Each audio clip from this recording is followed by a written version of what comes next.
Galw'r aelodau i drefn yr eitem gyntaf yn agenda ni'r prynawn yma yw'r cwestiynau ysgrifennydd y Cabinet dros yr economi a thrafnidiaeth. A'r cwestiwn cyntaf, Hefin David. Will the Minister provide an update on Welsh Government plans to improve access to the Cadw maintained heritage sites for local people in their respective areas? Thank you very much for that question. The Welsh Government, through Cadw, strives for an accessible, well-protected historic environment for Wales, in addition to the newly improved local residence pass.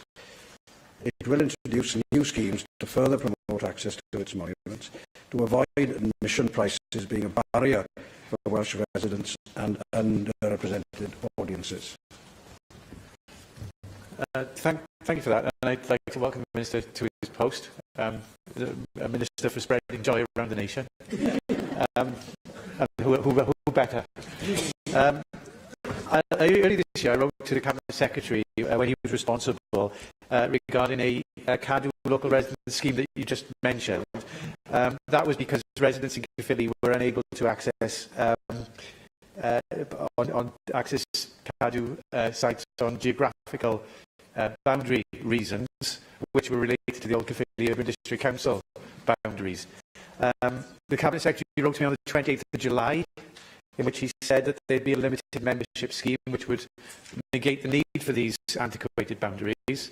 And I was hoping now for an update on the implementation of the scheme, which I assume is the scheme to which you just referred.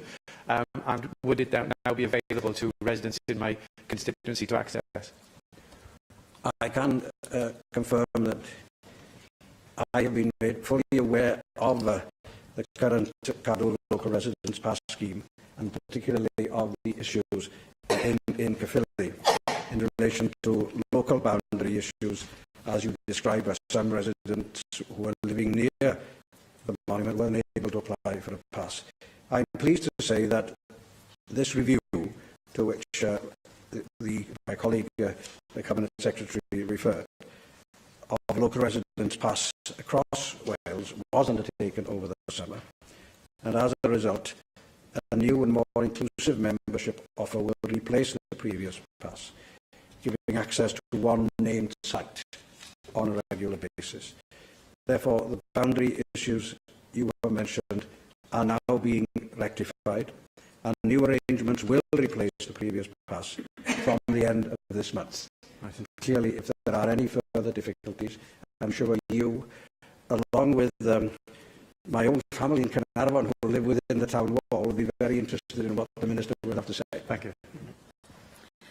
Nick Ramsey. I must also welcome the new Minister to his new role. I was going to refer to you as the Minister for Fun, but perhaps the Minister for Joy, as Helen David has described you, is more appropriate. I look forward to working with you in the future, Minister. As you may or may not know, my home village of Raglan in Monmouthshire is, of course, best known for its stunning castle maintained by Cadw, and residents of the village are allowed completely free access to the castle and have been since, by means of resident pass, and have been since 1938, when ownership first passed from, I think it was the 10th Duke of Beaufort, to the Commission of Works, as was the case at that time. The scheme has worked very well for those people who know it exists, but a lot of newcomers to the village weren't aware of that. So, in addition to some of the changes that you're planning as part of the review of the new improved residence pass, can you also make sure that people living adjacent to sites such as Raglan Castle and other Cadw sites across Wales know full well their rights when it comes to supporting and entering those sites? Well, I'm very keen that everyone that is able to benefit from the revised scheme will be able to do so. And certainly this relates closely to the statement I made yesterday, whereby the emphasis was on Cadw remaining in government but becoming a commercial, an even more commercial organisation than it is already. And as I implied yesterday, Cadw has produced substantial revenue. And I'm certain that having heard this exchange today, they will want to pursue their direct marketing for the beneficiaries of the new scheme as soon as the scheme is announced. And certainly, if it would help the member for Monmouth, I would be very pleased to visit his castle of Raglan, just not only to see the fine building, which I have passed on a number of occasions but haven't recently visited, and would be very happy to meet with some of the residents that might be beneficiaries of this pass to make sure that they ensure that their rights are satisfied. Cwestiwn 2, Leanne Wood. What steps are being taken to improve the economy in the former industrial areas of Wales? We're taking a wide range of steps to support business, to equip people with the right skills they need for employment, and to invest in quality infrastructure. Further detail has emerged this week on your government's attempts to transform the former industrial areas of the south of Wales, and I think most people would agree that the neglect of the former industrial areas right across this country has been a blight on both governments in Westminster and various Labour governments here. While I know the specific Valleys Task Force project is not under your direct jurisdiction, the economic fortunes of the whole of Wales should be a primary concern of yours. Many people in my constituency have been left wondering yet again if this Welsh Government has a defective map without the Rhondda on it. I know that we are not the only area to have been failed and neglected, so can you provide clarity as to what plans you have in your capacity as Cabinet Secretary for the Economy to deliver long-lasting economic changes to the places that need it most, beyond bigger parker rides and faster trains to Cardiff? Presiding Officer, I could make a cheap party political comment in response to the member's question, given that Plaid Cymru member did hold the economy and transport portfolio for many years, but I'm not going to do that. Instead, I'm going to say that there is an absolute determination to invest right across the length and breadth of Wales, and the member was right to point to the aspirations and the targets contained within the Valleys Task Force work, which will aim to create jobs for 7,000 people who are currently deprived of the opportunity to secure quality, well-paid work. But the member is not right to suggest that her part of Wales is being deprived of opportunity and investment. In recent times, more than 1,000 jobs are being created as a consequence of Welsh Government supporting the former industrial areas of the valleys. I can list a number of companies that we have been able to support directly. I can include, well, for the Rhondda Valley, I can include SPC, for example. Wider, where there would be opportunities for people from the Rhondda to get employment. There were jobs created at CodeServe, at Monetize, at Tenneco Walker, jobs are being created at TVR, General Dynamics. Of course, there is more to do. There is more to do, and that's why we are implementing the action plan that stems from the work of the Valleys Task Force. That's why we've reconfigured my department to ensure that we place a place-based approach at the heart of economic development. I'm able to tell the member today that we've appointed a new regional deputy director for the region to make sure that we share the wealth more fairly across Wales. With prosperity for all, we have two objectives for this government: a cross-government approach that will seek to raise levels of wealth and well-being in the aggregate, but also to reduce inequality in both. David Melding. So with Cabinet Secretary last month, the Welsh Government announced plans for a regeneration-led targeted investment programme worth some £100 million. I wonder what economic impact do you expect this targeted programme to have in the former industrial areas of Wales, like the Glamorgan Valleys? Well, I do think that targeted regeneration investment has an absolute crucial part to play in widening prosperity and building resilient communities right across the length and breadth of Wales. And I was pleased that my colleague announced recently a new 3-year programme of targeted regeneration investment amounting to, as the member says, £100 million. This money will ensure that we see the sort of infrastructure required to support economic growth and business startups, and it will ensure that we get a higher quality of place. We know that place building is vitally important in developing resilient and sustainable economic growth. This £100 million will deliver that. Caroline Jones. Diolch, Llywydd. Cabinet Secretary, despite 18 years of your government's economic policies, the former industrial areas of Wales, particularly those in my region, continue to be among the poorest in Europe. Shocking when you consider the expanded EU contains former Soviet satellite states. EU structural funding hasn't worked. The policies haven't worked. We have an opportunity post-Brexit to implement structural funding programmes that work for Wales. Cabinet Secretary, what discussions have you had with the UK Government about structural funding programmes for when we finally leave the EU? Diolch.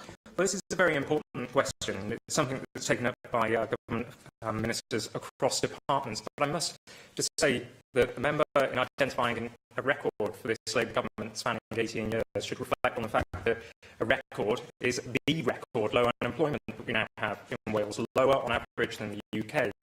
A record level of employment with a lower rate of economic inactivity. Again, I would say there is more to be done, but recently we've seen GVA rise faster than the UK average.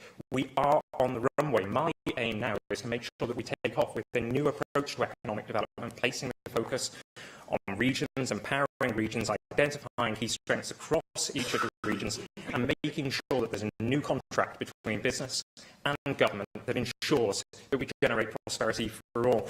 And I would say as well that in terms of some of the other industrial areas, I'm conscious that the questions so far have been confined to South Wales, but I think it's important to say that there are other post-industrial areas of Wales that are benefiting from Welsh Government investment and support. Just last week, in addition to the 100 new jobs that are being created at Ipsen, in Wrexham, not far from there, at the former Sharp site, huge site, we are helping to create at least 250 new jobs with the headquartering of a major global firm.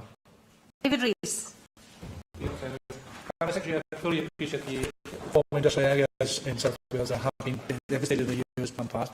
But many of them, in fact, many former mining communities actually now turn to tourism as an agenda to actually look at the economies of tourism. But they're struggling with support for that tourism business. Now, they're on the Valley and the Avon Valley link, they're on the tunnel, and I know you supported that project. But there's difficulties in individuals and organisations getting that support. What can you do to help that, particularly as councils are facing difficulties because they've been cash-strapped?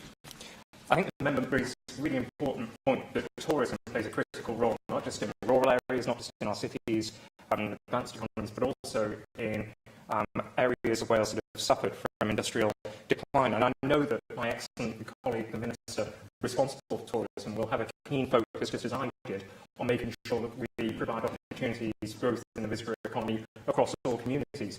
In some industrial areas, we've been particularly successful here in South East Wales in recent times in promoting the area through a relentless focus on adventure tourism and outdoor activities as an adventure destination across Europe.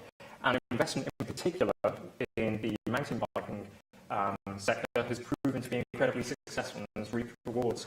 However, alongside that, there are other initiatives. There's the Regional Engagement Fund, there's also the Product Innovation Fund that's designed to reward those entrepreneurs who come forward with creative ideas that will attract more visitors to Wales. And I'd point to an excellent example of a post-industrial area where that's proven incredibly successful, that fund, and that would be Blaenau, Festiniog, where we have one of the world's greatest zip-wire facilities and has regenerated that entire community. And I'm keen that as a government, as a department, we go on supporting industrial communities in the way that we've supported industrial communities such as Blaenau, Festiniog and other areas of the North West, and also parts of the South East Wales valleys. Gwestiwn nawr gan lefarwyr y pleidiau, llefarydd Plaid Cymru, Adam Price. Now, as we know, Cabinet Secretary, one of the four companies bidding for the Wales and Borders franchise suddenly and unexpectedly pulled out of the process on the 30th of October.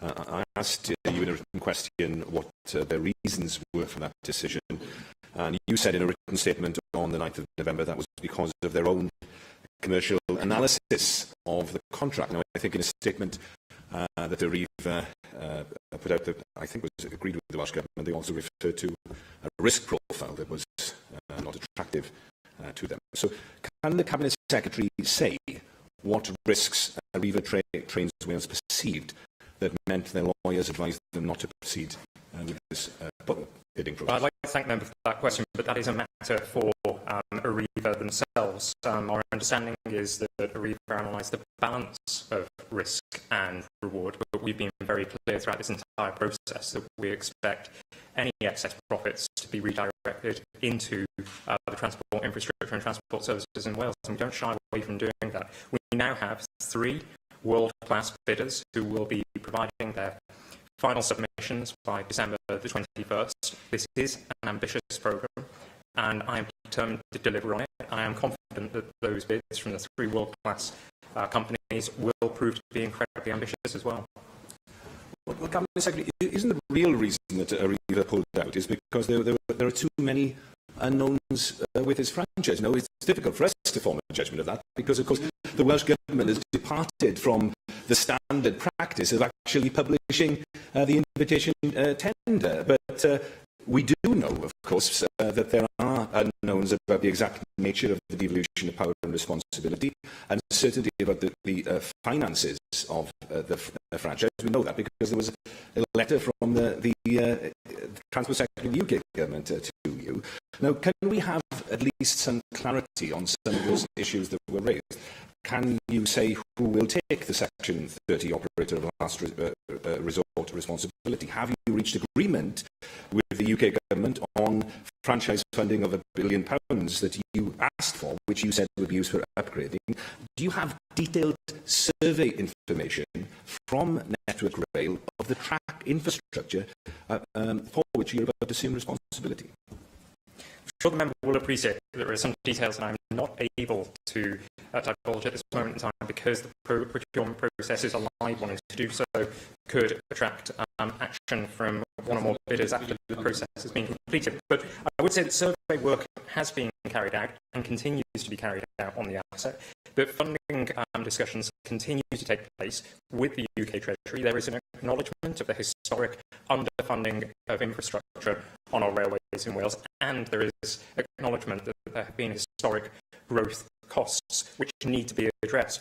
But also, as this process is nearing a conclusion, as I say, I am confident that with bids from 3 world-class operators, we will have an operator for the next franchise that will deliver a step change in the services that people are able to experience. And whilst this is a new process that we're following for a rail franchise, it's not a new process in its complete entirety. Indeed, we use this process for the procurement process for Superfast Cymru. And that proved to be, given that we now have more than 650,000 properties connected to Superfast broadband, or with the potential to be connected to Superfast broadband, it's proven to be extremely successful. Well, in the debate that later we'll be having on digital infrastructure, members will form their own view on whether Superfast Cymru should be held out as a paragon in terms of what we want to achieve with this contracting process. Can I just paraphrase the answers that he's just given me? So the Welsh Government hasn't reached final agreement on franchise funding with the UK Government. You haven't got complete information of the entire situation of the track infrastructure. You're continuing with that, you said, and you didn't give us an answer on the operator of last resort responsibility. No, you said that the Transport for Wales team managing the procurement say the other bidders remain fully engaged in the process. Well, presumably you thought that until you got the phone call at 5 p.m. on the 27th of October with regard to Arriva Wales. What effect do you think the knowledge that the incumbent operator, the one bidder that has more knowledge and information than all the other 3, as polled out, will have on the 3 other bidders? Will the risk calculation now have risen for them? Will the bid price that they submit rise to reflect that? Can you say with certainty that no other bidders are about to drop out? What is the fact that Costain, of course, as the partners with Arriva have dropped out as well of the metro construction process? What effect will that have? And finally, just to test, Cabinet Secretary, how good your antennae are, how good the antennae of your team in Transport for Wales are, can you confirm if you're aware that one of the other bidders mothballed their team, put them on standstill for an entire month of the summer due to the delay in the franchising process? That delay in the franchising process, I was deeply disappointed by. We overcame that. We now have 3 bidders who will be submitting their tenders by the 21st of December, and all 3 are world-class. The alternative to the risks that the member has identified would have been to do nothing and to maintain on current terms the current franchise arrangements. Could you argue that that would be in the best interest for the passengers that have to experience services today? Because I don't think many of the people sitting around you would argue that that's the case. We are delivering a step change through the new franchise. We will deliver that with a world-class bidder. Cynghorydd y Ceidwadwyr, Russell George. John Fly. Cabinet Secretary, after many years of trying to retrieve this information from you, you have now finally provided the breakdown of the numbers of jobs created, safeguarded and supported by Wales's 8 enterprise zones. I thank you for those figures. Now, the enterprise zones make clear that I've got the figures here, 2,998 new jobs have been created since the zones were first set up. That's despite £221 million of public funds having been allocated to the zones over the past 5-year period. Now, this means that the average cost of creating one new job in the enterprise zones has just been over £73,000. That's the equivalent of a business employing a full-time worker for just under 3.5 years.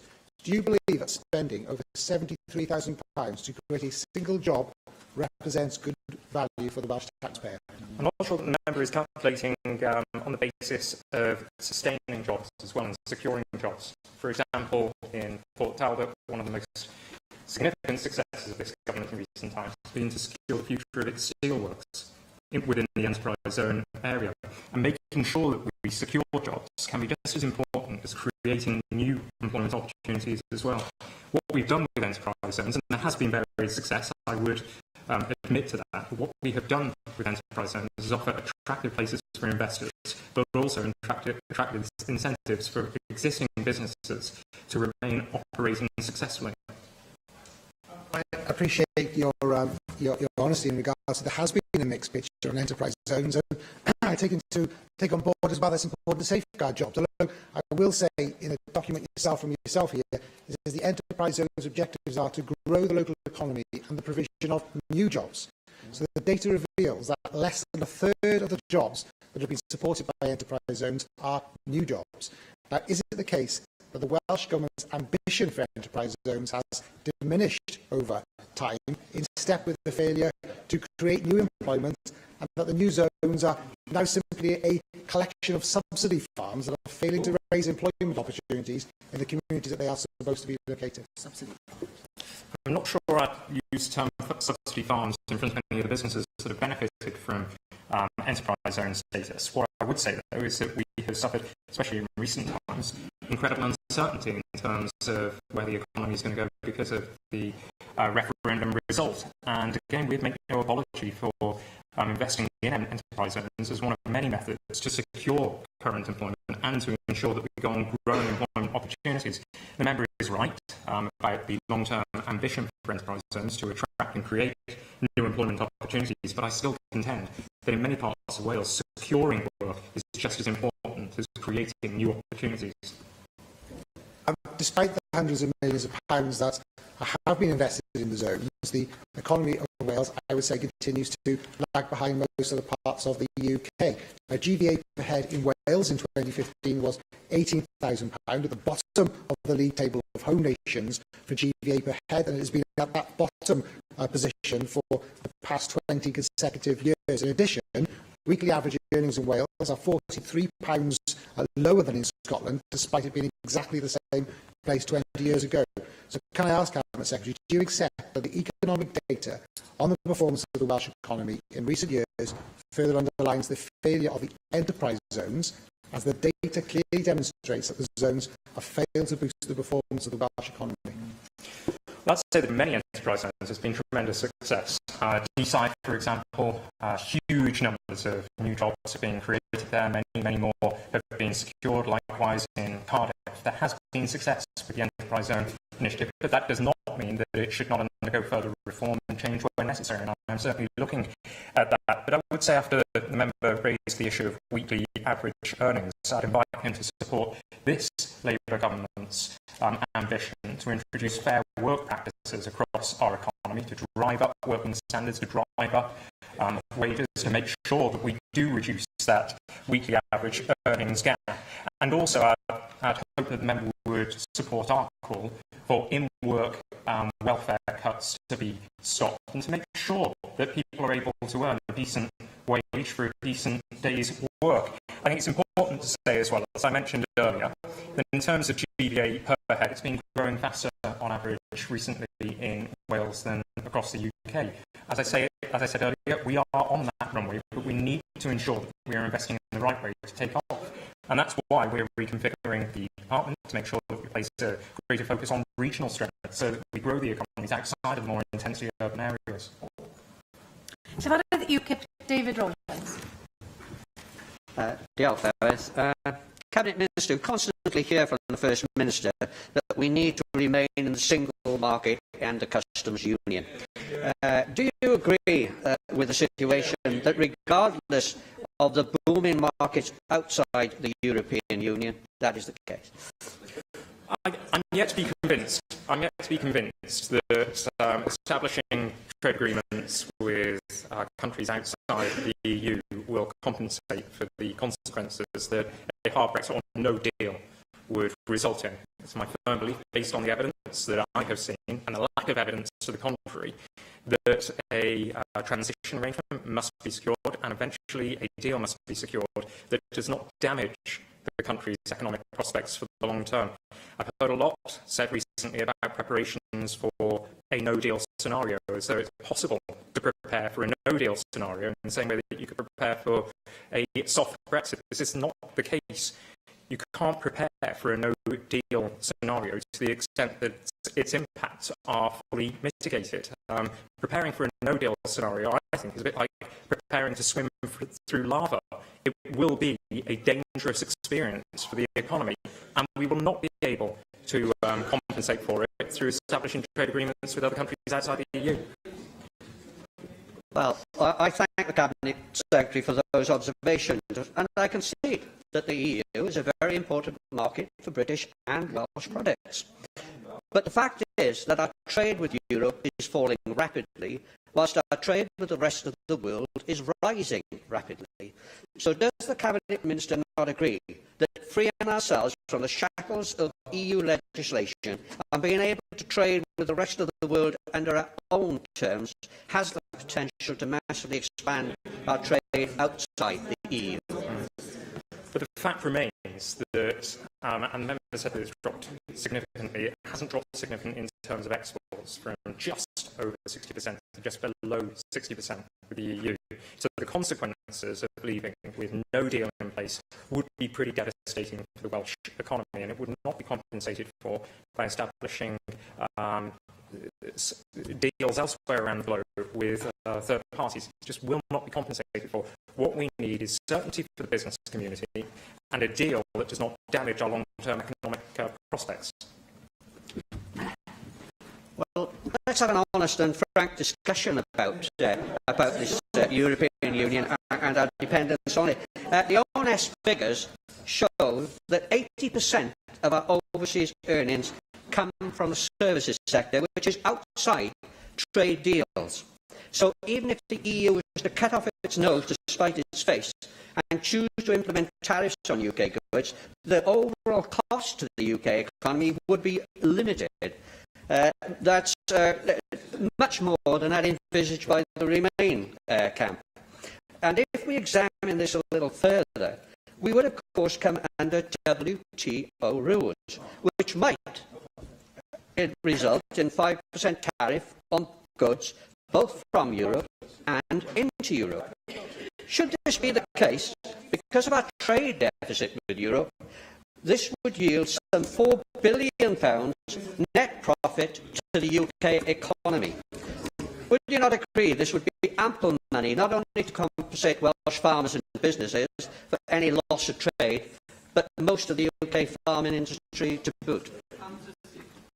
I was recently at WTO in Geneva. I met with various experts. I came away from there having learned a good deal about economic development and sustainable development and inclusive development, but I also learned that the likely consequences of reverting to WTO rules could mean that the UK economy shrinks by between 8 and 10%.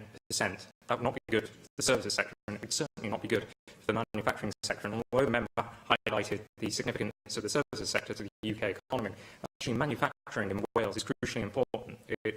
It offers a larger share of the economy as a whole than it does across the UK, and we know that tariffs or technical barriers concerning manufactured goods in the UK could be hugely damaging for the UK and Welsh economy. So once again, I would say that a no-deal scenario would be a desperate scenario for the Welsh and UK economy, not something that should be cheered, and certainly not something that could be prepared for, as though it's some form of soft Brexit scenario. Question 3, Jane Bryant. Diolch, Llywydd. Will the Cabinet Secretary provide an update on Welsh Government road improvement schemes in South East Wales? Yes, the National Transport Finance Plan is a live document and contains an ambitious programme of interventions that are in varying stages of development for South East Wales. Thank you, Cabinet Secretary. The work around Junction 28 and Forge Lane roundabouts in my constituency have seen residents from Rochester, Basleg and Rwdaren face a huge amount of disruption to their daily commute for many months. In that time, residents and commuters have been incredibly patient and understanding. However, with work on the Forge Lane roundabout coming to a close, the experience so far has not lived up to expectations. A new traffic light system has recently been installed, which has caused even further disruption and longer tailbacks during peak times. I know the Welsh Government have been urgently reviewing this situation, but can the Cabinet Secretary set out how traffic flow is being managed and provide myself, constituents and commuters reassurance that it will improve as a result? I'd like to put on record my thanks to the member for her keen interest in this matter and for representing her constituents vigorously on this very issue. I do recognise the disruption that is being caused as a consequence of these works, but we are trying to ensure that the work is completed as soon as possible. I was very pleased that the member was able to meet with my project team, and I'm aware that that team are now preparing a report for Jane Bryant, and I believe that that report should be ready and available this week. We'll share that report with you, and I can assure you that we have and we will continue to communicate with all stakeholders regarding the project to help to minimise disruption to the people of Newport. Mohammed Ashkar. Madam Presiding Officer, Cabinet Secretary, you recently announced a review of the project to dual A465 for the head of the Valley Road because the project is running over its £220 million over budget and is behind its schedule. Work on this section of the road was due to be completed in spring 2019, but is likely to be delayed, resulting in additional cost not only to public finances but also to local companies, some of which may be forced to cease trading in the area, which we desperately need. When will you make a statement on this in this chamber on this project, and what plan do you have to compensate the businesses adversely affected by the delay in this completion of this very important route? Thank you. Can I thank the member for his question and invite him to ask any companies in the region that believe they are suffering as a consequence of these roadworks to make contact with my department without delay. We may be able to assist, and if we can, we certainly will do. But the site topography, the very area that has caused the delay, the traffic management requirements for that area, and the complex ground conditions have meant that the contractor have found that the project is far more difficult to deliver than they'd originally envisaged and indeed planned for. It was for that reason that I requested a comprehensive commercial project review, and the outcome of this review I'm expecting imminently, and as soon as I have received that review, I will be making further statements. Stefan Lewis. Diolch, Llywydd. The Cabinet Secretary will be aware, I'm sure, of the fiasco of the Pwll y Pant roundabout in Caerphilly, and I'm aware this isn't a Welsh Government road, but it is an important regional route, and it's having an enormous impact on local businesses and on people's daily lives. Can I ask if he or his department has engaged with the local authority in terms of looking at the nature of the contract between the local authority and the contractors, between looking at other options for the roadwork improvements around Pwll y Pant, perhaps the introduction of continental shifts, for example, because local people cannot afford 12 months of disruption of this nature. There has to be a better way of improving the roads around Pwll y Pant. I acknowledge entirely what the member says. I will ask my officials to work with the local authority officials to identify ways of reducing the inconvenience to my colleagues' constituents. I think it's important that when roadworks take place, they are concluded as swiftly as possible, with as little disruption as possible to those who use the road. So I'll ask my officials to engage directly with the local authority to find ways of minimising disruption to bring the work to an end as soon as possible. Cwestiwn 4, Joyce Watson. Diolch, Clywyd. Will the Cabinet Secretary make a statement on transport projects in Mid and West Wales? Yes, we are progressing a number of projects in Mid and West Wales that include road, rail and public transport. And the National Transport Finance Plan sets out investment for transport, infrastructure and services from 2015 to 2020 across all parts of Wales. I thank you for that, and I see the signs along the way. But one of the areas that has been brought to my attention, area of concern, is the call by residents in Lower Town Fishguard for improvements on pedestrian access, because I'm sure you know the area, but there is a real pinch point and narrowing of that particular road where pedestrians and traffic meet, and it is deemed highly unsuitable and very unsafe. And I understand, Cabinet Secretary, that you received a petition signed by 98 people back in September, and that you did say that your officials are considering alternative options and proposals for a footbridge to improve pedestrian safety, and that is very welcome. Can I ask, has there been any further progress in that? Member for her question, and again her keen interest in this matter in Fishguard. I am aware of the area, and I can assure the member that I'll carefully consider the petition, but what it calls for is a medium to longer term solution to the problem that we face right now, whereas I wish to see action taken in the short term as well to remedy the problem. And so my officials are looking at options and are currently reviewing proposals for a footbridge at Lower Town to improve pedestrian safety. This review work is being undertaken in the current financial year with a view of presenting me with the report and a recommendation on how best to proceed. I'm pleased to be able to say to the member that heavy goods vehicles are prohibited from using this section of the A487, and it's difficult for such vehicles to navigate through this narrow area without coming close to pedestrians. So enforcement of the length and width restrictions in Lower Town is undertaken by Dyfed-Powys Police. So I'd like to assure the member once again that we're looking at solutions not just for medium and long term, but for a solution now. Paul Davies. Cabinet Secretary, evidence given to the recent External Affairs and Additional Legislation Committee inquiry into the implications of Brexit for Welsh ports showed that connectivity to Welsh ports is critical to their success. Now, indeed, conclusion 12 of that report states that the Welsh Government should make clear commitments on future development of infrastructure for which it is responsible, including highways.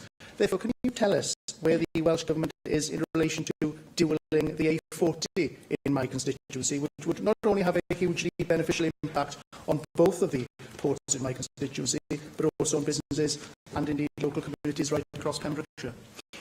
I'd like to issue a statement concerning the A40 and say that the National Infrastructure Commission for Wales will play a crucial role in assessing the best forms of connected infrastructure linking ports and other facilities across Wales. The advertisements for the chair of the Commission are due to be issued imminently, and I do think that, particularly in a post-Brexit environment, the role of our ports in generating growth and prosperity will become even more important. So we need to ensure that investment is driven towards making them more connected and better connected to urban centres. Simon Thomas. Diolch, Llywydd. Os gael ofyn i'r ysgrifennydd Cabinet, os ydw i'n baratoi, mae un o'r cynlluniau mwy cyffroes dwi wedi gweld yn gyfer gweddnewid trafnidiaeth yn y fanbath yw ailagor weithffordd rhwng Cyfyrddin ac Aberystwyth. Dwi'n credu bod hwn yn buddsoddiad sydd yn newid agweddau pobl yn sylweddol iawn yn Gorllewin, sydd yn cadw cymunedau at ei gilydd a denu buddsoddiad. Dyn ni gyd yn gwybod, ac mae fe'n gwybod yn arbennig, lle mae'r Llywodraeth Cymru wedi gwafio feilffydd yng Nghymru, mae llwyddiant y ffyniant wedi dilyn yn sgil hynny. Fedrwch chi ddiweddaru ni ar y gwaith mae'r Llywodraeth yn gwneud gyda'r astudiaeth uchynoldeb ar y feilffordd yma, a fedrwch chi hefyd dweud, a ydych chi wedi dechrau trafod gyda Network Rail yn y ffordd mwy amlinellol, wi'n gwybod, ond dechrau trafod gyda nhw, y posibiliad o'r cynllun yma yn mynd i mewn i'r fframwaith nesaf o fusoddiad nhw, gan mod i o'r fan, nes bod popeth wedi datganoli, wrth gwrs, bod angen cyd-fusoddiad gan Llywodraeth Cymru a Llywodraeth San Steffan yn y cynllun hwn. Yes, I'd like to thank the member for his question and say that the feasibility work is being undertaken at the moment. I believe it will be concluded in the new year, and the UK government is, of course, still responsible, unfortunately, for funding railway infrastructure in Wales. However, the feasibility study, once complete, will be used to inform Network Rail's and indeed the UK government's planning process for rail infrastructure. And I'm pleased to have been able to support this feasibility study. The member highlights numerous benefits from upgrading rail infrastructure across Wales, including the potential of the Aberystwyth-Carmarthen railway line. Cwestiwn 5, Leanne Wood. What is the Welsh Government doing to boost the rural economy? Well, rural Wales has specific opportunities and also specific challenges that must be faced, and these have been brought into sharpened focus as a consequence of Brexit. We are considering all the levers at our disposal across all ministerial portfolios and shaping and influencing an agenda of prosperity for all.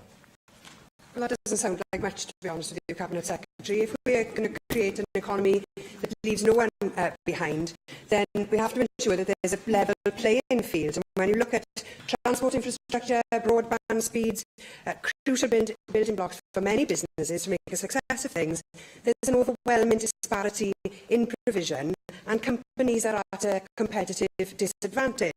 I recently visited a sawmill in Ceredigion with my colleague Simon Thomas and Ben Lake, which needs decent broadband speeds in order to monitor the equipment, and that's broadband speed that they don't have most of the time. Incidentally, that system works fine in most of the other countries worldwide who use the same machines. Now, I know that broadband is not your direct responsibility, but what are you doing within your jurisdiction to ensure that communities and businesses located outside of the urban areas of this country are helped rather than hindered with their economic development?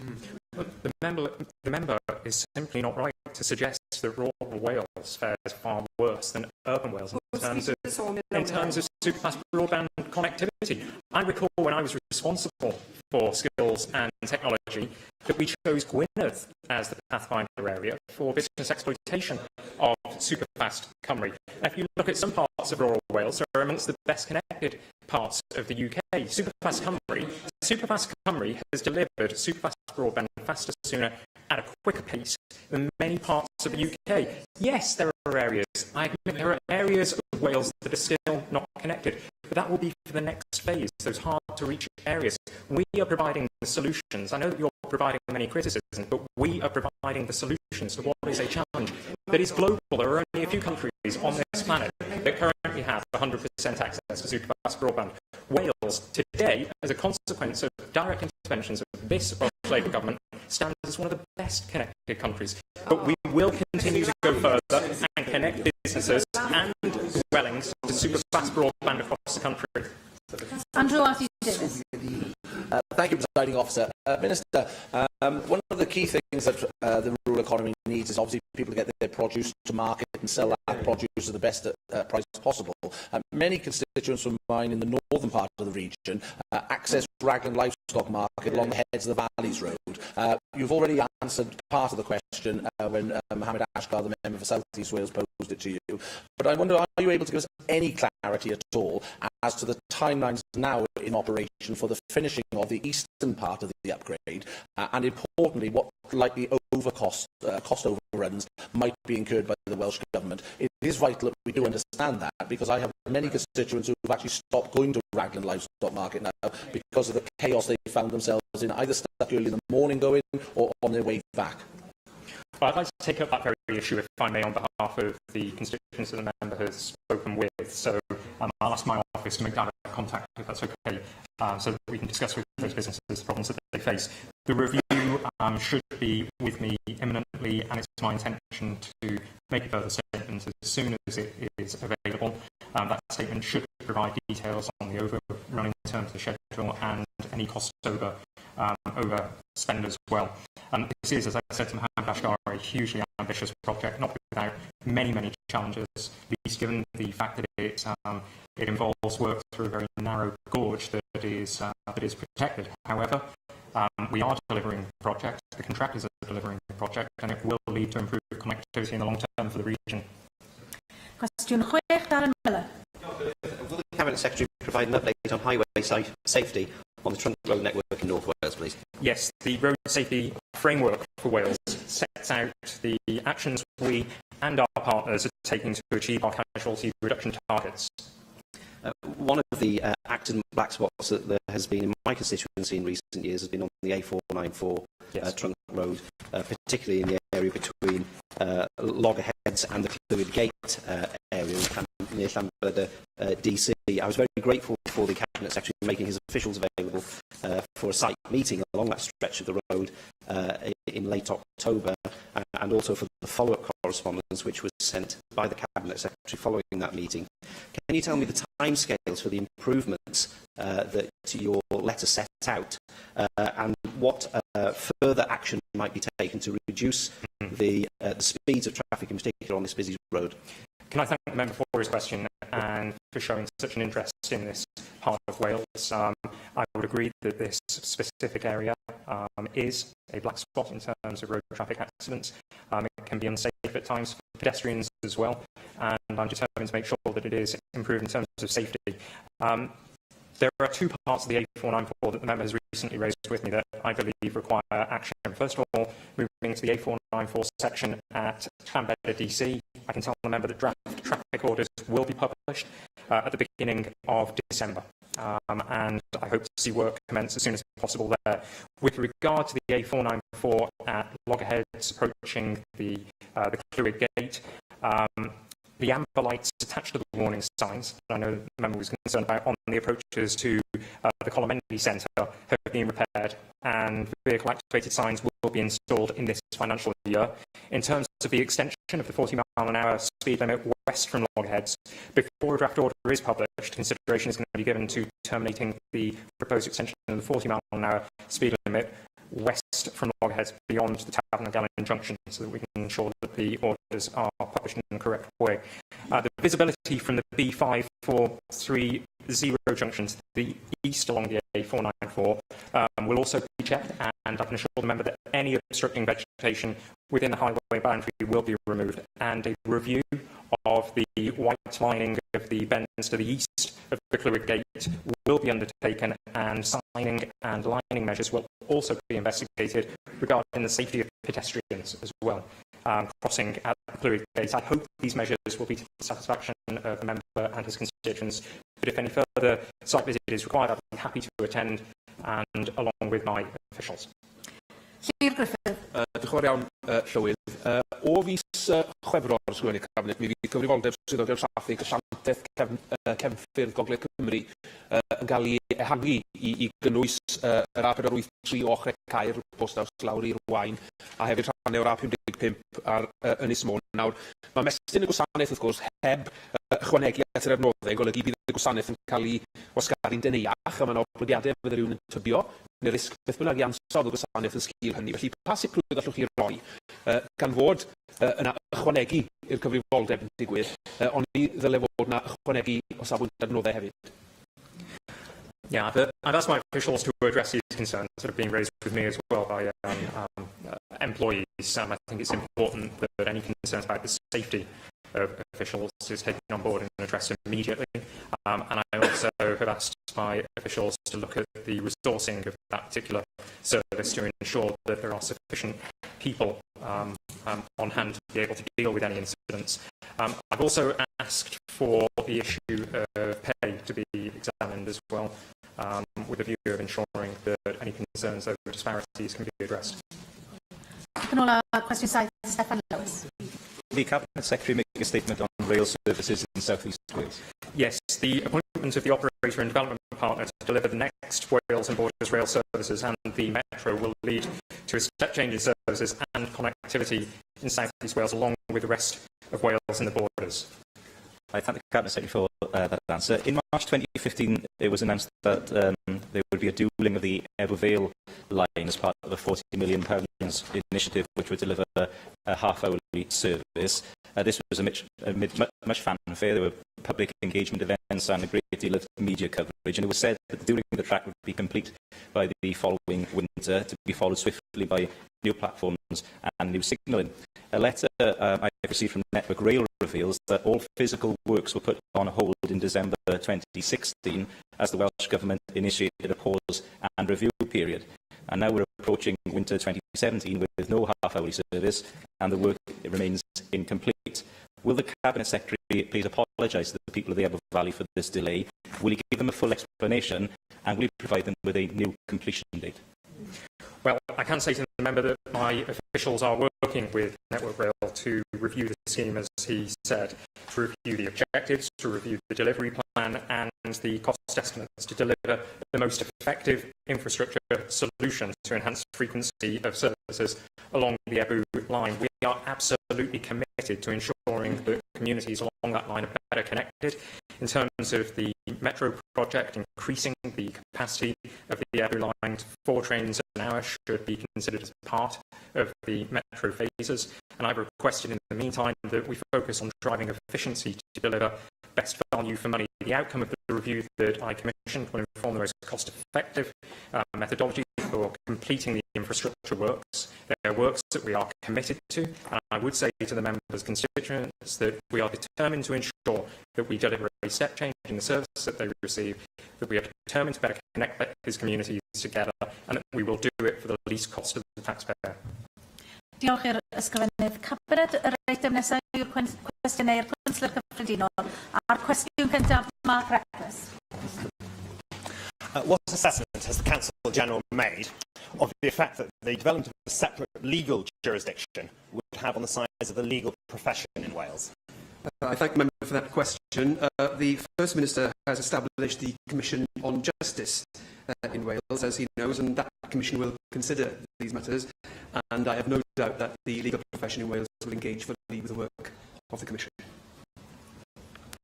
May I take this opportunity to congratulate the member on his appointment as Council General. It gives me particular pleasure personally to have done so, having attended university with him some quarter of a century ago now.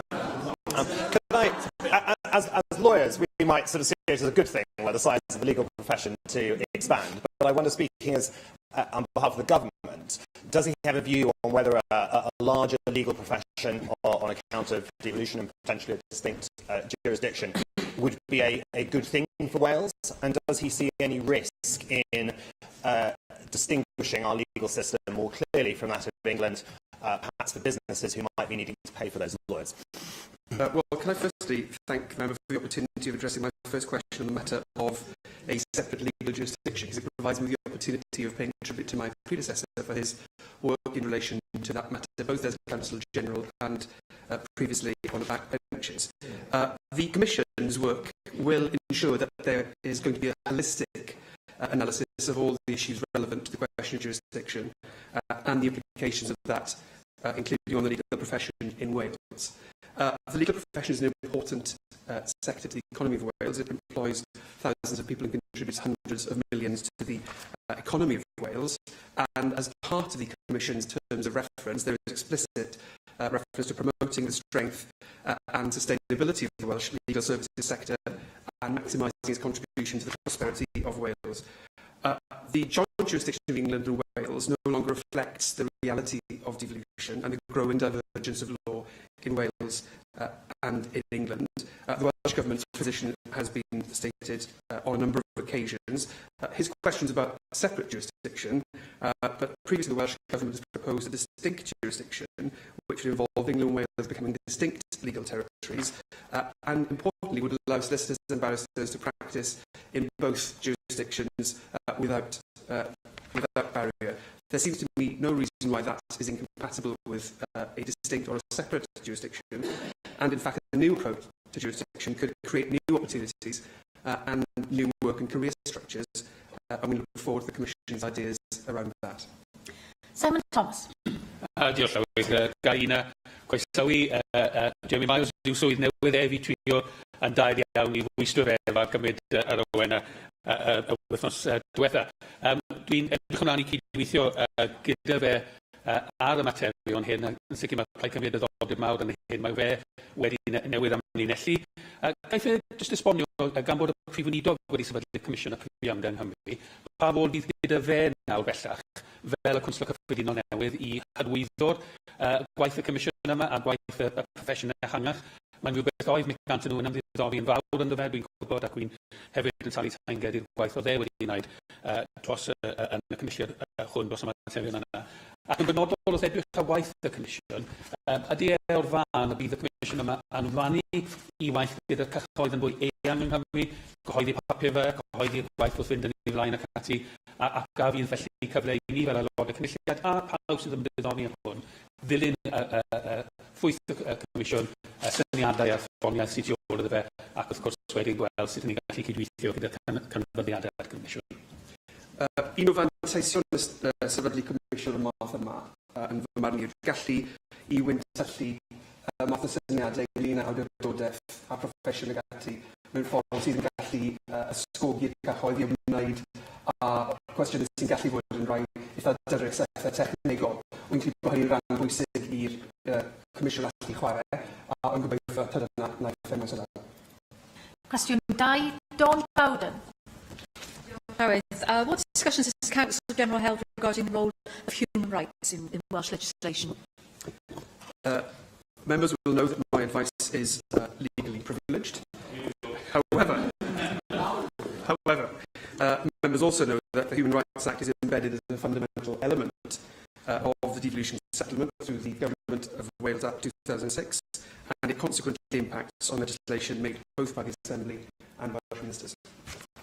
Thank you for that answer, Councillor General. And firstly, can I congratulate you, obviously, on your appointment as Councillor General and wish you well in your work going forward. We know that Wales has a proud record when it comes to embedding human rights in our legislation, policies and our actions. But we face a number of uncertainties ahead as the UK negotiates to leave the European Union. So could you consider what further action the Welsh Government can take to make sure that human rights remains at the heart of Welsh law? Thank you for that further question and for her advocacy of human rights issues.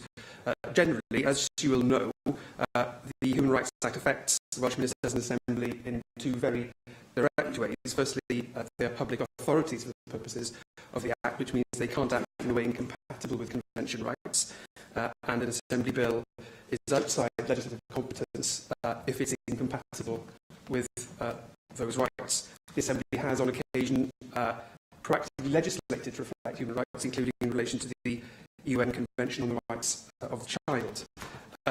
She asks about the Welsh Government's position on this. The First Minister, in his advice to the House of Lords EU Select Committee in 2015, made it very clear, and it's remained the Government's position, that it's fundamentally opposed to any previously proposed repeal of the Human Rights Act.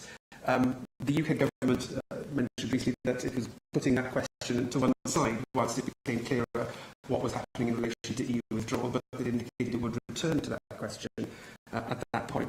In the context of Brexit, which a question specifically refers to, the Welsh Government has been clear in its position that UK withdrawal from the EU should in no way lead to a deletion in human rights protections, and for that reason there's a concern that the EU withdrawal bill makes provision to stop the Charter of Fundamental Rights of the EU having legal effect.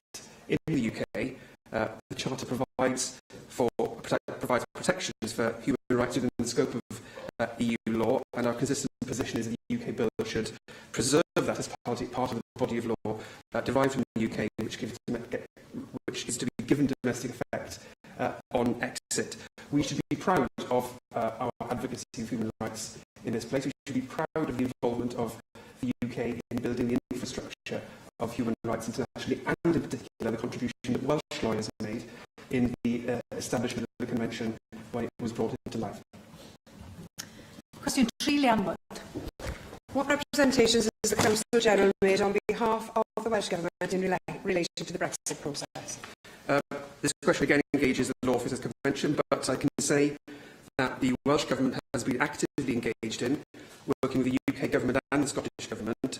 The work has included participation in the JMC mechanisms, proposing amendments to the EU withdrawal bill to deal with concerns about devolved matters, and the publication of clear policy on Brexit-related matters. Council General, I've been very disappointed by the way in which the Labour Party has been voting at Westminster in recent weeks on crucial votes surrounding the Brexit process. One of those votes is particularly relevant to you in your interest as Council General. A Plaid Cymru amendment which would have made legislative consent motions over Brexit in this place legally binding was not supported by your party in Westminster.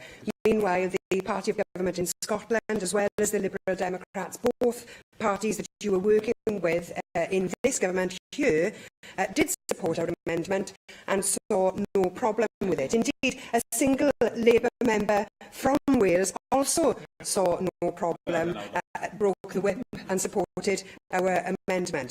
Can you explain to this chamber whether the Welsh Government is doing anything to ensure that Wales has a say over how the Brexit process unfolds? And can you explain why that work isn't reflected in the actions of Labour MPs? Well, extensive work is underway across the Welsh Government to ensure that we maximise our influence within the UK and influence the formal EU negotiations to achieve our objectives.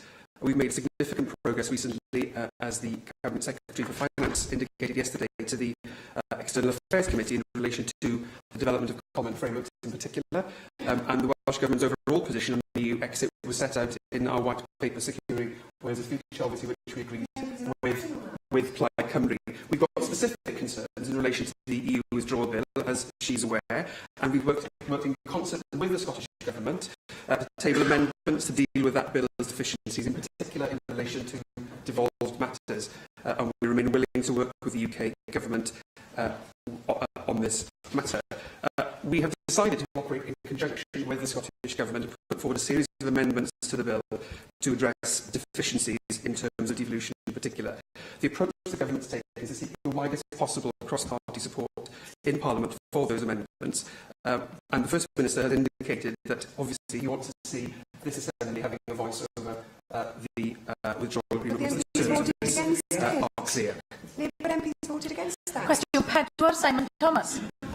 Diolch Llywydd. Pa asesiad mae Consol Cyffredinol wedi wneud o sail gyfreithiol i'r cyfnod trosiannol a fydd yn bodoli o fod i ethegol 50 ddod i ddim?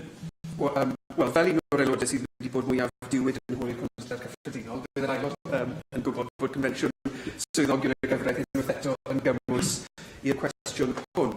Fodd bynnag, gallai dweud y byddai angen unrhyw gyfnod gweithredu gael ei gytuno rhwng y Deyrnas Unedig a'r Undeb Ewropeaidd. Felly, gallwn ni ddim rhagdybio y bydd yna gyfnod o'r fath, na beth fydde y dilere, a tan bod hynny'n glir, mae'r sail gyfreithiol hefyd yn.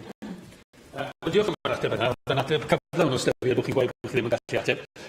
Ac dwi'n diolch am hynny, achos mae yna cwestiwn sydd yn effeithio ar penderfyniad yn y lle hwn, yn enwedig am amaeth yr ymgylchedd, nad oes na sicrwydd hyn y byd bod y cyfnod trosiannol yma, mae pawb yn gymryd yn tawel fydd yn digwydd o fôl i ethegol 50 ddod i ddim, yn mynd i fod a sail dilys gyfreithiol cryf er mwyn fod yn gynsail i'r penderfyniadau yn y tro, a bydd y cynulliad yma yn ei wneud.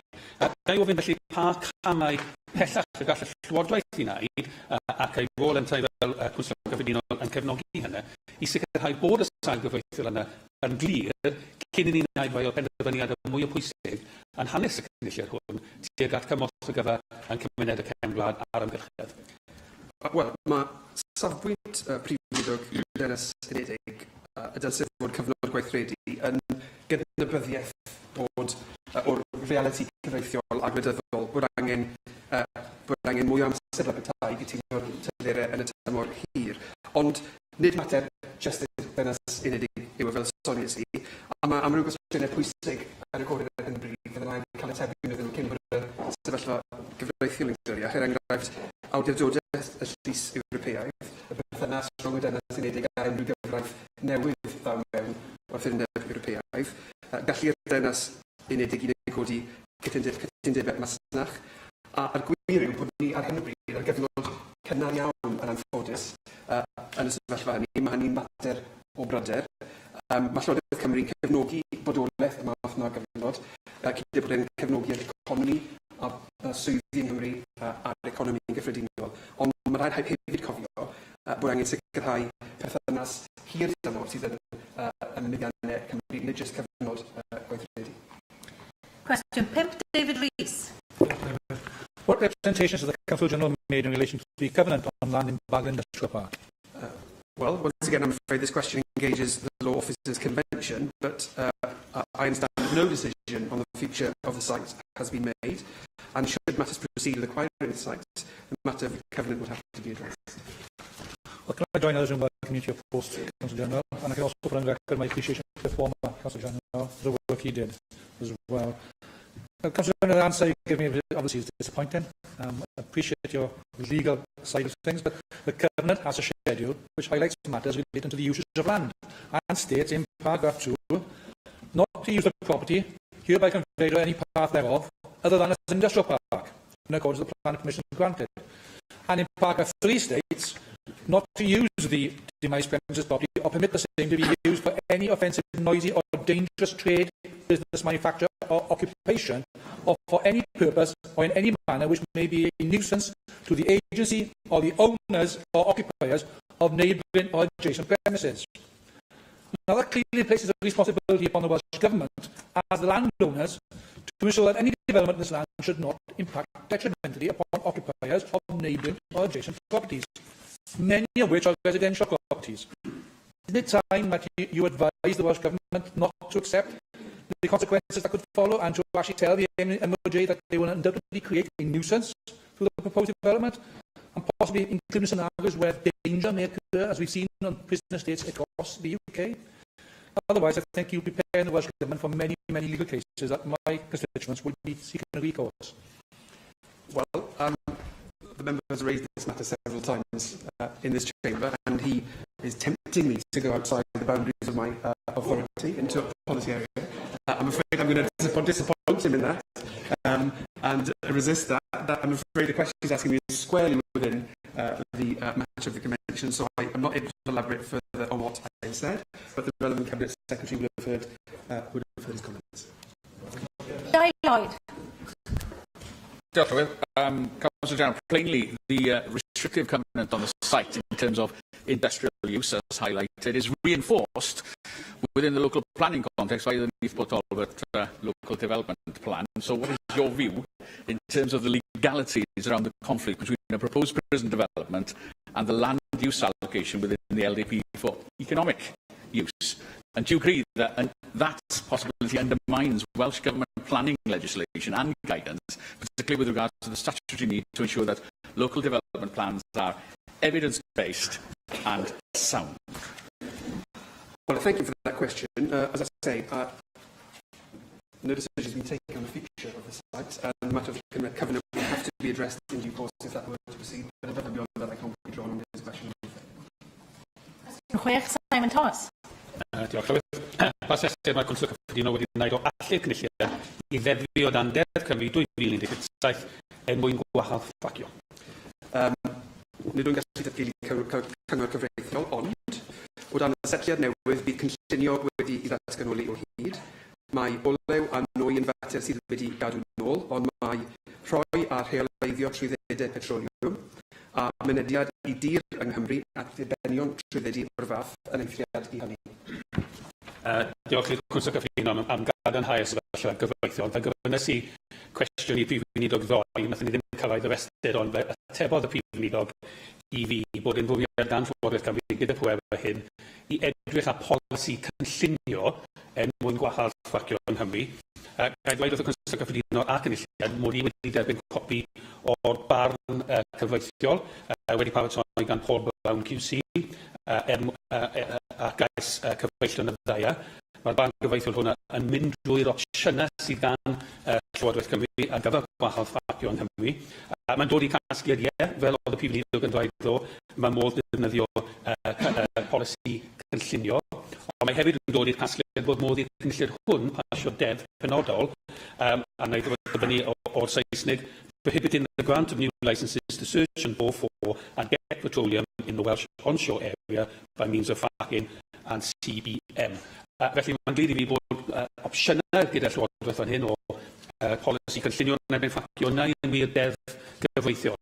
A fydd y Council Cyffredinol felly yn cydweithio gyda'r Prif Weinidog I sicrhau bod gyda ni'r opsiynau yna erbyn diwedd y flwyddyn gyfreithiol newydd fel bethau pan daw y gyfraith yma I ddim yn misebyd y flwyddyn nesaf, felly bod y cynulliad yn gallu cymryd y canau penodol I wahodd ffaccio yn Cymru. Wel, rwy'n cydnabod ymrwymiad yr aelod i'r cwestiwn cyffredinol hwn, a nes I ddilyn gyda diddordeb y ddadl ag enhanio fe ddiwedd mis Hydref, a lle cefnogwyr y cynnig gan ysgrifennydd y Cabinet, wrth gwrs ar y pryd. Rwy'n ymwybodol o fodolaeth y farn gyfreithiol honno, mae gyda swyddogion yn ystyried I gynnwys e. Mae sefydd yn addas sydd I dresfasu ar yr elfen bolisi sydd o fewn remit ysgrifennydd y Cabinet, ond rwy'n deall a diwedd y llynedd i'r ysgrifennydd y Cabinet wneud datganiad ar bolisi yn un gyffredinol, oedd yn sôn am lleihau ein dibyniaeth ar danoedd ffosil, ac eto mis Medi eleni, gosodwyd targedau uchelgeisiol ar gyfer hynny sydd yn destun, sydd yn beth positif. Mae llythyron wedi mynd i'ch swyddogion cynllunio yn ddiweddar yn ei hysbysu nhw o'r bwriad I ymgynghori ar gynlluniau I gyrfhau'r system polisi cynllunio yn benodol yng nghyd-destun tanwydd ffosil. Mike Hedges. Can I also congratulate the new Council General in his appointment? Simon Thomas is again concentrating on banning of fracking. Simon Thomas, I don't disagree on a lot of things regarding this, but I think it's far more important to have the power to ban test drilling. As you are well aware, in an area near where you used to live and near where I live, there's substantial test drilling going ahead. And as I've said on more than one occasion, people don't test drill because they're bored and looking for something to do. They test drill because they think they're going to find an opportunity to be able to frack in the near future. And so consequently, if we stop the test drilling, it will have a very important effect on them knowing where it will be beneficial to frack. So will you have the power, or will the Welsh Government have the power, to ban test drilling when the Welsh Act goes through, or under the new Act? Well, there's already a precautionary planning framework which exists in relation to unconventional oil and gas extraction, and the Town and Country Planning Directive 2015 does not include exploratory boreholes, as he mentioned, which sometimes are part of a routine engineering works. Question 5, Vicky Howells. Diolch, Llywydd. What discussions has the Council General held regarding access to justice? The cumulative impact of UK government court fees and closures of local to the Welsh Government. The Government takes every opportunity to raise our views on these matters with the Ministry of Justice on behalf of the people of Wales. Thank you, Council General. I'd like to join others in congratulating you and welcoming you to your new role. As you've stated there in your answer, I can see you understand that the introduction of tribunal fees and continuing increases in court fees have alarmed many professionals in the sector.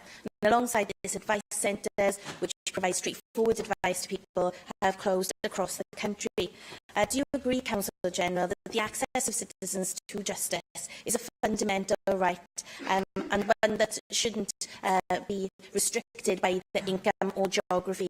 And what steps can we take here in Wales to ensure that access to justice is available to all? I do agree that access to justice is a fundamental right, and I worry that the UK Government's perspective is to move to a model where justice is paid for by the users of the court system.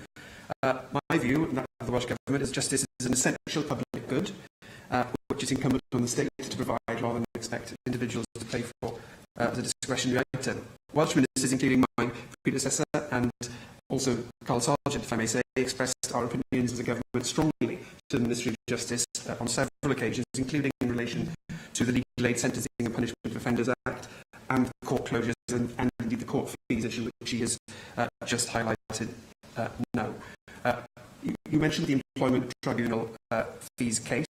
The Supreme Court there found that the order brought forward by the MOJ was unlawful under both domestic and European Union law, confirming a number of the points which the Welsh Government had previously made. The Welsh Government is already in touch with the Ministry of Justice team responsible for the post-implementation review of the Legal Aid Sentencing and Punishment of Offenders Act, and that review will be crucial in providing an evidence base for looking at the impact of changes to legal aid in Wales. The Government provides substantial funding to advice services across Wales, with the objective of delivering social welfare services to compensate in some respects for the cuts that you just highlighted. Diolch i'r Cwnsler Cyffredinol. Yr eitem nesaf ar yn agenda ni yw'r cwestiynau amserol a'r cwestiwn cyntaf Darren Miller. Diolch, Llywydd. Further to reports of spending on celebrity speakers by GWE, will the Cabinet Secretary make a statement on accountability arrangements for the regional consortia in Wales?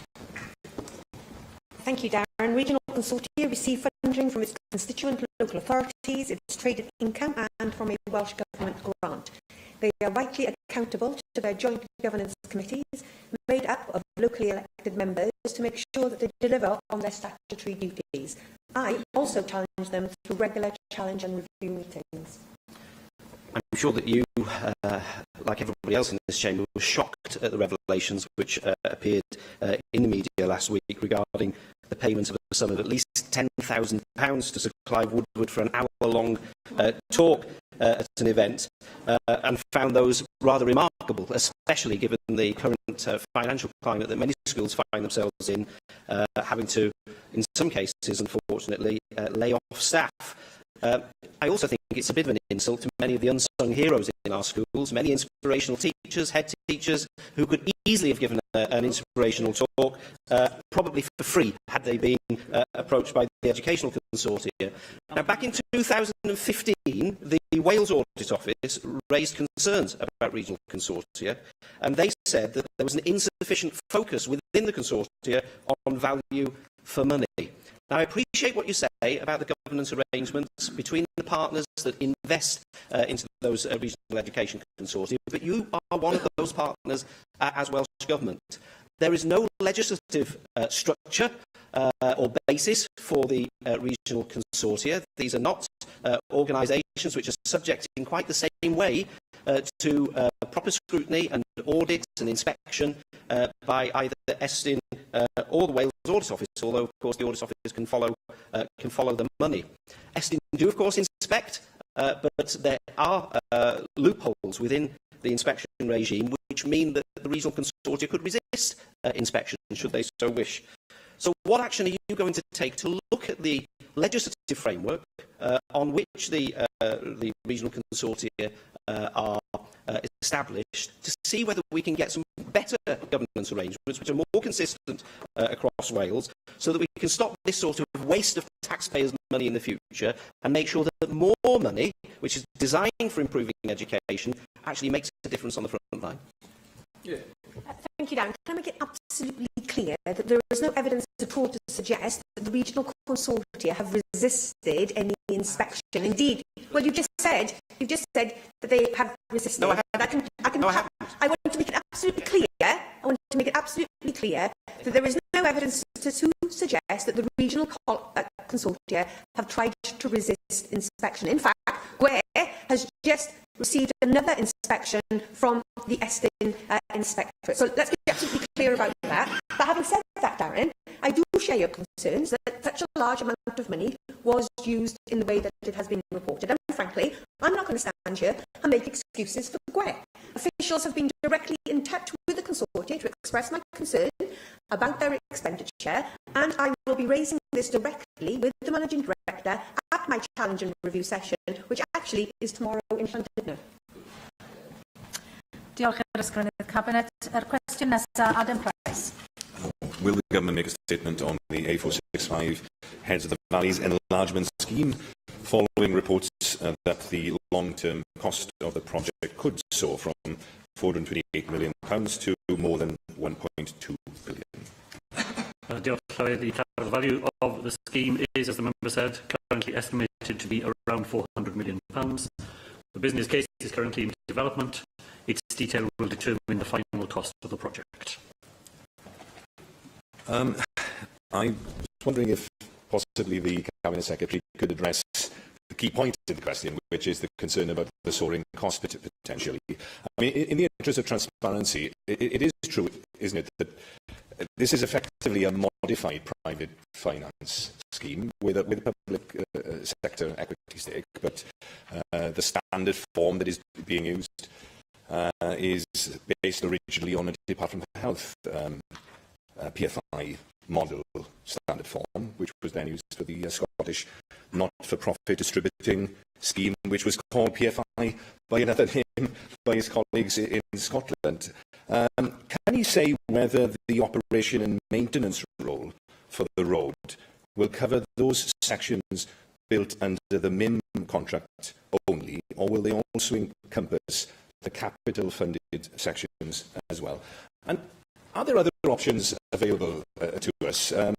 Could the Welsh Government, doesn't have the power currently to issue bonds itself, but local authorities do, could the Welsh Government back a joint local authority bond, say, I don't know, a 2.5% interest with some degree of inflation indexation, market it to public sector pension funds, and might that not be a better alternative than a private finance scheme, albeit a modified one as currently proposed?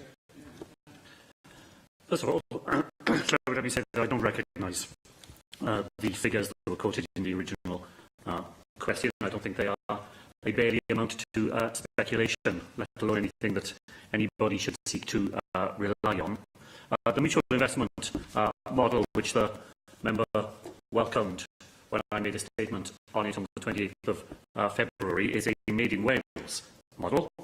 It does retain some core elements of Scotland's non-profit distributing model, but it has a series of other innovations in it to make sure that it protects the Welsh public interest.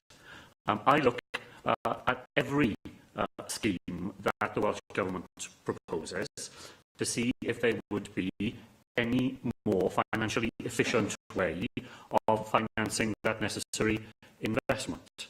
And we have certainly looked at the idea of bond issue. To date, I've not seen any convincing evidence that would suggest to me that bond financing would be a more effective way of securing the necessary investment to complete the dualling of the Heads of the Valleys Road. But I can certainly assure the member that the range of possibilities available to us are always under consideration, and if there were a way of doing this which provided better value to the Welsh taxpayer, we would not in any way be averse to considering it. Ramsey. Yeah, Clywyd, if I just pick up on the last aspect of your answer there, Cabinet Secretary, on value. Adam Price focused very much on the overall cost of the scheme. I've had some experience recently with my constituency of the cost of the Clydach Gorge part of the scheme from Gilburn up to Bryn Mawr. And I attended a meeting of local residents and councillors who, though supportive, very supportive of the project in general, and looking forward to the end goal where they have a fantastic new road, are concerned about, they described it as a slackness with the financial administration of the project. And the local impression is that road closures, sometimes necessary, but road closures are happening without the statutory notification that's required by law. Modifications are being made to the design of the scheme without the usual consultation process. And one example is an important flyover at Gilburn is behind schedule because of a water main issue that local people believe should have been sorted out a long time ago and is yet to be resolved. Cabinet Secretary, there's often slippage, particularly in road projects. We accept that and we accept the need for this project long term. But can you look at the financial oversight which the Welsh Government is applying to the Heads of the Valley scheme, specifically the Clydach Gorge part, but the rest of the scheme as well, to make sure that you are achieving your aim of value for money? Because at the moment, the perception, at least in my constituency locally, is that there is slippage beyond what is acceptable and that value for money is not being achieved. So I thank Nick Ramsey for drawing my attention to those points. I'm very happy to look at them. As far as the part of the road which was the subject of the original question, I want to be clear that we are absolutely committed to doing all of that in a way that is consistent with the necessary legal permissions, draft orders and an environmental statement for the section have recently been published, and we are partway through securing the necessary statutory consents which would lead to the powers to build the road and complete the dualling of the A465. So on that aspect, I can give him an assurance that we are determined to do everything in the best possible way. In terms of the financial management of other aspects of the dualling, I look carefully at the points that he's raised this afternoon. Neil Hamilton. Finance Secretary said a moment ago that he didn't recognise the figures which were produced by the member for Carmarthen East and Neville. Can he tell us what figure then he would recognise in this context? And as regards value for money, when the Department of Transport did a study of the benefits of dualling of the A465 several years ago, they suggested that they came out at £1.52 of benefits for every pound spent. If there is a significant increase in the cost of the project, of course, that relationship will substantially worsen, and the Department of Transport regards schemes as offering low value for money if the benefits are below £1.50 for every pound invested. So are we not in danger, if costs are not contained on this project, of ending up with another sort of white elephant fiasco? And that's money which could have been applied in other ways to the benefit of people of Wales. Well, the general point the member makes is the obvious one, that if costs go up, the cost-benefit analysis alters. Do I think that completing the A465 road so that it can bring the necessary economic benefits to that part of Wales as a white elephant? No, I certainly do not. It's a very important part of the infrastructure which this government is determined to bring to those parts of valley communities where connectivity is intimately connected to future economic prosperity. As to the question of the figures which I do recognise, that is the figure that I gave in my answer, and that is that the capital value of the scheme is currently estimated to be some £400 million.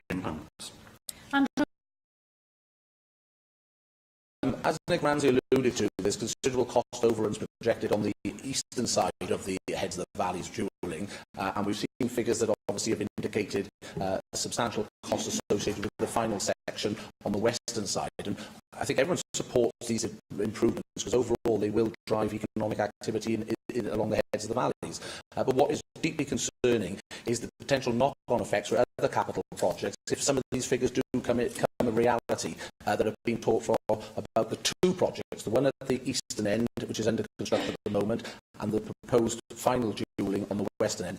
As Finance Secretary, are you committed to making up that shortfall that the Department might find itself in with these considerable cost overruns so that other capital projects around Wales will not have a detrimental impact, A, on the money that's available to them and the timelines for delivery of those important transport projects across Wales?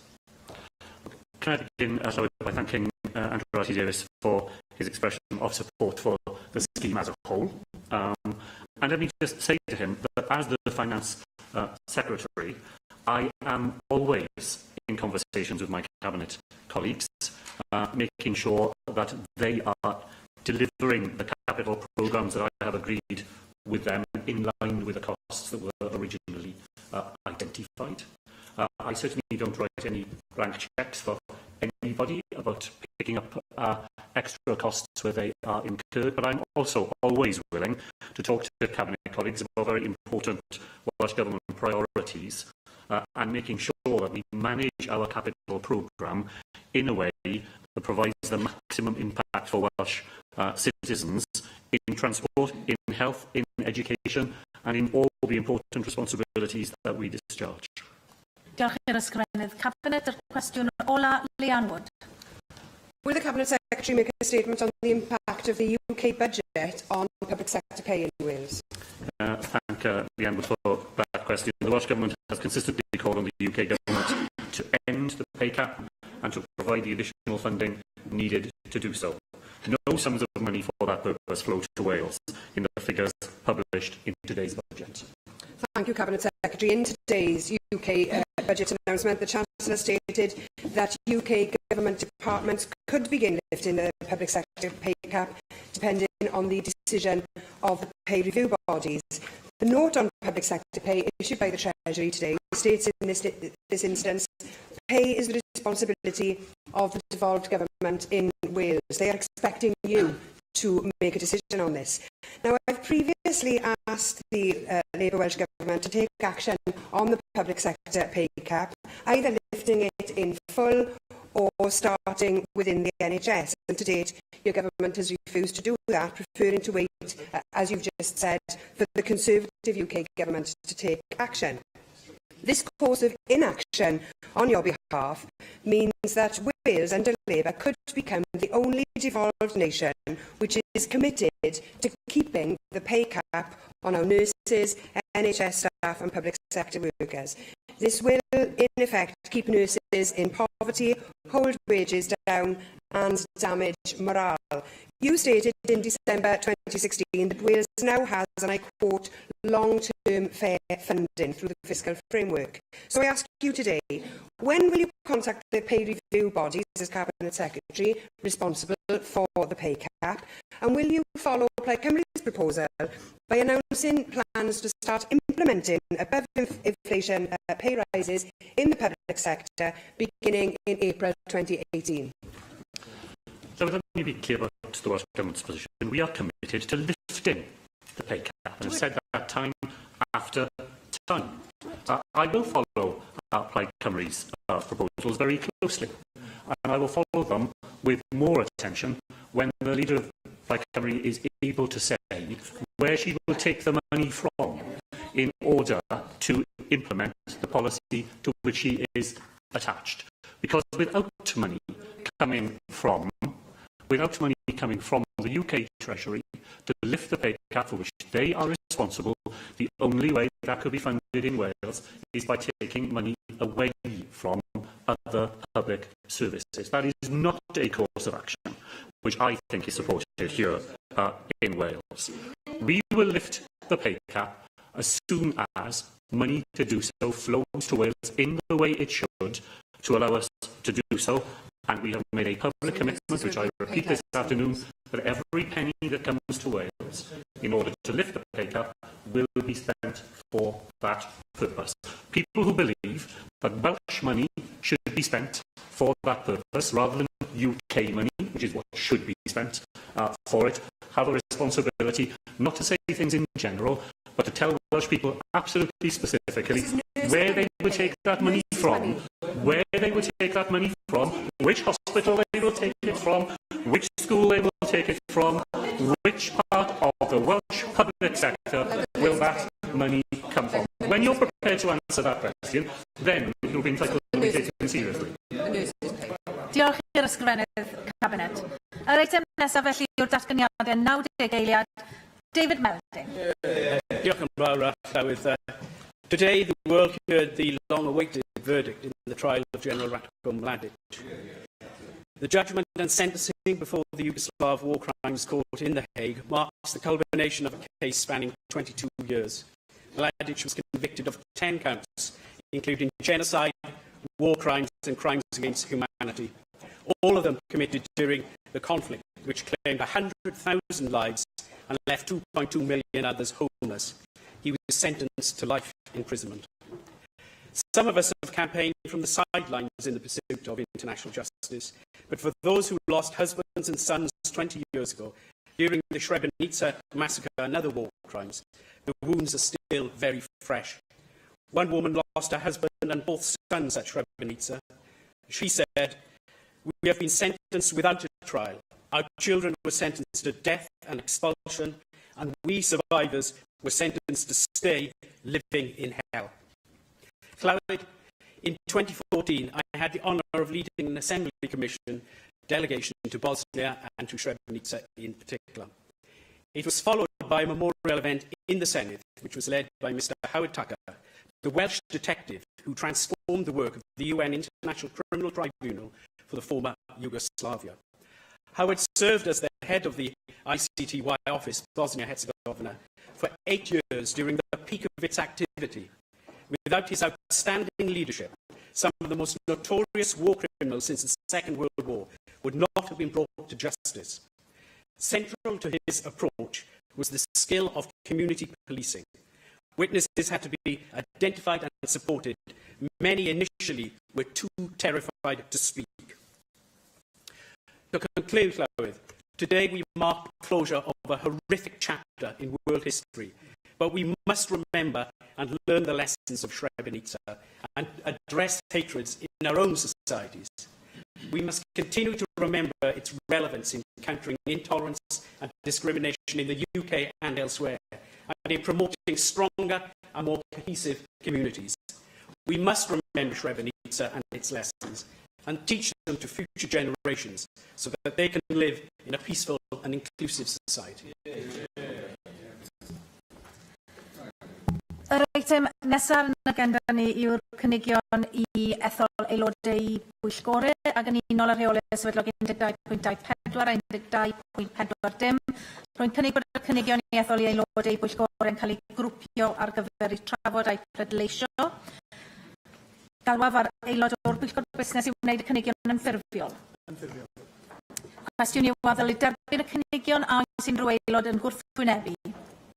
Felly, derbynir y cynigion yn unol ar rheol sefydlog 12.36. Yr eitem nesaf yw'r ddadl ar adroddiad y Pwyllgor Economi, Seilwaith a Sgiliau a'r Seilwaith Digidol Cymru. Fi'n galw ar gadeirydd y Pwyllgor I wneud cynnig Russell George. Diolch Llywydd. I move the motion in my name. This report is in regards to digital infrastructure in Wales.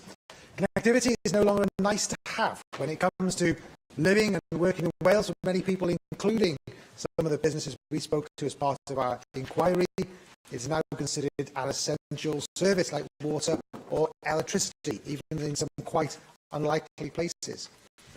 To launch this report, I visited Mead Farm in Caldicot, a food business that relies on digital infrastructure to track the location, health and well-being of its cows and to market its fresh breakfast products in the local area.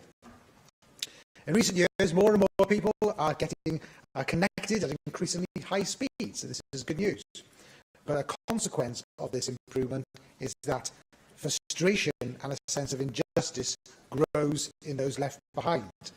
Those who are connected at low speeds look enviously on at those able to access higher speeds, and those with nothing at all are left with the greatest frustrations. While the Welsh Government Superfast Cymru scheme, delivered in partnership with BT, has connected high numbers of people, when complete about 96% of premises in Wales will be able to access it, we're told, there remain pockets where it will not reach, and the rollout of mobile phone coverage is following in a similar pattern. I received a letter last month from Mrs James near Blandura, near Whitland, which eloquently puts the issues into context. So I'll read part of her letter out. We have slow broadband, which means downloading or watching items such as BBC Three is practically impossible. On a personal level, farming relies on online submission of forms more and more, and the lack of mobile signal while out working for hours in the fields leads to lost time in contacting colleagues, and the health and safety aspect is very worrying, with one fatality a week in agriculture at the moment. The school buses, which travel along the valley, find it worrying that if they have a breakdown, they're unable to leave the bus with 70 pupils aboard to get help. Villages have been trying to get smart meters installed, but are unable to do so without the most basic signal. So I receive similar complaints in my own constituency every week, and I'm sure other members are not much different to myself. As a committee, we want to see everyone in Wales able to access the internet at fast speeds, whether for work or entertainment. But we also need to build a structure that is fit for the future. Our demand for bandwidth has massively grown and is likely to continue to do so. And where once we needed enough to send some emails or to look at a website, now we routinely stream TV programmes and films to a range of devices at home and at work. We have made a series of recommendations to help Wales develop a digital infrastructure which is as fast and reliable as that enjoyed elsewhere in the UK. But Wales's geography puts us in a difficult position. Rodri Williams, Director of Ofcom Wales, told the committee that Wales needs 67 masts per million of the population to broadcast terrestrial television. The number in England is 12. So, and despite having more masts, we still don't have the same level of coverage. So to get mobile coverage on a par with England, Wales will need a greater number of masts, and for that to happen, we'll have to make it easier for that to happen and that to do so. Filling in the gaps so that everyone can receive good service is the minimum requirement. More can be done to help people take up those services once available, and to take potentially controversial steps to ensure that connectivity makes many of us to have to take for granted is available to all. We also need to ensure that capacity is there. There are too many examples where streets have been enabled, I say that in inverted commas, for superfast broadband, but individuals can't access it because of lack of capacity at the Cabinet or Exchange. There's clearly no point in having the infrastructure in the ground if residents can't actually benefit from it. And furthermore, as early as last week, members will have been told that premises in their constituencies are still to be upgraded for fibre broadband by the end of 2017. However, the Welsh Government also say, and I quote here, that the Superfast Cymru contract with BT closes in December 2017, and the costs of addressing any premises that suffer a delay beyond that date will not be met by the Welsh Government through this contract. Now, the committee will be grateful for further clarity on this point, especially as the Superfast Cymru website has recently changed. Those that were previously listed as being in scope and due for an upgrade before the end of the year have now been told to check back after this date the status of their premises.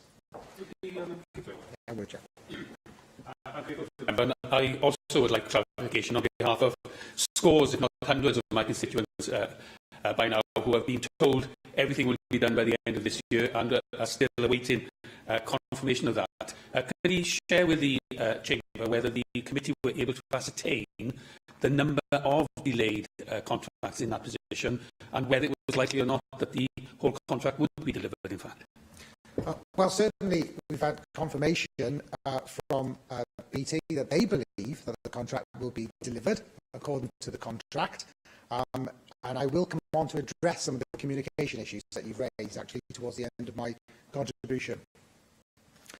And I think what Simon Thomas has also said concerns many other members as well, because the prospect of premises, of course, being left behind or left in the lurch increases substantially after the so-called drop-dead date at the end of December 31st, unless the Welsh Government, of course, intends on picking up the baton again as part of its successor scheme. And I would be grateful, of course, for clarity from the Cabinet Secretary, and the Cabinet Secretary heard Simon Thomas's comments in regards to this as well. I am pleased to see that the Government has accepted all 12 of the recommendations, 3 in principle.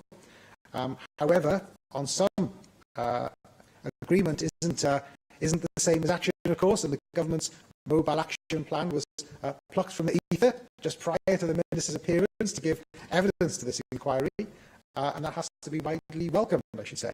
But progress since then, I have to say, has been slow, and Wales has already been playing catch-up with Scotland, and the action plan needs a bit more action, I would say. It needs to move at a faster upload speed. The Superfast Cymru scheme is rapidly drawing to a close.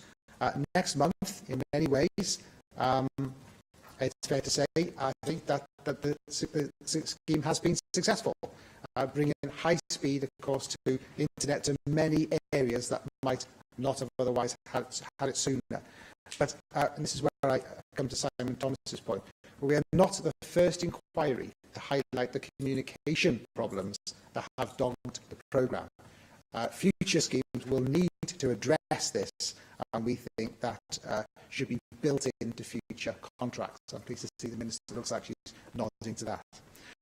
And one final thing, the committee has received some evidence from people concerned about electro-hypersensitivity, where people suffer from reaction to Wi-Fi or mobile phone signals. Now, while this was not, this was outside the terms of our terms of reference, I have received some further correspondence on this, and since we're debating this today, I would ask the Minister if any consideration has been given to this issue. So I do look forward to the debate this afternoon and look forward to hearing comments from other members. Adam Price. Dwi'n meddwl wrth i ni edrych, fi'n credu, ar y maes yma bolisi. Mae yn gwneud I chi teimlo yn arbennig o isel, oherwydd dyma oedd y technoleg, oedd ar potensial, a dweud y gwir, I ni wrth wneud anfanteision, yn y fe, bod yn ddaearyddol ymylol, neu cael eich samleoli mewn sefyllfa wledig. Yn o dechnoleg yma sydd yn cynnig yr ateb, a dweud y gwir, I fusnesau yng nghefn gwlad. Ond oherwydd y ddiffyg llwyddiant, y ddiffyg cynnig sydd wedi bod, wrth gwrs, dyn ni dal mewn sefyllfa anfanteisiol o gymharu gyda prif ganolfannau poblogaeth dinesig yn Lloegr ac yn y blaen. Felly, mae rhaid I ni gael gwell arweiniad gyda Llywodraeth Cymru. A dyw'r system sydd gyda ni, neu dyw'r ymagwedd, neu dynesiad polisi sydd gyda ni amlwg ddim yn delifro.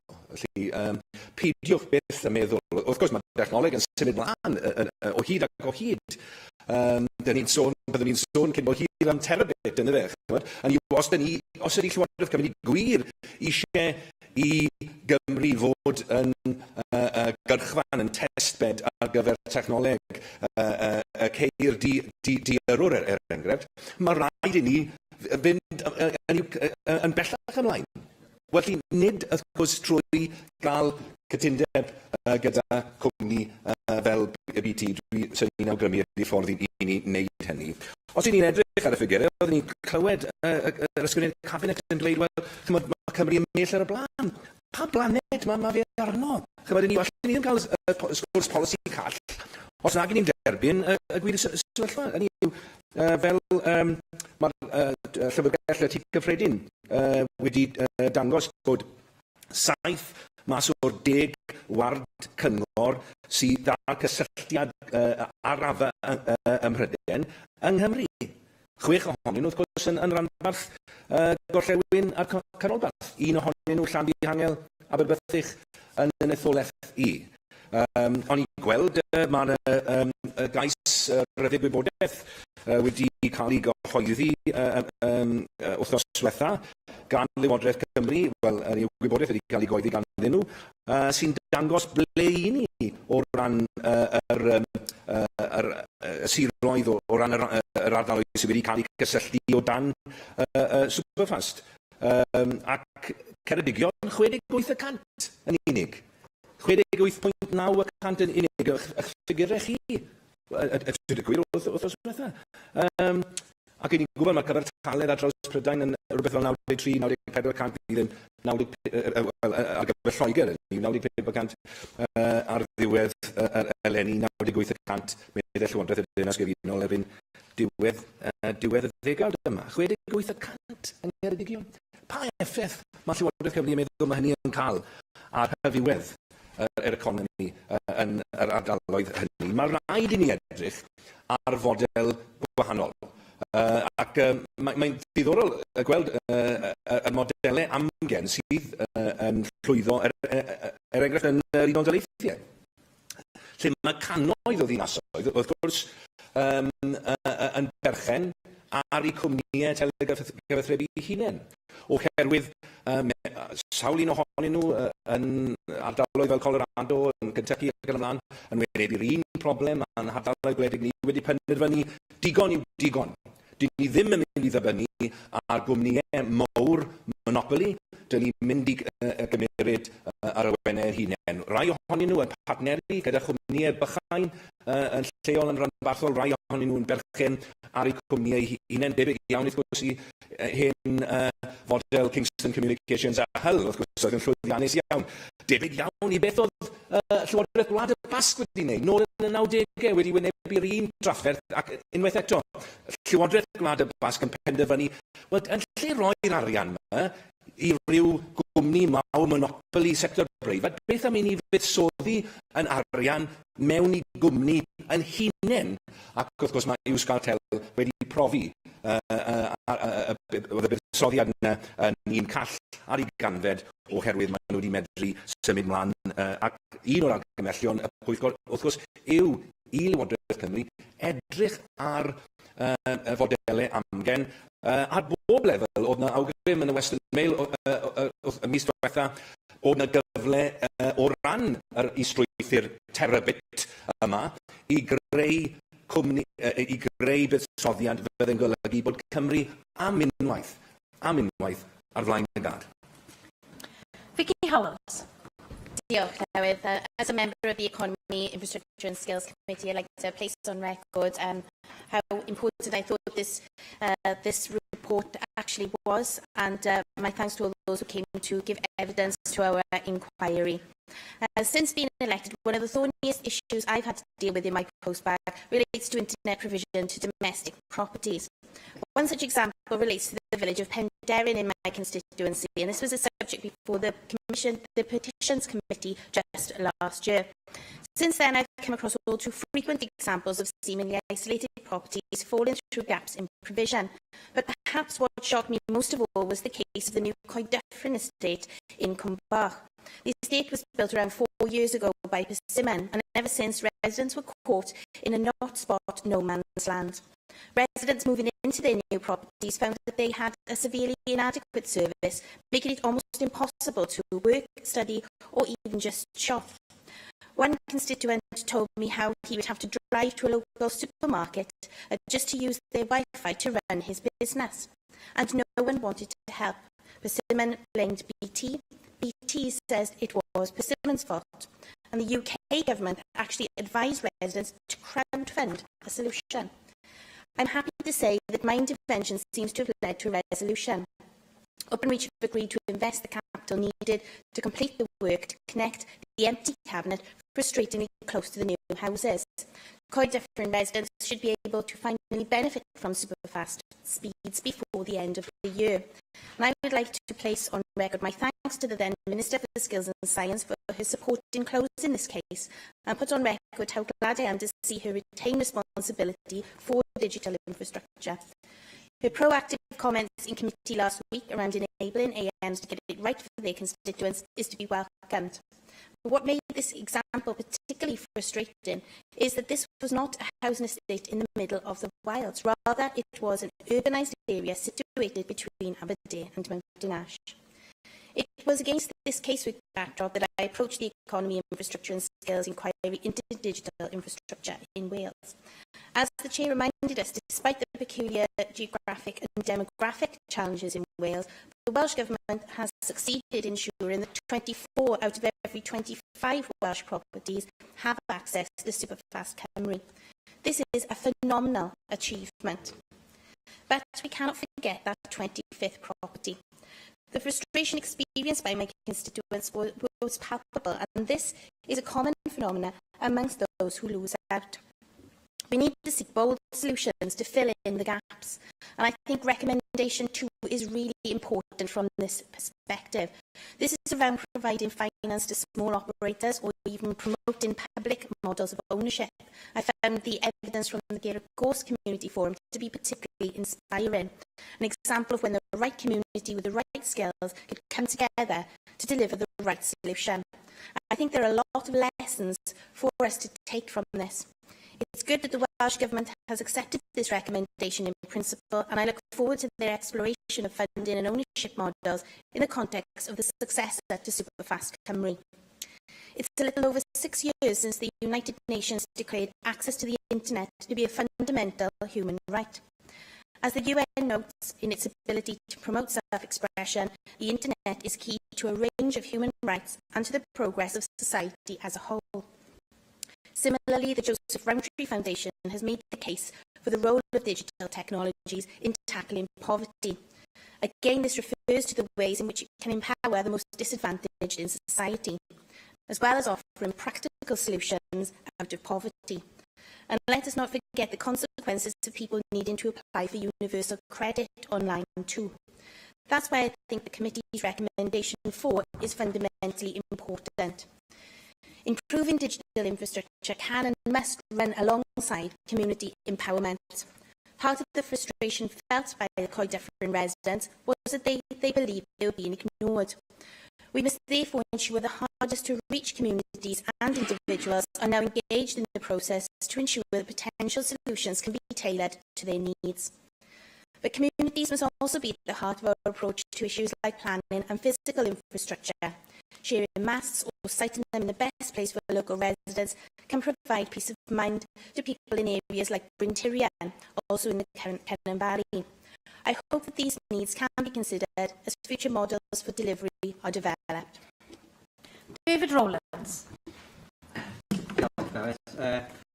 Can I say that how proud I am to have taken part in the production of this this report, and to also make note of the very adequate way in which the Chair has taken us through to this in the procedures needed. The IIS Committee's report on digital infrastructure throws up a number of questions, but first I would like to acknowledge the excellent progress that the Welsh Government has made with the massive expansion of the connectivity levels in Wales with its superfast broadband project. But the former Cabinet Secretary, in evidence to the economy and infrastructure, I say former, I'm afraid, I see you're still sitting with us and you're still going to answer the questions, Minister.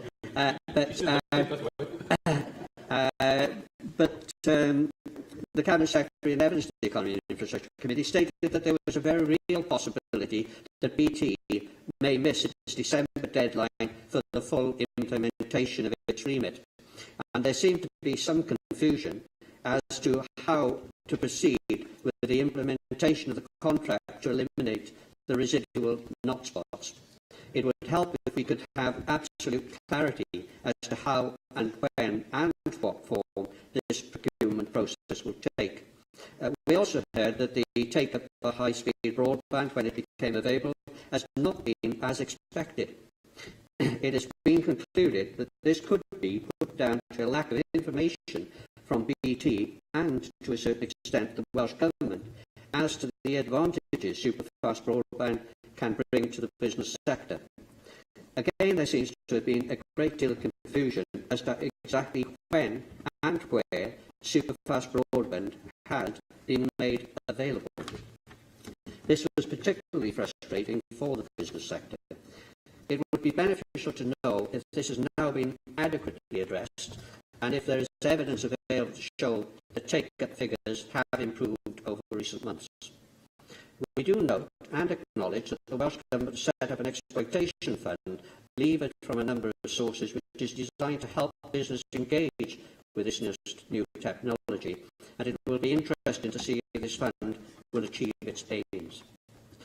It is said that at the end of the Superfast Cymru contract, the BT, there is estimated to be around 4% of the country without superfast broadband. We acknowledge that filling this gap will be far more expensive per connection than under the last contract, but we urge the Welsh Government to press on with this excellent progress made so far and make superfast broadband universal throughout Wales, and in so doing make Wales one of the world leaders in online access. Turning to mobile phone coverage, again we acknowledge the progress made so far, but a number of obstacles have been identified by mobile suppliers, citing such things as planning delays, access to land, difficulty with electricity supply, and arrangements with necessary traffic disruptions. We urge the Welsh Government to use all its powers to alleviate these obstacles, so that even rural Wales will be free of the scourge of knock spots, a situation which has been cited as being one of the main factors inhibiting business growth in our rural communities. Again, we acknowledge we wish to acknowledge the excellent progress made in this area by the Welsh Government and offer for our support in its further implementation. Simon Thomas. Diolch, Llywydd. Mae angen ofn allai ddim fan i'r bodlonwyr sydd gyda fai gyda cynnydd o dan y contract yma yna'n gyffredinol gyda Ban Llydan yng Nghymru. Fe soniodd Vicky Howells bod dim ond un o bob 5 ar 20 o dau sydd heb yn lediad at Ban Llydan, ond yn ymddangos i fi, drwy llythyfau dwi'n cael bod pentrefi cyfan yn llawn o'r un o 5 ar 20 o dau yma, felly yn ardal dwi'n yn i'r gynrychioli. Erbyn hyn, mae llythyfau ynglyn â mynediad at bod band wedi mynd hibio yn fy mbos bag i, neu ebys fi, hibio iechyd. Mae gen i mwy o llythyfau ynglyn â Ban Llydan a iechyd, a dwi erioed wedi gweld hwnna yn bod yn aelod cynulliad nac yn aelod seneddol. Ac mae'n amlwg fod mynediad at Ban Llydan wedi bysifo ar adeg hyn gan fod y cytundeb presennol yn dod i ben diwedd y flwyddyn, gan fod nifer yn cwyno bod nhw ddim wedi gweld y mynediad maen nhw wedi bod yn disgwyl. Oedd na wefan yn dangos i pobl pryd oedd y pentre yn mynd i fod yn cael, a pryd oedd y tŷ nhw i fod yn fan ohono fe. Tynwyd yr arian cyhoeddusrwydd allan o'r wefan yna, felly bellach dyw pobl ddim yn gwybod pryd mae'r cyflawniad yn mynd i ddigwydd. Ac erbyn hyn, dwi'n ofni bod un o'n sefyllfa i daimlo bod gweithio ymdrechion Llywodraeth Cymru, dwi ddim yn siŵr bod ni wedi cael y gwasanaeth a byddwn ni wedi disgwyl i cael am gwafiant o dros 150 o filiynau o bunnoedd gan Openreach a BT. Dwi ddim yn meddwl bod nhw wedi perfformio yn llawn i'r contract, a wy'n dod i siarad mewn ychydig ynglyn â'r beth dylwn ni'n wneud yn ei gylch yna. I'r ardaloedd dwi'n yn gynrychioli, mae mynediad digonol at Ban Llydan yn bellach yn hollol hanfodol. Dych chi'n sôn yn gyffredinol am 10 megabit, fel oedd Adam Price yn sôn amdano erbyn hyn, mae'r disgwyliadau pobl yn sut maen nhw'n gallu ymdrin ar economi leol wedi mynd tu hwnt i hynny. Dyn ni ddim eisiau gweld pobl yn gorfod symud o cefn gwlad, symud o Gorllewin Cymru yn mwyn bod nes at y fachnad, pan fod gyda chi machnad electronig, dyle fod yn bosib i wneud, ac yn wneud ar y fachnad yma, unrhyw le yng Nghymru. Nawr, soniodd Adam am y ffaith bod astudiaeth gan tir cyffredin, Llyfrgell Tir Cyffredin, wedi canfod bod 7 o'r 10 gward gyda'r Ban Llydan mwyaf araf i'w cael yng Nghymru, a bod 6 ohonyn nhw yn etholaeth Gorllewin ac yn Ogfath a Gorllewin. Ond mae'n wath na hwnna, achos pan edrychais i ar y ffigurau, o'n i'n syniad yr gwir i weld y ffigurau oedd gan Llyfrgell Tir Cyffredin. O'n nhw'n gwael bod y ffigurau yma'n wael. Enghraifft, Trelech yn Gorllewin Cyfyrddin, 3.8 megabit, Ysgyr 42, Llanfihangel Aberystwyth 42. Nawr dwi, dros y haf diwetha, wedi gwneud astudiaeth fy hunan yn Meirion Dwyfo, yng Ngheredigion, yn Sir Benfro ac yn Sir Gar. O beth yw'r cyflymder mae pobl yn cael go iawn yn eu tai nhw. Ac mae'n rhaid yn mwy eisiau 0.2 megabit. Ydych chi ddim yn... Bydden nhw'n wrth i boddau i cael 4.1 neu 4.2. Mae'r reality, mwyn gwybod lle mae ffigurau yn dod, falle o ti drws nesau i cabinet neu beth, mae'r reality o be gewch chi can llath neu mwy na gan llath lawr y copper line o'r cabinet yng Nghefn Gwlad yn gwbl wahanol i'r ffigurau hyn, a mae tair angen edrych o hwnna gan y Llywodraeth. And I'm delighted to see that the Minister retains her responsibility for this. Perhaps there's a bit of copper wire that's keeping her around her ankles or something, that refuses to let her go. She will know, because she signed many a letter to me, just how many correspondences we've had over the last few months as we come to the end of this period. I could write her letters for her now, and I mean no disrespect to her, but they contain the same paragraphs, just slightly ordered in different ways, just to break the boredom. We're liaising with BT with its promises. It'll be completed by the end of December 2017. The Superfast Cymru contract ends December 2017, and we're not going to pay any more after that. And then this classic line, we make it clear that failure to do so will see severe financial penalties. I'd like to understand when the Minister replies, Cabinet Secretary, sorry, just what the nature of those penalties are, because I don't think my constituents are interested in penalties. They just want broadband. They want this contract to actually deliver to them and deliver to what has been promised. And just to give an example, I'm afraid, because this goes a bit further than just BT, and some of the, I think, rather patronising attitude that some people have towards businesses in rural areas, some idea that you should put up with second-class service simply because you've chosen to remain in your area. The letter I quoted a little bit from there was one of the most recent I've had with the Minister, which was regards to the sawmills in Penarth, which was mentioned by Leanne Wood in questions to Ken Skates earlier. Now, again, the promise has been to deliver supervised broadband to those sawmills by the end of December. Now, the sawmills have made £7 million of investment in equipment that is run internationally. In Belgium, that's where the headquarters of this equipment is. If something goes wrong with the equipment, they go down the line to Belgium to get sorted out. And we can have an argument about that's good or bad, but that's what sawmills do. That's what sawmills all over the Western world do. And I don't want that sawmill moved from the Tyvi Valley to closer to Belgium or closer to an internet connection. It's employing 20, 30 people in the Tyvi Valley, Welsh speakers as well, and it's an indigenous Welsh-owned family business. So the letter from the Minister says that she will do everything she can to deliver this. But I've got a copy of an email from a Welsh Government official. And I'm afraid that reads very differently. The email says, I'm not saying broadband is good enough, but just maybe the sawmill management should have checked that before spending millions. That's the attitude that pervades broadband connection in rural Wales. And we have to overcome that attitude in a serious attention to broadband provision and entitlement. Hefin David. When I write my Hollywood screenplay, blockbuster, I will be using the Gerard Gors story as an example. We took evidence on the 19th of January from Duncan and Ray Taylor, and they told us the story with no telecommunications experience whatsoever, how they established a mast that delivered broadband. And I've been looking on their website, and what they did, they negotiated an access to a number of grants made available to them through the Welsh Government and European Agricultural Fund, secured the generosity of community members in terms of use and access to their land. They gained planning permission. They constructed 600 metres of access road. They commissioned the laying of 1.5-mile power line to the site.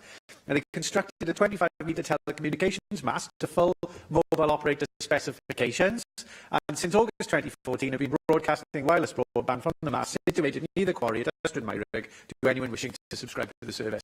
What an inspiring story. And they had trouble as well getting hold of a mast because they were seen as competition to the bigger companies, which is utterly absurd. And I think it was recognised as absurd by those who gave evidence from those companies to our committee. They shouldn't be the norm, but they should be able to, the community should be able to do this where they can, which is why recommendation 2, the Welsh Government should consider establishing a repayable grant or equity scheme to enable smaller operators to fill in the gaps in the network is such an important recommendation, why it's good that it's been accepted in principle. And I'd also say, I don't know whether Adam Price has been speaking as the economy spokesperson or as a member of the committee, because he does wear these two hats. He's a living embodiment of the need for more assembly members, because sometimes he doesn't know which mode he's in. I think his speech was a bit of both, actually, and it was a bit of constructive proposals and a bit of party political criticism, none the worse for that. But I would say the Minister has been heroic. The Cabinet Secretary indeed has been heroic in the way she's pursued these issues. She hasn't given up. She has come to my constituency to meet with businesses that have struggled with these issues. She's introduced me to civil servants who have listened, and I have had assurances, particularly with regard particularly with regard to Castle Reach and Kingsmead Estates in Caerphilly, that by the drop-dead date, these issues should be resolved, and I have every reason to believe BT.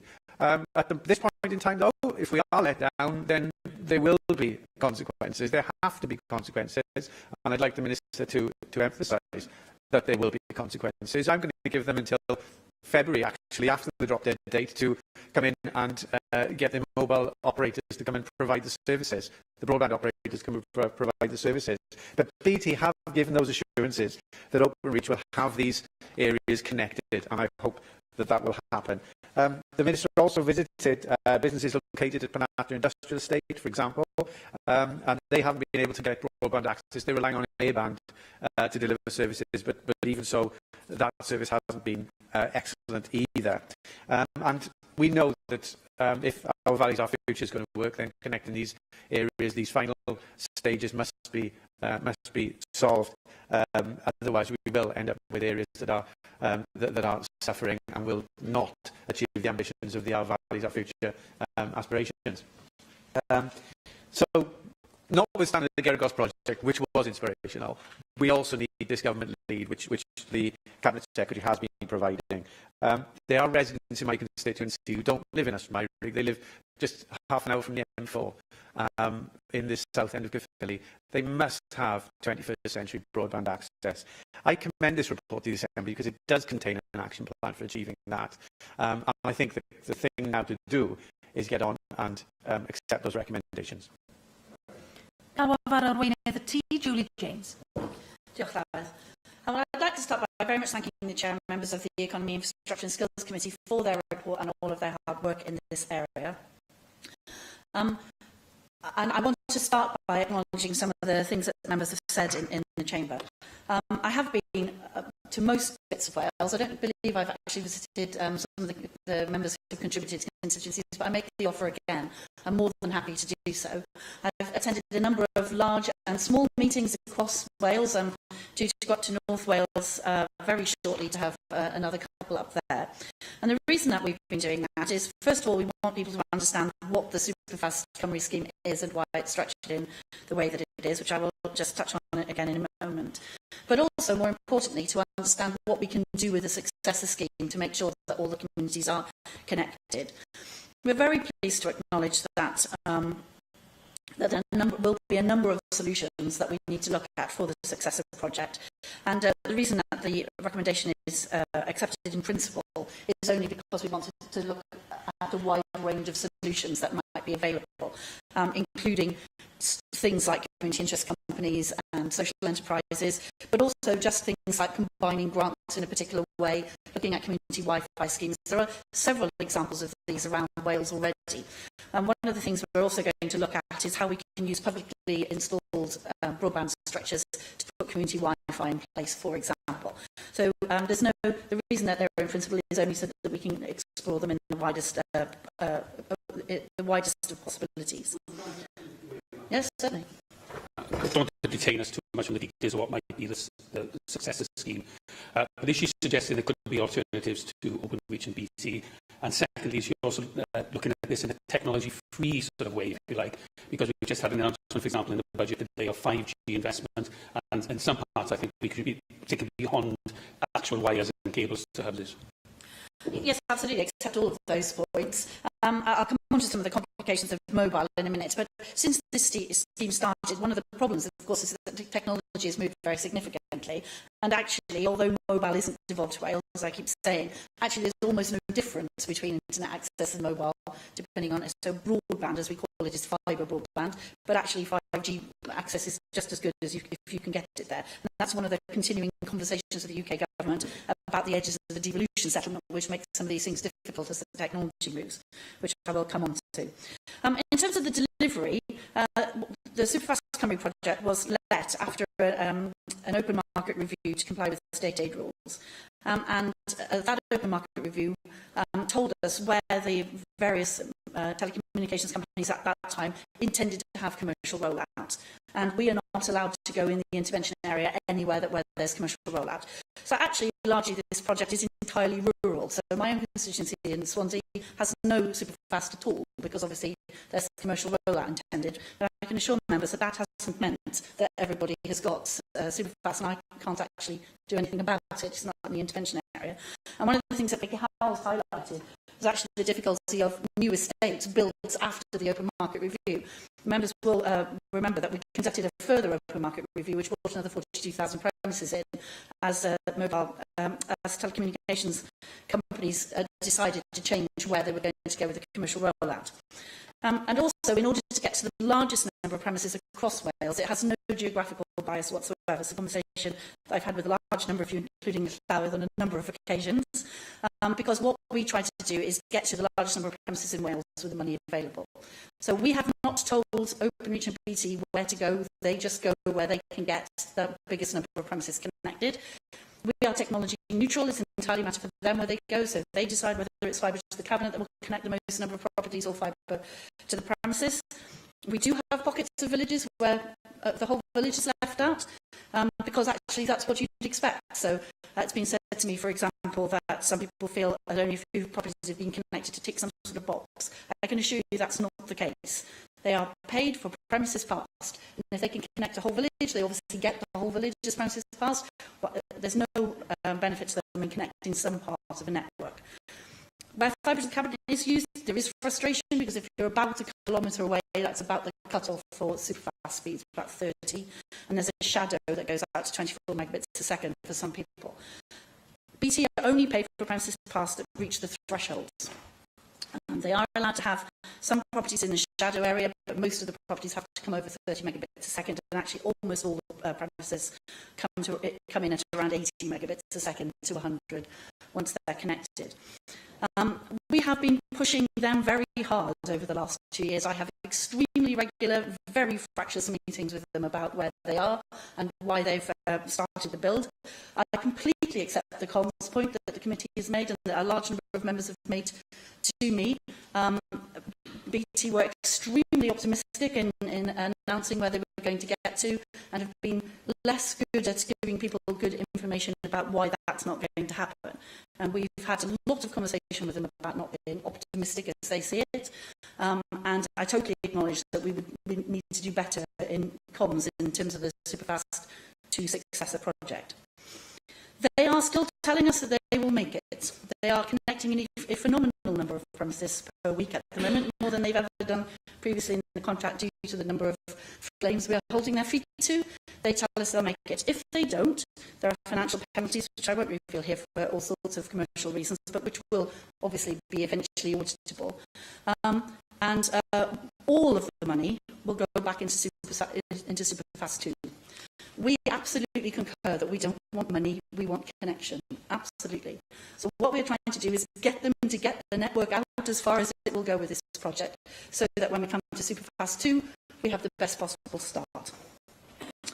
We've just done an open market review and consultation in terms of Superfast 2, and we're just analysing them. Officials tend to start that procurement exercise shortly with a view to the new project starting as close to the beginning of next year as we can manage it, because we want to keep the rollout going.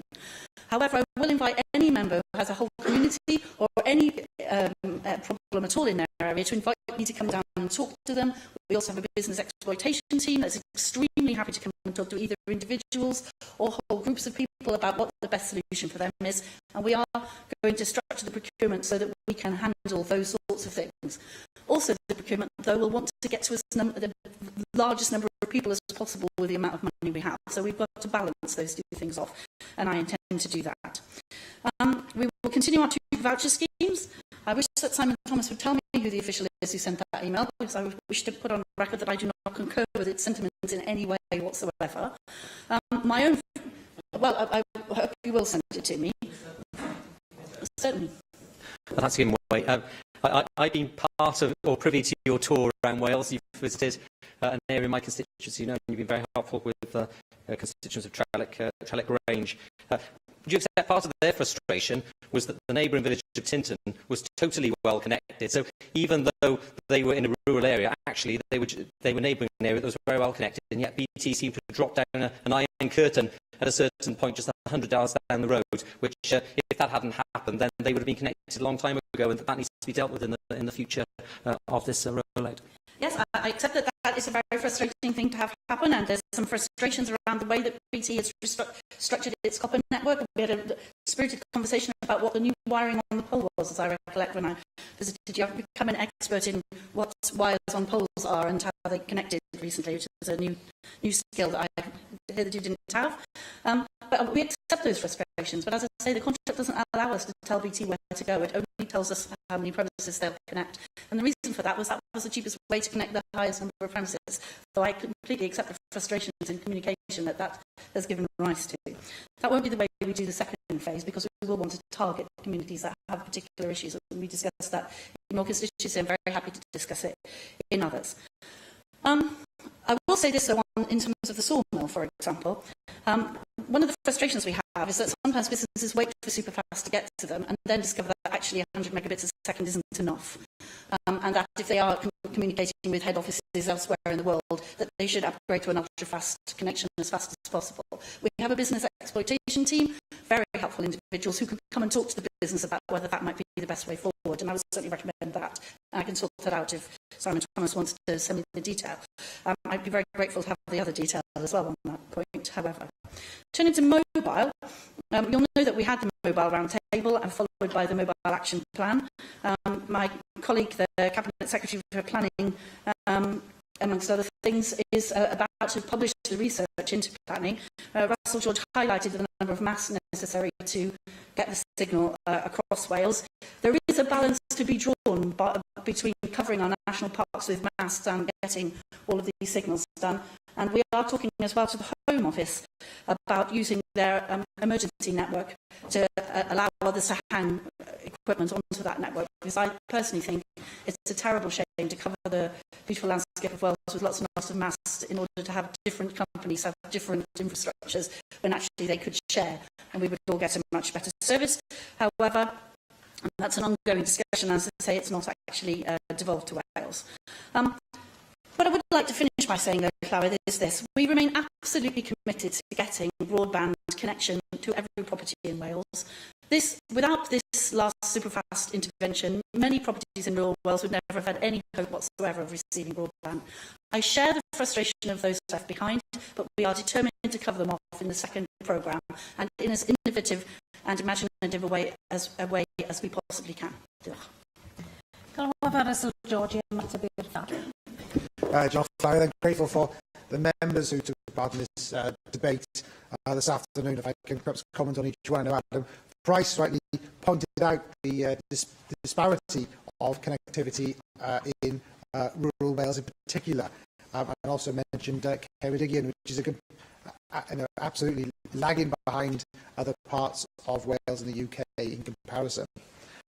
Adam mentioned alternative solutions, and of course those were heard by the Minister, and I would hope that those can be considered as part of a successor scheme.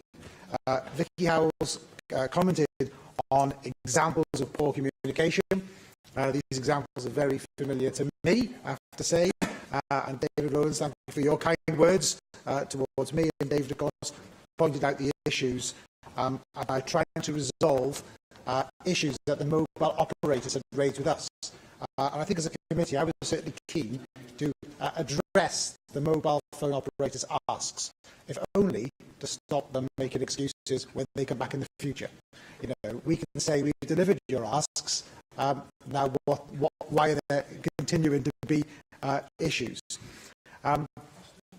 Simon, of course, also talked about his own survey, which reminds me to take my own survey myself and my own constituency in regards to speed. I totally agree with Simon in that people don't want, they're not interested in hearing about BT being fined. All they want is connectivity. That's what's important to them. I'm so pleased that David mentioned Duncan and Ray Taylor, who came to committee and gave evidence to us. And I think it's probably the longest answer alive in the committee session. I think I asked a question and 15 minutes later, Mr Taylor was still talking. And everybody was still listening, and we didn't want to stop him. Nobody was interested in stopping Mr Taylor because he was an inspiration. And his story was fantastic. He was an inspiration. And I think as a committee, we just felt every community needs a Mr Taylor. Yeah. Now, did you hear Mr Taylor? I have to say that I certainly air my frustrations to the Cabinet Secretary on the rollout on a regular basis. And I often think I write more emails to the Cabinet Secretary than anybody else, but I think that I got the feeling this afternoon there's many of the members in that boat as well. But I have to say, I am pleased that Julie James has retained the responsibility in this area.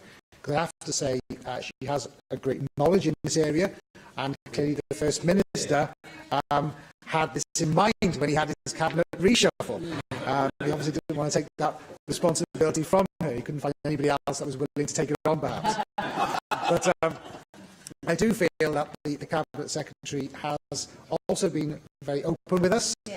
She often says publicly and airs her own frustrations of BT. And also, I know that the Cabinet Secretary has been very busy touring Wales up and down Wales, meeting communities. I know that I said to the Cabinet Secretary, well, how many can I get? What's the limit? And in fairness, she said, look, however many you want, you know, that's fine. Get them all around the table. So I made sure I got the biggest possible table I could find. It was, I think I managed to get 60 people around the table. But you know, credit to the Cabinet Secretary who's willing to face a room of angry people and face them out. But yes, communications, I think, has been absolutely diabolical. I have to say, it's terrible. I know at times I've been here myself, standing in this position, with 2 letters from the then Minister, one to the same constituent, one saying one thing, and a month later saying something else. It's really frustrating. But all people want to know is when they're going to get connected. And if they aren't going to get connected, they want to know they're not going to get connected, so they can look at other solutions. But I'm grateful, at least, that the Cabinet Secretary has accepted that issue. Can I thank members who took part in this debate today, and members who also took part in our deliberations in our committee, some who have now left the committee, after being elevated to government, so thank you for your contribution as well.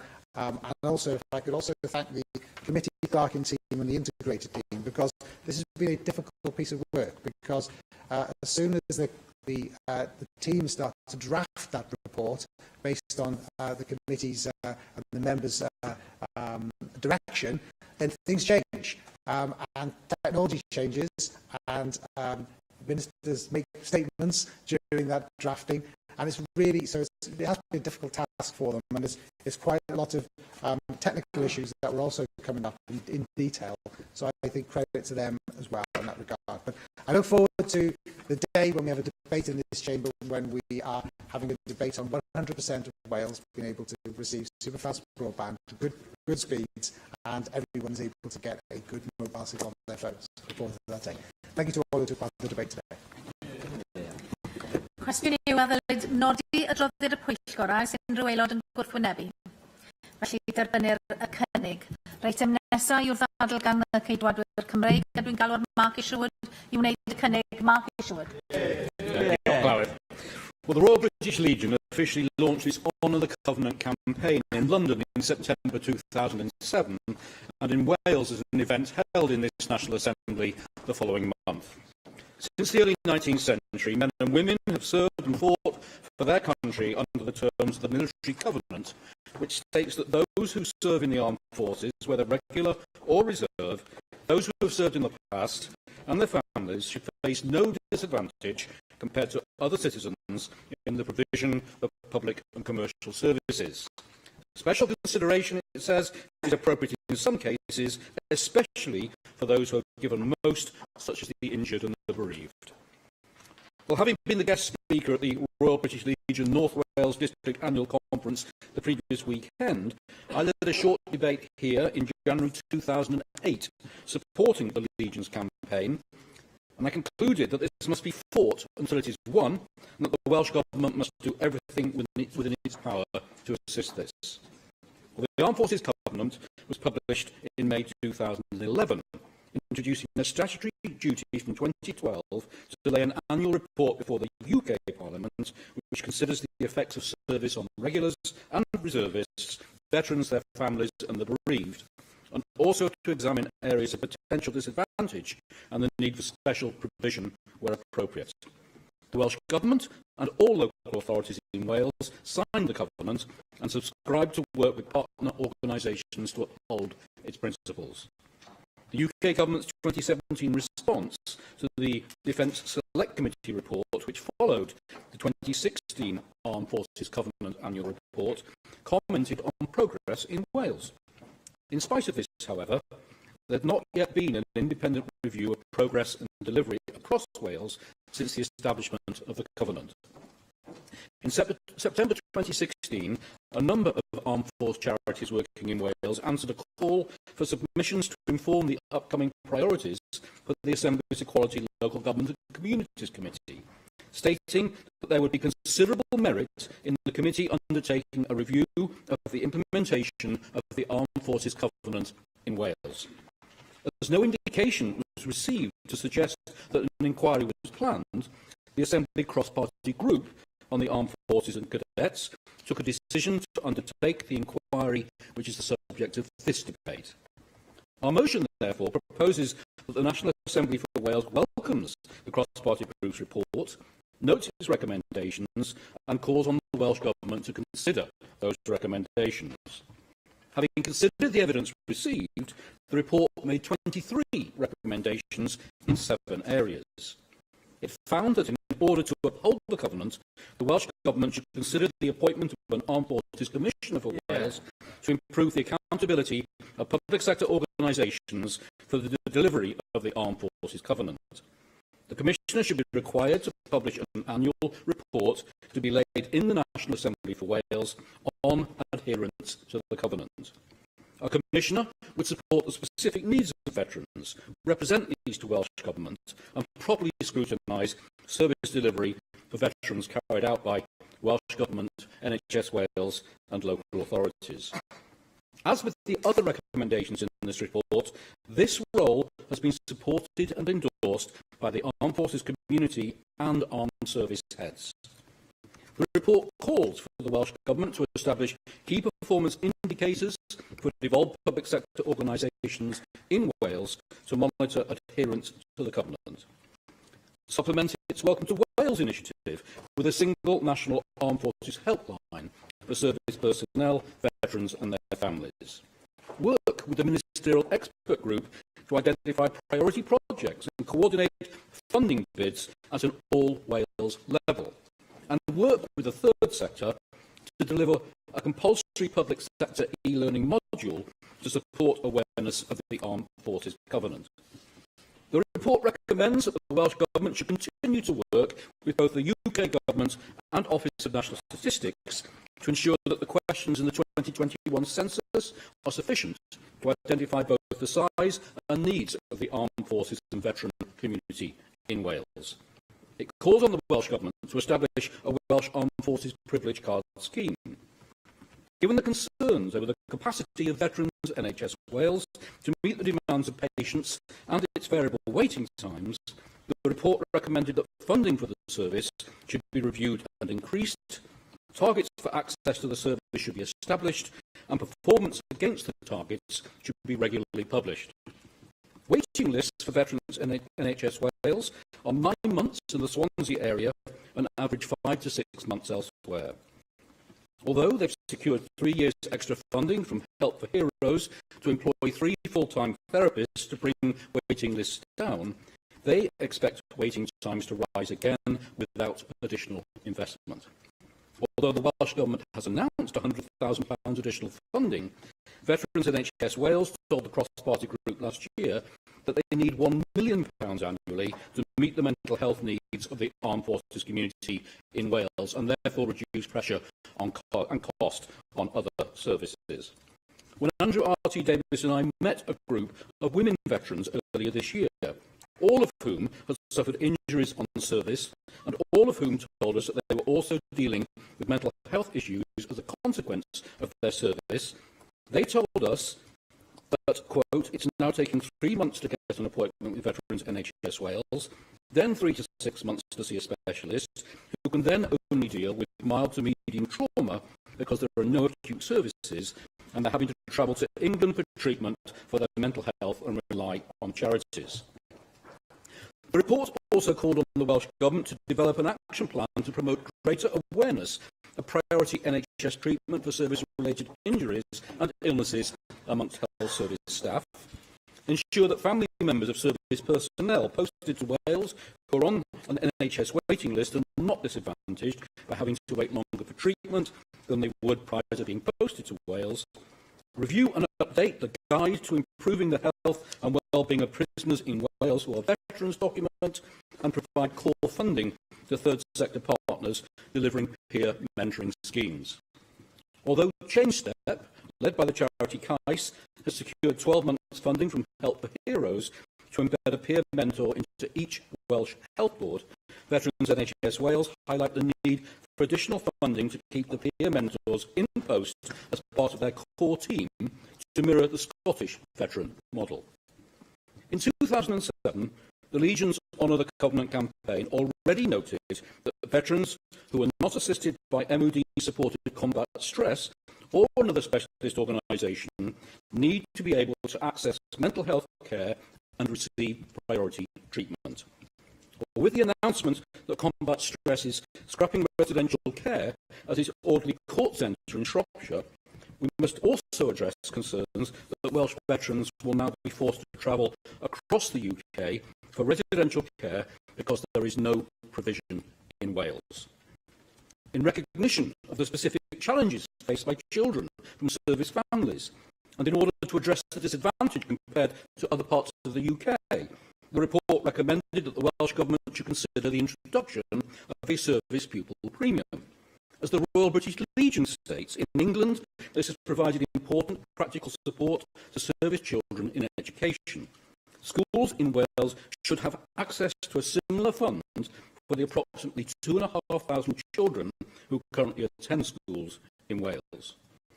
The report also calls for regional education consortia to appoint armed forces champions, flexibility for Welsh secondary schools to allow the children of service personnel to be enrolled mid-term, as is already the case for infant classes, and more schools to participate in the cadet expansion programme.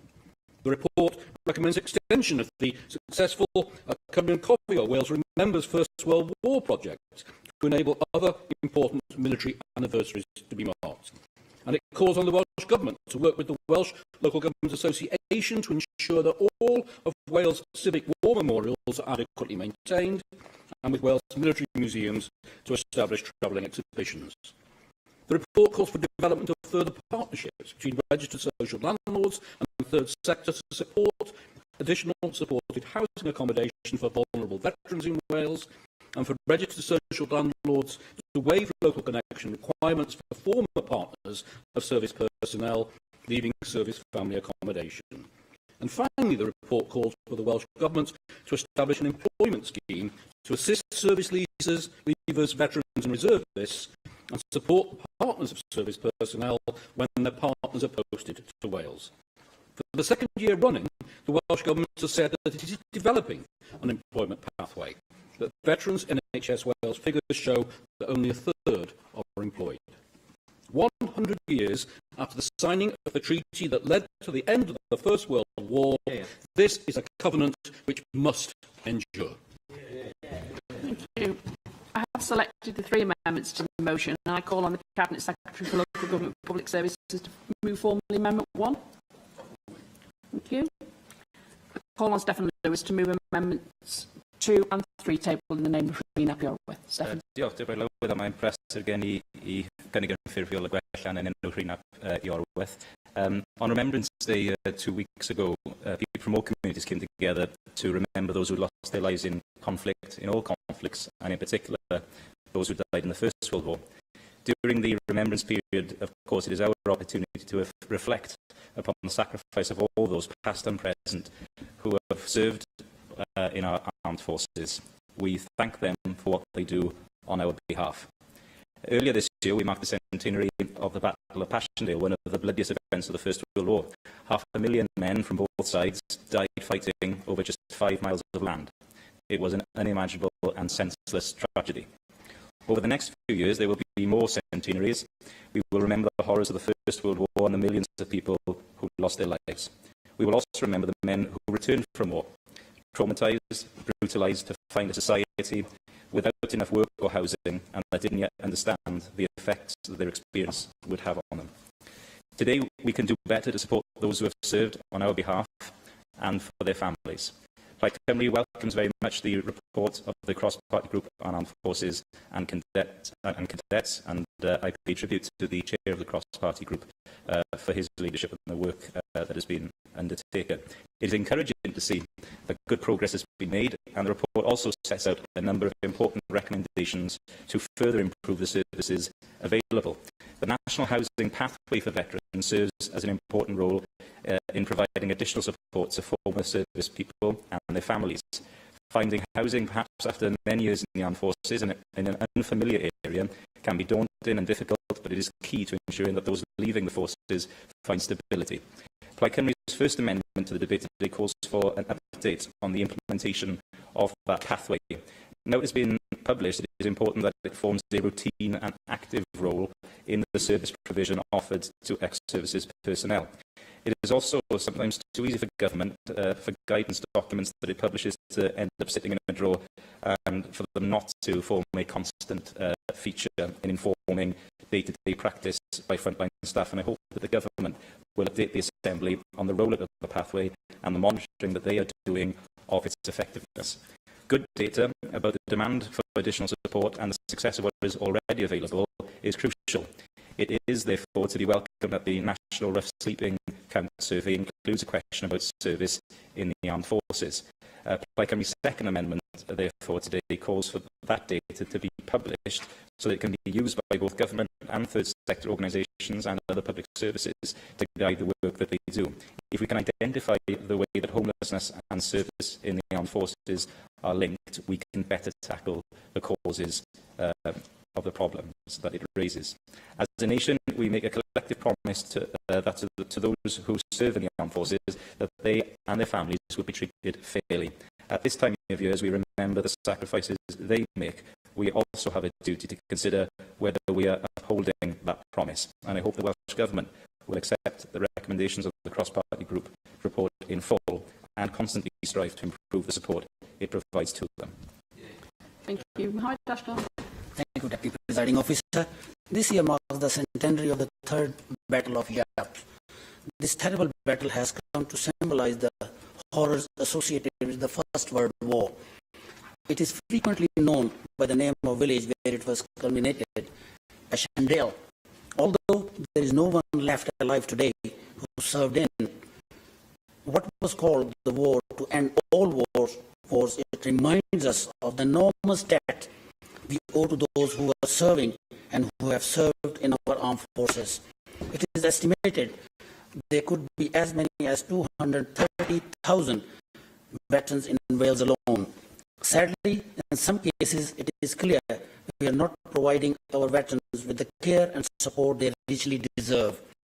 Leaving the military after a long period of service presents many challenges. Often it involves having to relocate, find a new home, new employment, and a change of lifestyle, in some cases drastic lifestyle. However, as this report highlights, delivery of services for our armed forces community can be inconsistent. This is a direct result of lack of awareness about what the armed forces component means in practice and operation. I believe we need an armed forces commissioner in Wales to coordinate and provide the support our veterans deserve from public sector organizations.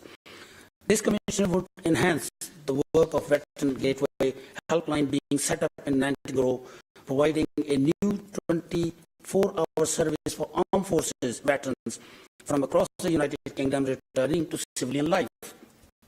Housing, health and other services have often failed to meet their needs, and this can lead to social isolation and reduce health and well-being. Also, safe and secure housing is vital for veterans when entering civil life. There is a number of schemes in Wales that recognize this.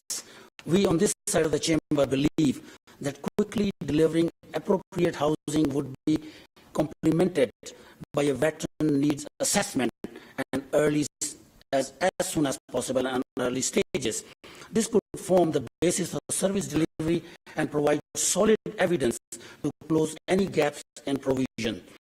A number of veterans become homeless due to an inability to come to terms with the traumatic experiences to the extent that interrupts everyday tasks. Post-traumatic stress disorder is an anxiety disorder caused by experiencing distressful and distressing event in and during the war. In some cases, it can lead to an increase in alcohol and drug misuse.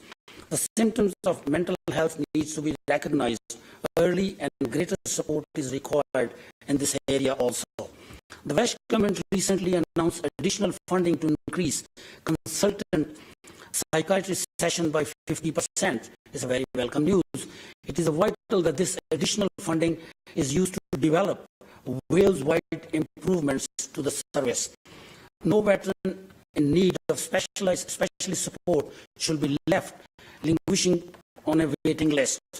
The education of children of service personnel can also suffer due to disrupted lifestyle. The pupil deprivation grant is only available to the children eligible for free school meals. Deputy Presiding Officer, most servicemen and women children do not meet this criteria. In England, there is a service pupil premium of 300,000 per child payable direct to the schools. No such premium exists in Wales, leaving service children here disadvantaged compared to those living in England. The Welsh Government should introduce a service pupil premium to address this issue. Deputy Presiding Officer, I personally have experience in life. The armed forces, they are there to give their extreme sacrifice to the nation. And they're not only done to this nation, they have done globally. I am personally an example. When in 1947, India was divided, it was Royal Air Force officer, which my family owes for the rest of our children and grandchildren. They flew us from Delhi to Peshawar with my mother and father and 3 children, empty-handed. And that was actually the scenario of the Second World War, which I think Royal Air Force not only given to this country, the whole world. And our service personnel have never let us down.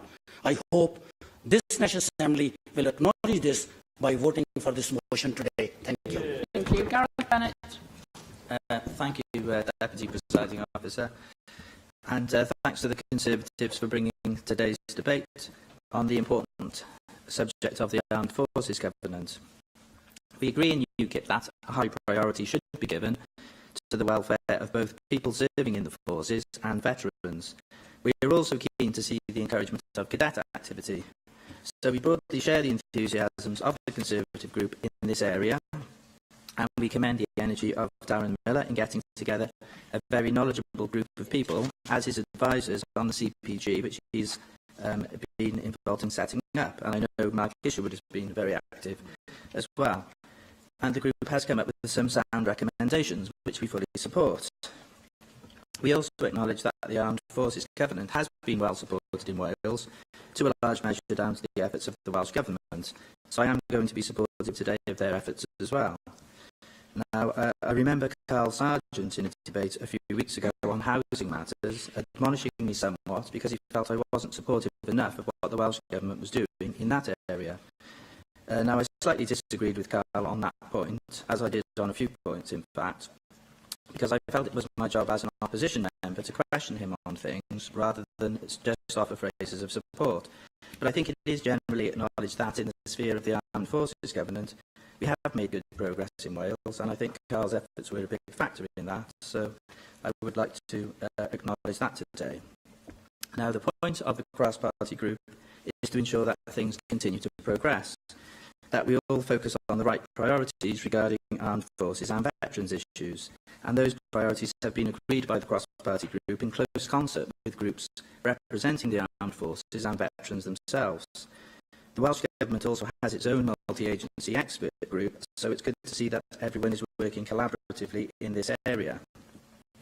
Housing is a recurring factor in several of the priorities that have been expressed by the CPG report. We do have a problem with veterans becoming homeless. It is currently estimated that some 7,000 ex-service people are homeless in the UK. We don't know how many there are in Wales, and there are hopes expressed in the report that the rough sleeping count could capture some important details regarding this. So hopefully we can use this data in future to obtain crucial information in this area. There are also issues around the provision of housing for serving and former members of the armed forces and their families, which have been alluded to earlier. These form part of the priorities in the CPG report, and we support the report's objective of making it easier for services families to obtain good housing. Another important provision is the child premium, pupil premium, and there are stiff challenges over mental health provisions which must be addressed, to which Mark Isherwood was referring earlier. In terms of the amendments set out today, we are happy to support all of the amendments. The Government points out their own progress, which we are happy to acknowledge. Plaid Cymru have looked particularly at the homelessness issue, and they call for an update on the implementation of the National Housing Pathway. We also support that call. Plaid also want measures put in place to obtain strong data on the homeless figures. They want the Government to publish the figures collated in the National Rough Sleeping Count, which, again, is that would be a good step forward, and we fully support that call. So to summarise, we have made good progress in implementing the Armed Forces Government here in Wales, and I do believe in many respects we compare well with England. But we need to keep on the ball, so this report is very welcome, and UKIP are very keen to support the recommendations of the report. Thank you. Andrew Rossi-Davies. Thank you, Deputy Presiding Officer, and I welcome the opportunity to speak in this debate this afternoon, and I welcome the Minister to his role. I think this is the first debate that he would have contributed in since taking that role, but it also be opportune also to pay tribute to the former Minister, Carl Sargent, who I think on 2 occasions in government held this particular portfolio responsibility, and it was a responsibility that he had a lot of pride in and obviously achieved a lot of success as well. I can remember many debates that we brought forward over the years which Carl responded to, and it is pleasing to see on a cross-party basis many of the points that were brought forward in that debate, such as better access to healthcare, improvements in housing, and importantly, genuine reporting back to the Assembly on the initiatives that the Welsh Government had taken forward to try and make the lot of our armed services that much better when they get discharged from the military. Because it is important to reflect that Wales, as a country with about 5% of the population of the United Kingdom, puts forward about 10-12% of the armed services personnel historically, and in today's much smaller armed forces footprint, we still have a far bigger percentage of Welsh service personnel in all armed aspects of the military, and so it is important that as the Parliament of Wales, we do watch what the government's doing, point out where the government might be going wrong, laud them where they're making progress, and this report goes a long way in trying to offer a roadmap with a series of recommendations to try and seek those improvements. And I do think it's important to reflect on the work of the cross-party group. The cross-party group, under the very able chairmanship of Darren Miller, has succeeded in raising the profile of the armed services here in the Assembly, and also the Assembly within the armed forces community, because I think that's really important. It was only some 12 months ago that several members from this institution tromped up to the Sunnybridge training camp and saw the wonderment that is the training programme that the Army put on for their soldiers, and some engaged far more willingly than others, putting the camouflage gear on and then face paint, and I think they were just aspiring to be soldiers themselves, the chairman in particular as well, trying to do that. And over recent times, in September, obviously spending some time with the RAF in Valley and seeing the footprint up in North Wales as to the great work, and considering it's very close to the centenary of the RAF, how appropriate that was for the all-party group to attend RAF Valley and see what a great economic boost to the island Valley is, because the many personnel they bring onto the island obviously leave with fond memories and come back over the years as well. And I know that there's a commitment from the Navy to obviously host the all-party group as well. So I do hope that the Minister, in his contribution this afternoon, will engage with the report and ultimately map out how he would take forward some, or indeed all, of the recommendations in it, because they are made from the armed forces community, because being a cross-party group, obviously the community come together in compiling this report, and it is worth noting that the call for a commissioner to be put in place to support the government's work and obviously report back to the Assembly on progress in some of the areas that need progress isn't on the lines of the Children's Commissioner or the Older Persons Commissioner, which is a different commissioner altogether. Scotland have a very good role model that we could look to, and it can be done with very modest means and drive forward progress in this field.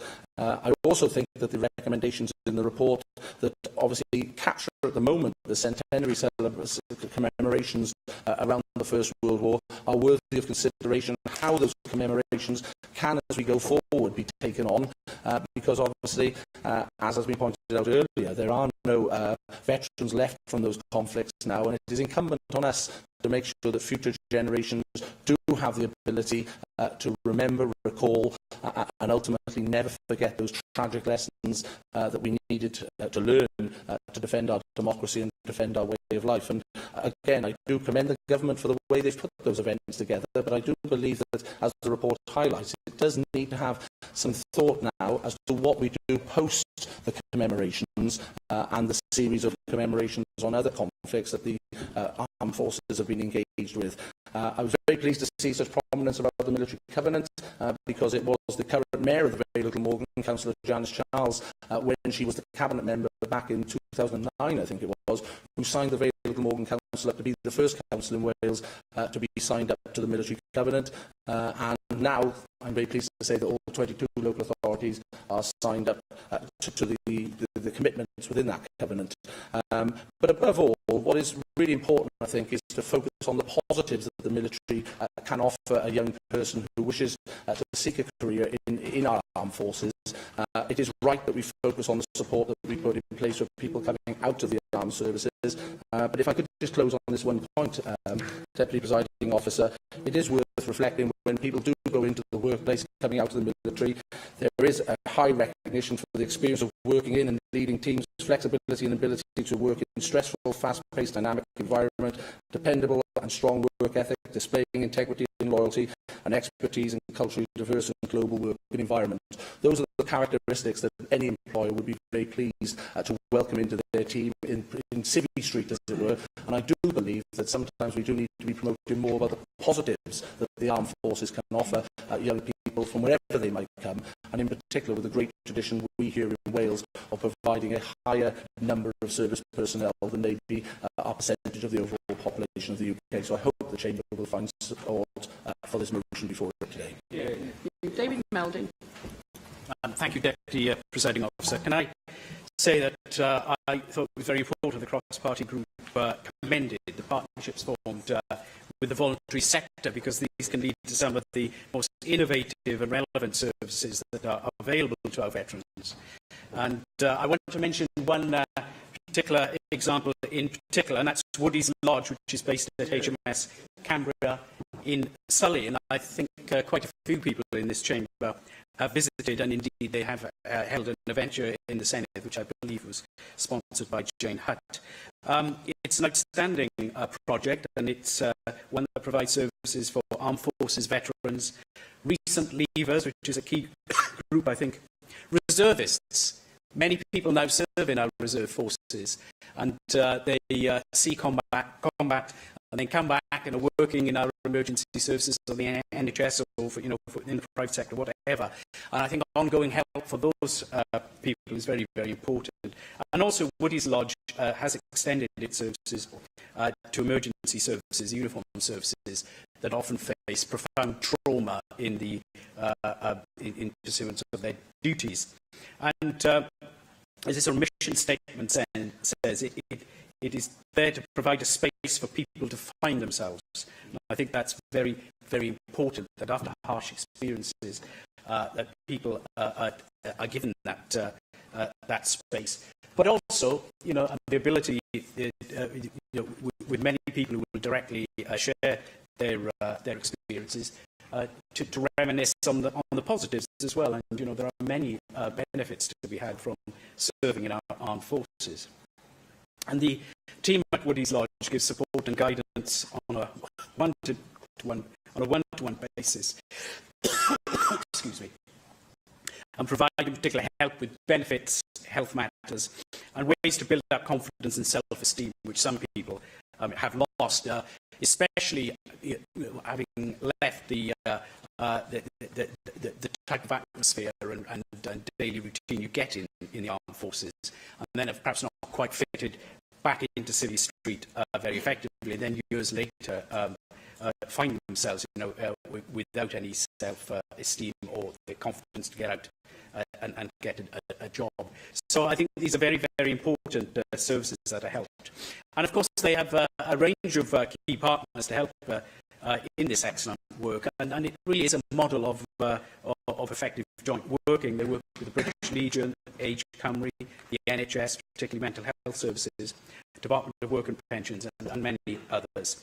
And I would like to mention, as we've been talking about the First World War, but veterans of the Second World War are now in advanced old age, over 90, and there's a special project running at Woody's Lodge, Project 360 Degrees, which is part of a project aimed at older veterans, which is led by Age Cymru and funded by the Aged Veterans Fund. And I think it's excellent, the work that they're doing there.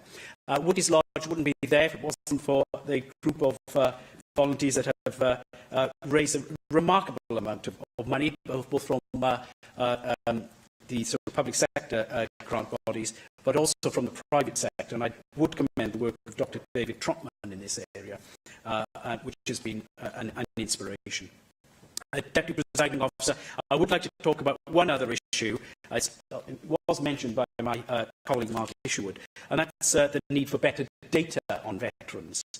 I think we're all aware of the campaign with the British Legion to have a question on the national census about service in the armed forces, and I was very pleased to sign up to that campaign, as I know many other Assembly members did as well.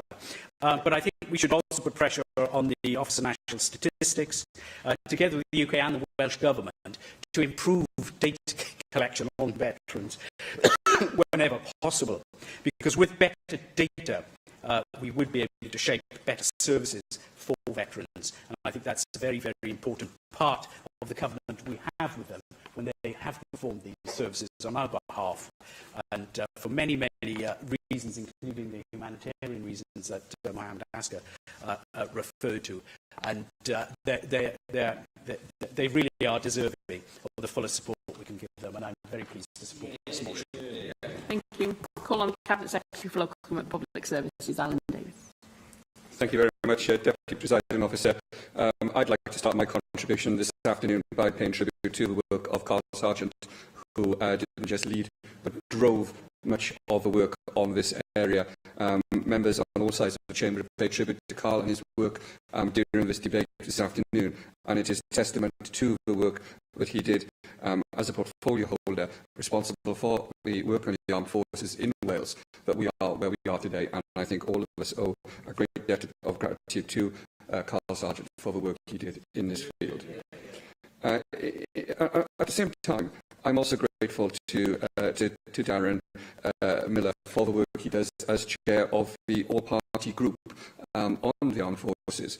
And I think in fact I was a founder member of that group some time ago, and I think it demonstrates the value and importance of cross-party groups that we have report in front of us this afternoon of the quality that we have seen.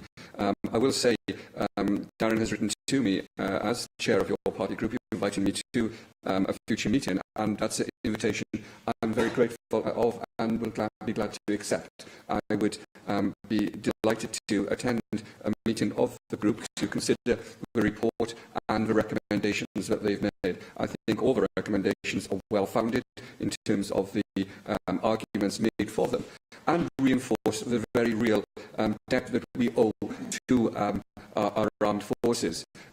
We've heard this afternoon that November, as a time of remembrance, is a time to reflect on the contribution of the armed forces to our country and the debt that we owe all those who have served. And I think we have a very real responsibility as we remember the terrible events of a century ago to also remember those who are living in our communities today who have served in more recent conflicts. And we have an absolute responsibility to all those who have served in the armed forces, and I hope that the government's work does set out to not just deliver on the words of that covenant, but on the spirit of it as well. Members will be aware that I made a written statement on this matter some weeks ago, and in that written statement I sought to set out the Welsh Government's support for the armed forces community.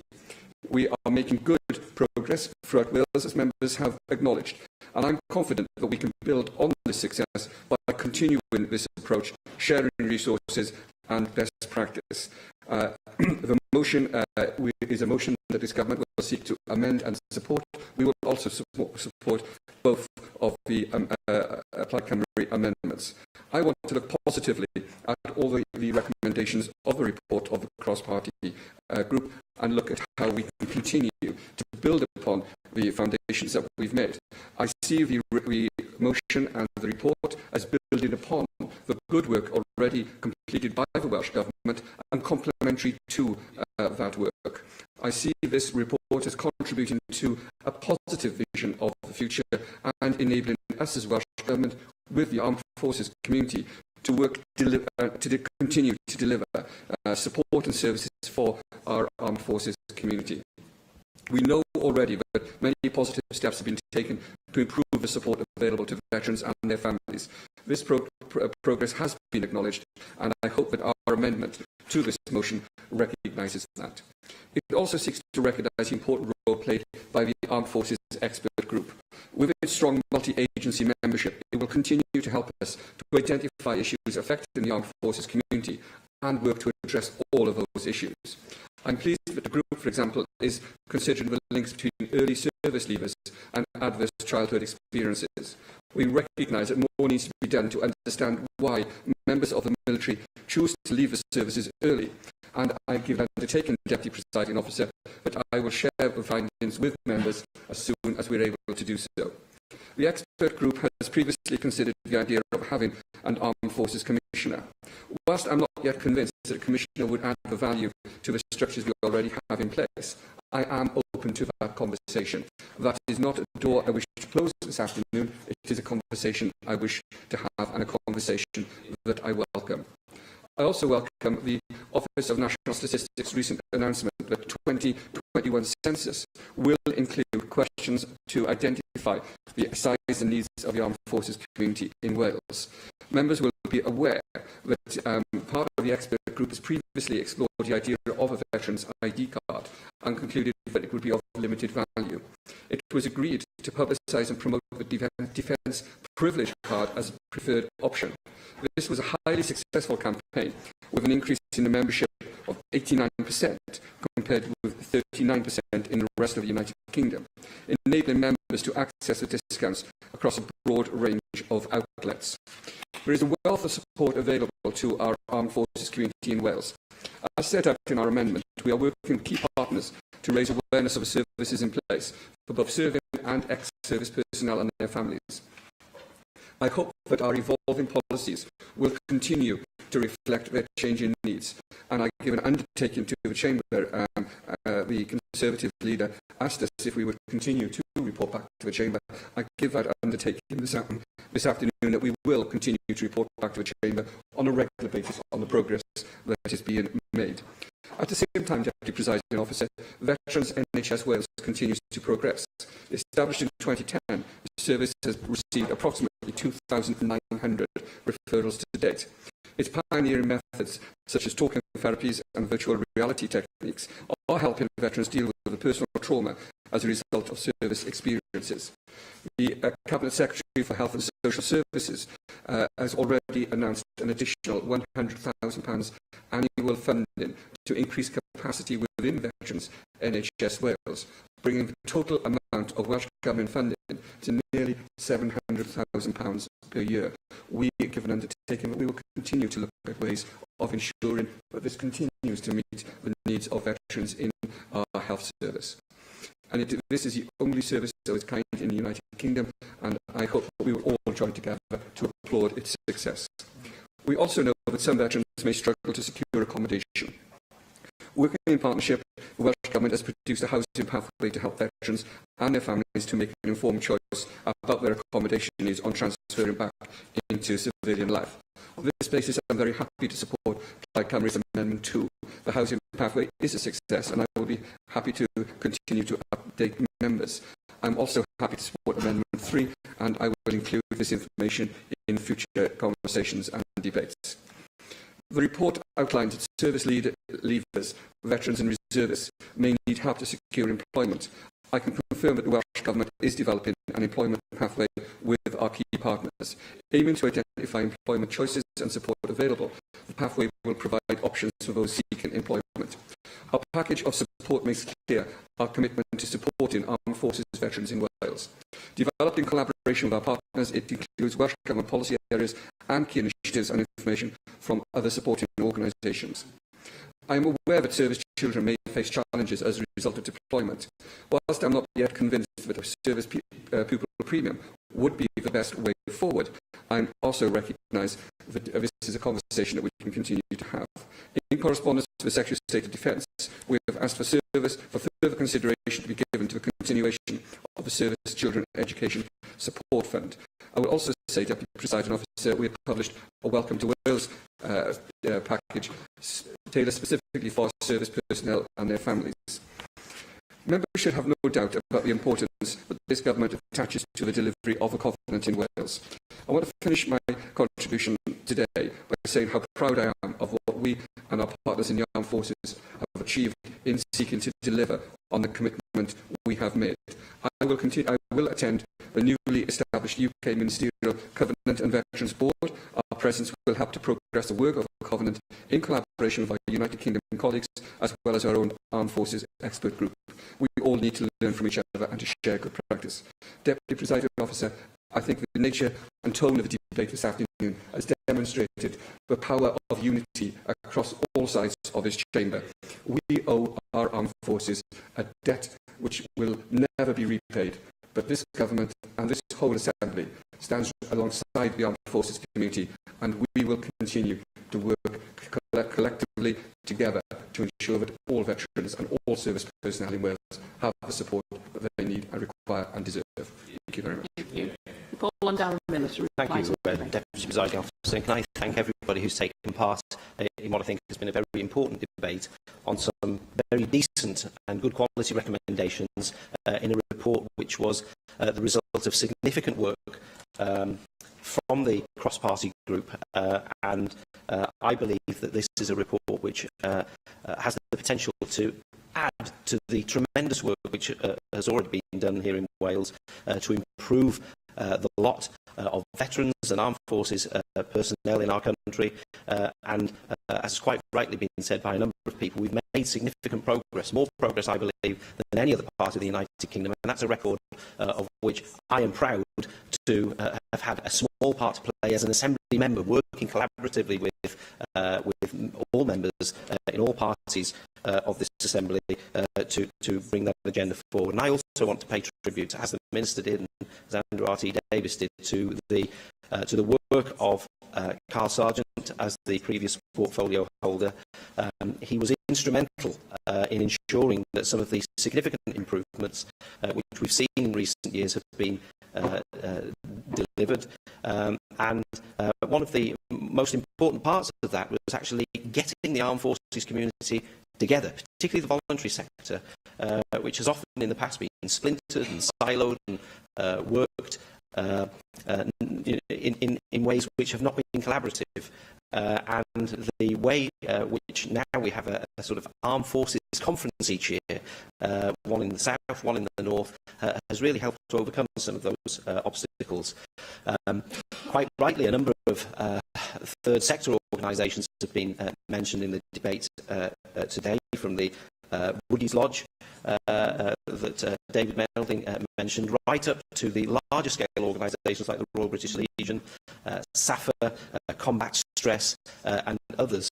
And many of those organisations are partner members of the cross-party group. They attend on a regular basis and contribute to our work and help to shape our agenda. I want to put on record my thanks to each and every one of them for their contribution too.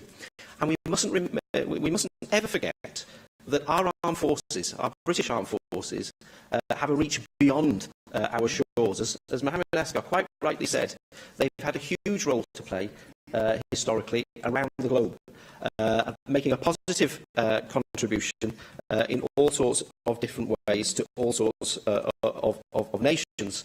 And in this year where we are commemorating the 100th anniversary of Armistice Day, the 35th anniversary of the Falklands conflict, and in the year ahead where we will mark the 100th anniversary of the establishment of the Royal Air Force, we would do well to remember that our armed forces constantly move from one anniversary to the next in a seamless way, and that's why I think it's very important to build on the success that we've seen from the Cymru and Cofio programme of events which Sir Diane Hopkins put together, and to make sure that legacy of remembrance continues into the future.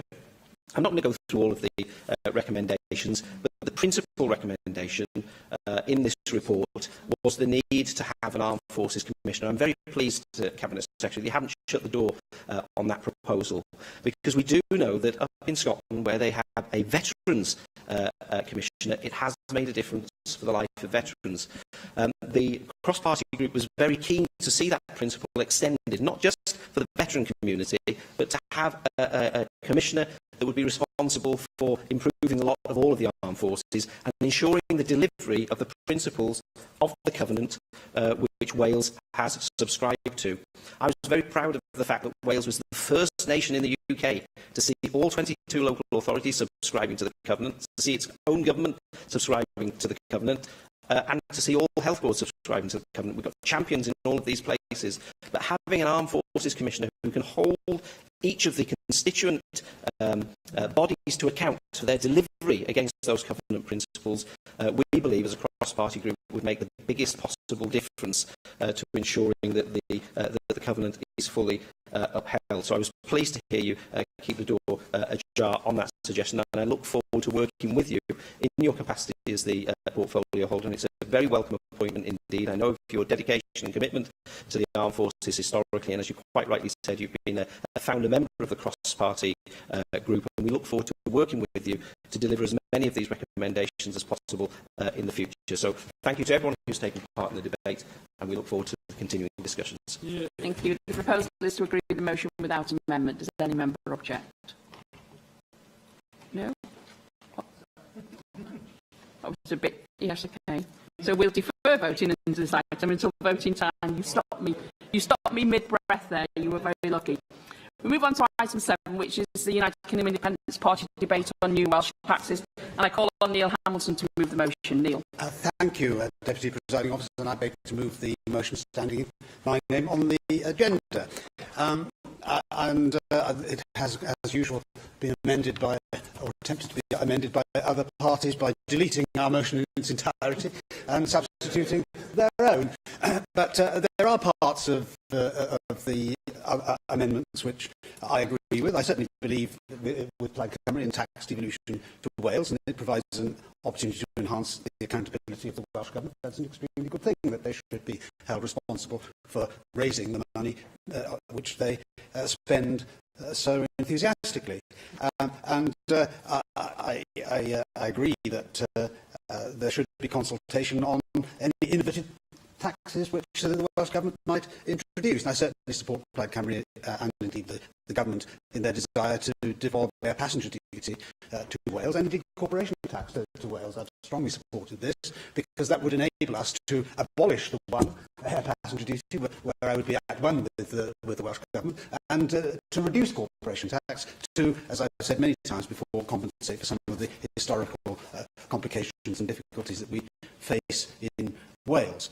As regards the Conservative amendments, again, I can accept most of those. I'm rather surprised to see the Conservative Party believing that a comprehensive tax base encourages greater prosperity. I thought when I was in the Conservative Party, I thought we were the low tax party and wanted to reduce the impact of taxation upon the economy because of its effect upon incentives and so on. But times change, and sometimes parties change with them, evidently.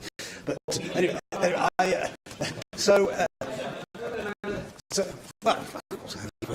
That's very Mr. Comment. I think you're misunderstanding what we meant by comprehensive. We didn't mean a higher tax base. We meant a comprehensive tax base which takes into account all factors and provides a competitive environment for the economy. That's what we meant. I can't be responsible for the obscurity of the Conservative language. I'm glad to have that illumination.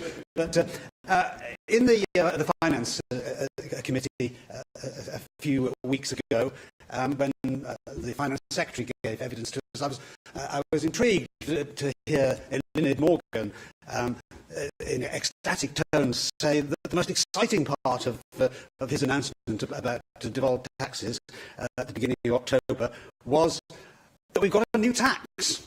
Now, there are many things I get excited about, but new taxes are not one of them. And I suppose it shows the difference in mindset between a socialist on the one hand and somebody with libertarian instincts like me on the other.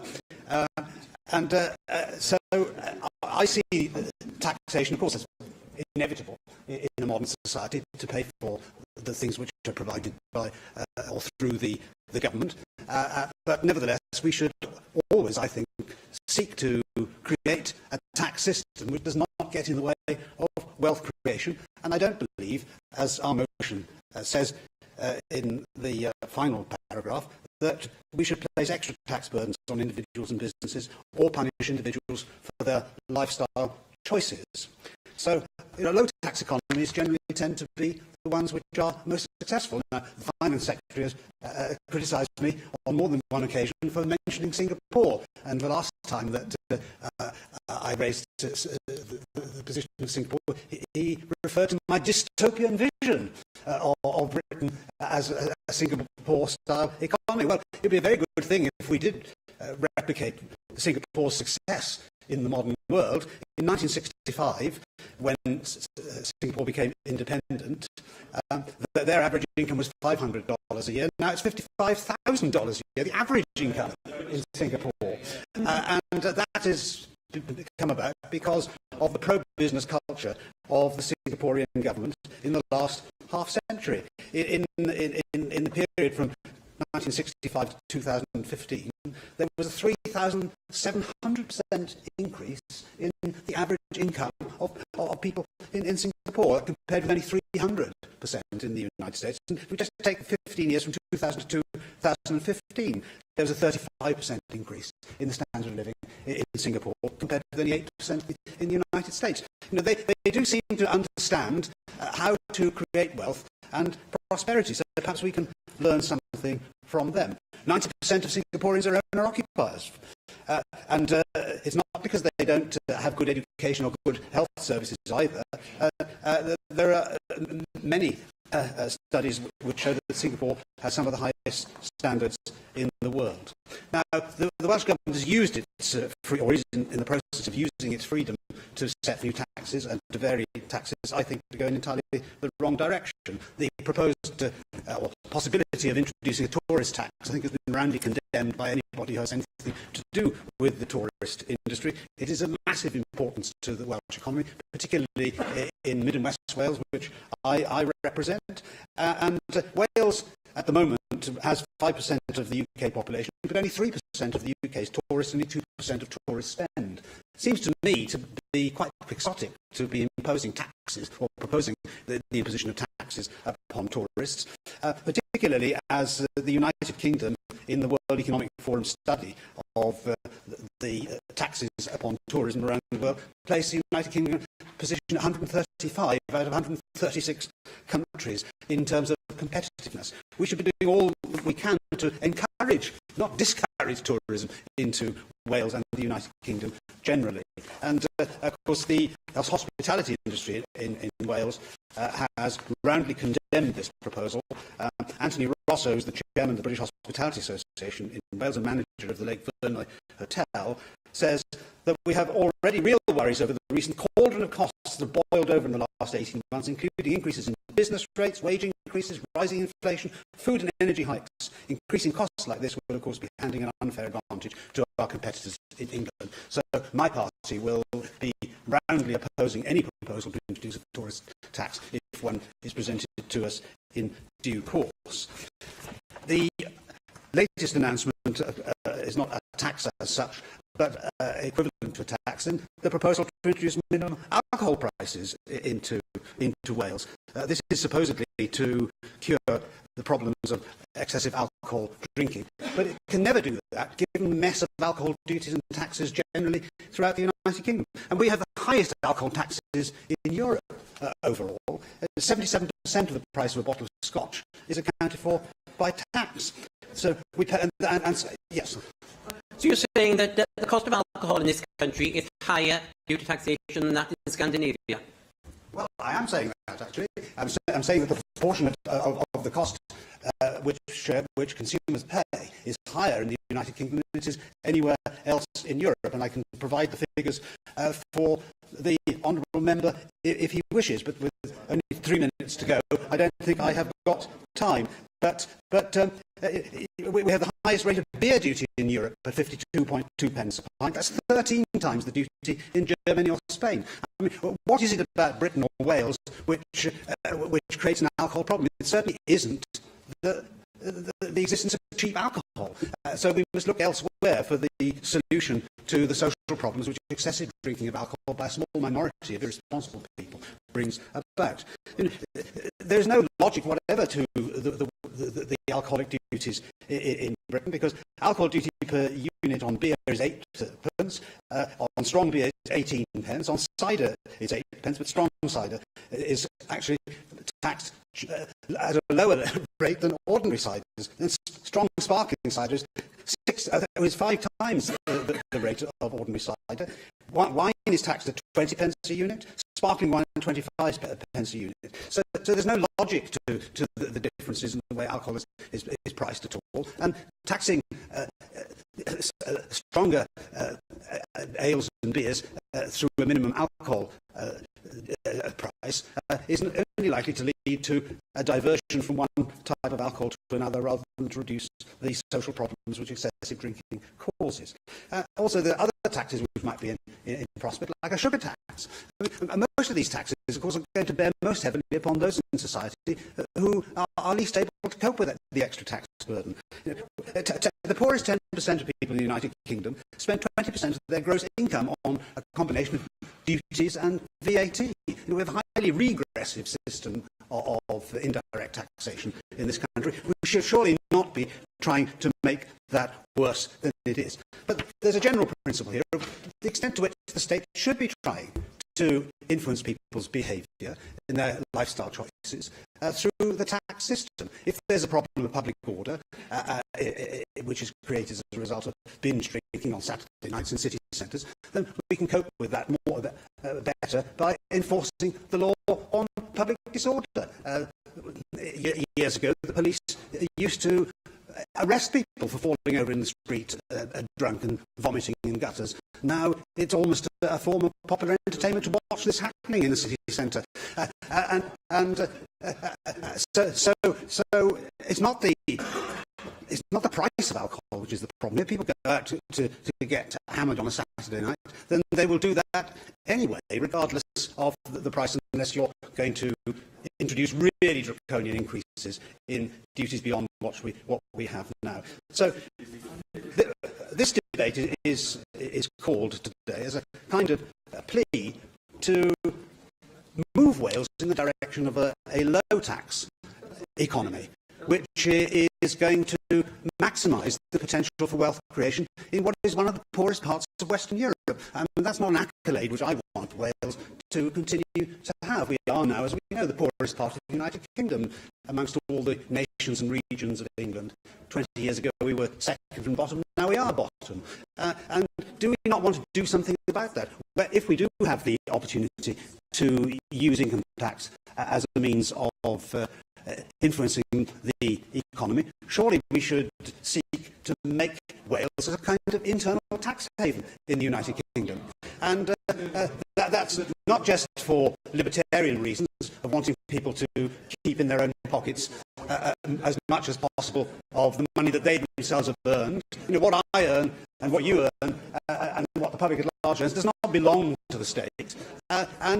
So I believe in, as Mr Gladstone used to put it, the money fructifying in the pockets of the people. You know, if we go back to Adam Smith in The Wealth of Nations, I'd like to end my speech with this reflection, where he says it's the highest impertinence and presumption in kings and ministers to pretend to watch over the economy of private people and to restrain their expense. They are themselves always and without any exception the greatest spendthrifts in the society. Let them look well after their own expense, and then they safely trust private people with theirs. If their own extravagance doesn't ruin the state, that of their subjects never will. Thank you. We have selected the 3 amendments to the motion. If Amendment 1 is agreed, Amendments 2 and 3 will be deselected. If Amendment 2 is agreed, Amendment 3 will be deselected. So I now call on Steffan Lewis to move Amendment 1, tabling the name of Rhina Piorwedd. Diolch, Deputy Llywydd. Croesawu'r cyfle I siarad yn y ddadl hon heddiw. Yn amlwg yn anghytuno gyda bron pob un gair a siaradwyr blaenorol I ddweud, ond bydd na ddim syni ar hynny, ac wrth gwrs yn cynnig yn ffurfiol gwelliannau yn enw Rhina Piorwerth. Mae'r ffaith wrth gwrs ein bod ni'n sôn am bolisi trethin yng Nghymru yn gam enfawr i ni fel cenedl ar ôl 800 o blynyddoedd heb yr hawl i godi trethi o gwbl. Bydd hi ddim yn newyddion i lefarydd UKIP, a fi'n siŵr bod e ddim yn syni erbyn hyn, bod ni bron bod pob tro nawr yn cynnig gwelliant i'r cynnig greiddiol sydd yn dileu pob un gair yn y cynnig greiddiol. Ond mae hwnna'n adlewyrchiad o'r ffaith ein bod ni yn dod o rhannau wahanol iawn o'r spectrwm gwleidyddol a gyda delfrydau wahanol gwleidyddol hefyd. Yn y lle cyntaf, mae Plaid Cymru wedi bod o'r fan bod ac yn ôl i trethu yn cryfhau democratiaeth Cymru, oherwydd nawr mae rhaid i Lywodraeth Cymru ystyried canlyniadau ffiscal ac economaidd eu polisi ei hun a'i dderfwriaeth ei hun, gan bod yna nawr cyfrifoldeb iddi dros rhai o'r trethu sydd yn cael ei rhoi i bobl Cymru. Mae hyn o fydd i bobl Cymru ac yn gosod mwy o cyfrifoldeb ac atebolrwydd ar y Llywodraeth yma. Yn fwy cyffredinol, mae Plaid Cymru yn gweld polisi ffiscal a trethu fel modd o greu amgylchedd busnes sydd yn sail i thwf economaidd canaliadwy, yn ffordd o greu newid mewn ymddygiad personol sydd yn dda ar gyfer pethau fel iechyd ac ymdrechion i yn erbyn newid hinsawdd, ac yn bwysig iawn fel modd o godi arian yn mwyn buddsoddi yn ein pobol ac yn ein gwasanaethau cyhoeddus. Ac wrth gwrs i fi, fel rhywun sydd yn weld Cymru yn wlad annibynnol, mae'n holl bwysig ein bod ni'n dod i'r afael ar iechyd ffiscal ein gwlad ni'n hunain, nid dim ond gyda llaw oherwydd amcanion cyfansoddiadol, ond mwyn creu cymunedau llywyrchus a gwasanaethau cyhoeddus modern. Yn ein gwelliant ni heddiw, ydy'r bod llywydd rydyn ni'n croesawu ymgynghoriad Llywodraeth Cymru ar drethu newydd gall cefnogi polisïau yn ymwneud ar amgylchedd, iechyd a materion cymdeithasol. Rydym wrth gwrs yn enwedig yn croesawu'r ffaith bod yr ymgynghoriad yn ystyried treth ar blastig tafladwy, polisi manifesto Plaid Cymru, ac rydym yn fawr obeithio bydd hyn yn cael ei chyflwyno yn y pen draw. Wrth gwrs, rydym eisoes wedi cynnig treth ar diodydd siwgr, rhywbeth ar y pryd gyda llaw oedd wedi gwynebu gwrthwynebiad fawr gan nifer o bleidiau yn y siambr yma, os dwi'n cofio'n iawn, ond nawr yn rhywbeth sydd yn cael ei croesawu a ei chefnogi gan bawb fel yr oedden nhw wastad wedi gefnogi o'r lle gynta. Ond beth bynnag ni'n falch bod yna cefnogaeth yn y pen draw. Rydym hefyd yn ailadrodd ein galwad i ddatganoli treth corfforaethol a toll treithwyr awyr. Mae'r rhain yn anfodol i ddyfodol economaidd Cymru ac nid oes reswm bellach gan Lywodraeth San Steffan gwrthod eu trosglwyddiad i Gymru yn enwedig wrth i ni ystyried pwerau ffiscal y ddwy wlad ddatganoledig eraill. Dwi ddim yn deg bod gan Lywodraeth San Steffan yr hawl i roi mantais ffiscal a trethiant ac economaidd i gwledydd wrth iddi gweld hi'n deilwng i gael nhw. Mae lan i bobl a Llywodraeth Cymru a Cynulliad Cymru i benderfynu ar y pwerau i ni eisiau mwyn gwella bywydau pobl yn y wlad yma. I gloi Dirprwy Llywydd, hoffwn ni hefyd cymryd cyfle yma i dan ynelli'r pwysigrwydd i'r sefydliad yma a'r Llywodraeth i sicrhau ymwybyddiaeth a diddordeb pobl Cymru yn materion ffiscal y wlad.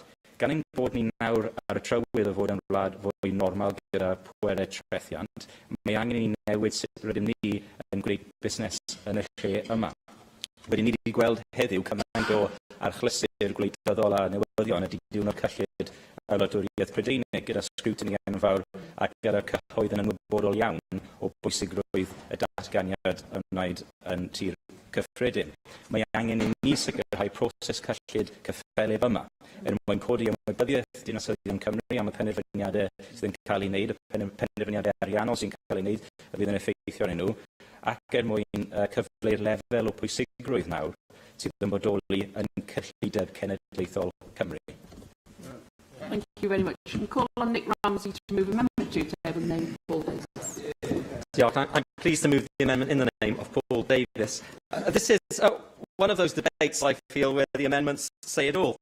The Plaid, Welsh Conservative and Government amendments are all delete all, seeking to delete the motion and annihilate each other in the process.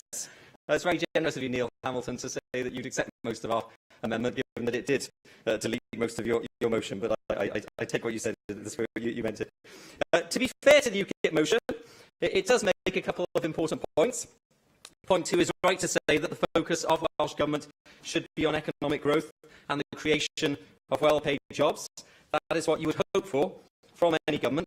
Yes, government should also support the most vulnerable in society, but you've got to have that initial wealth generation to share its dividends. And before Stefan Lewis jumps up and says I'm talking about trickle-down economics from the 80s, I'm not. I'm simply talking about the importance of wealth generation to any economy. However, point 1 of the motion does get a little bogged down in rather emotive UKIP language, such as using Wales as an experimental tax laboratory. I must say, it does make the Welsh Government sound a little bit like Dr Bunsen and Beaker from the Muppets. Markish would like that one. Maybe that was intentional from UKIP. Someone's clearly had a lot of fun up in your research department. Look, I do get where UKIP are coming from on part of this, but to be fair to the Welsh Government, the Wales Bill legislation does require the creation of new Welsh LTT, stamp duty and land disposal tax by switching off the existing UK equivalents in Wales. Beyond that, the partial devolution of income tax in April 2019 is also a result of that UK legislation, although I appreciate it did feature as part of the Welsh Government negotiations with the Treasury in delivering the much-needed fiscal framework. OK, turning to the greatly debated new taxes. Well, again, the Wales Bill legislation does allow for, the Welsh Government would say, even encourage the Government to look at the case for new taxes as a way of, yes, raising revenue, but also increasing accountability. And longer-term members of this place will have longer experience of this place as just a spending authority, which that new legislation has attempted to change. Where Welsh Conservatives do diverge from the Welsh Government is the type of taxes which may or may not be considered as part of that process. And our Amendment 2 cites the importance of a comprehensive tax base, which was raised earlier. And by that we mean one which is transparent, understandable, and most of all, competitive. New Welsh taxes mustn't be something that is done to people. I can see the Cabinet Secretary laughing. It might be over something else, I'm not sure. But rather, and in fact, the Cabinet Secretary has said this himself in the past, rather there should be a trust, a contract between the government and the people when it comes to taxation. We shouldn't just be thinking, right, how can we squeeze more money out of the tax base, no matter how attractive that naturally is to any government, particularly at a time when economic constraints are tight. No, we have to put the needs of the economy at the forefront. What will help the economy nurture business and create the right employment, create the right tax and employment environment. On the issue of the so-called tourism tax, look, I don't intend to reopen this one today. I think comments by the Welsh Conservatives and other parties, indeed, in previous debates make our position on that quite clear. What I would say is the Welsh Government is completely within its rights to consider new taxes, but I would say that that process or mechanism must be one that recognises the balance between the potential harm and good to the economy and making sure that the consideration itself of new taxation doesn't outweigh the benefits. And we know how perceptions can grow and people can be worried by even the suggestion of a change to an existing system. The Cabinet Secretary and indeed his predecessor said that there should be no change for change's sake. I thought that was a good maxim then. I think it's a good maxim now. I know that it's one that the Cabinet Secretary agrees with, so I think we should be sticking with that. Can I say finally, Deputy Presiding Officer, that there is no mention of borrowing in the motion. Clearly, one important aspect of tax devolution, at least it has been in debates in previous years in this chamber, is to provide a revenue stream to support borrowing for capital projects.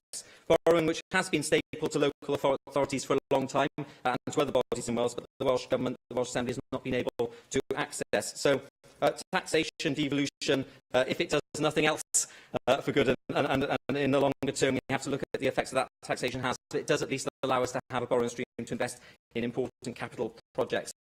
In summary, Deputy Presiding Officer, tax devolution, like it or not, it is a fact of the new political landscape created by the Wales Bill.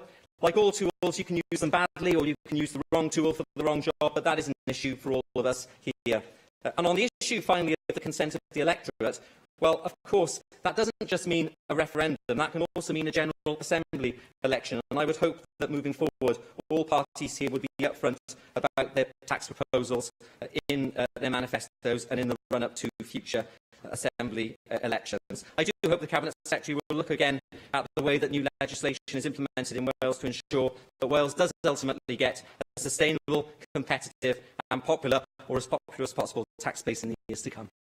Can I call on the Cabinet Secretary of Finance to move formally Amendment 3, tabled in the name of Julie James? Thank you very much. Caroline Jones. Diolch Cadeirydd. Taxation, despite being one of the most divisive of topics, is one of the most important economic levers a government can control. We all agree with the decision to give the Assembly powers over taxation. This has signalled the change from us being a spending institution to one now with responsibility for raising some of the funding we spend on public services. UKIP believes in a low-tax economy. We would like to see lower taxes on business in order to attract large employers to Wales. A reduction perhaps in corporation tax.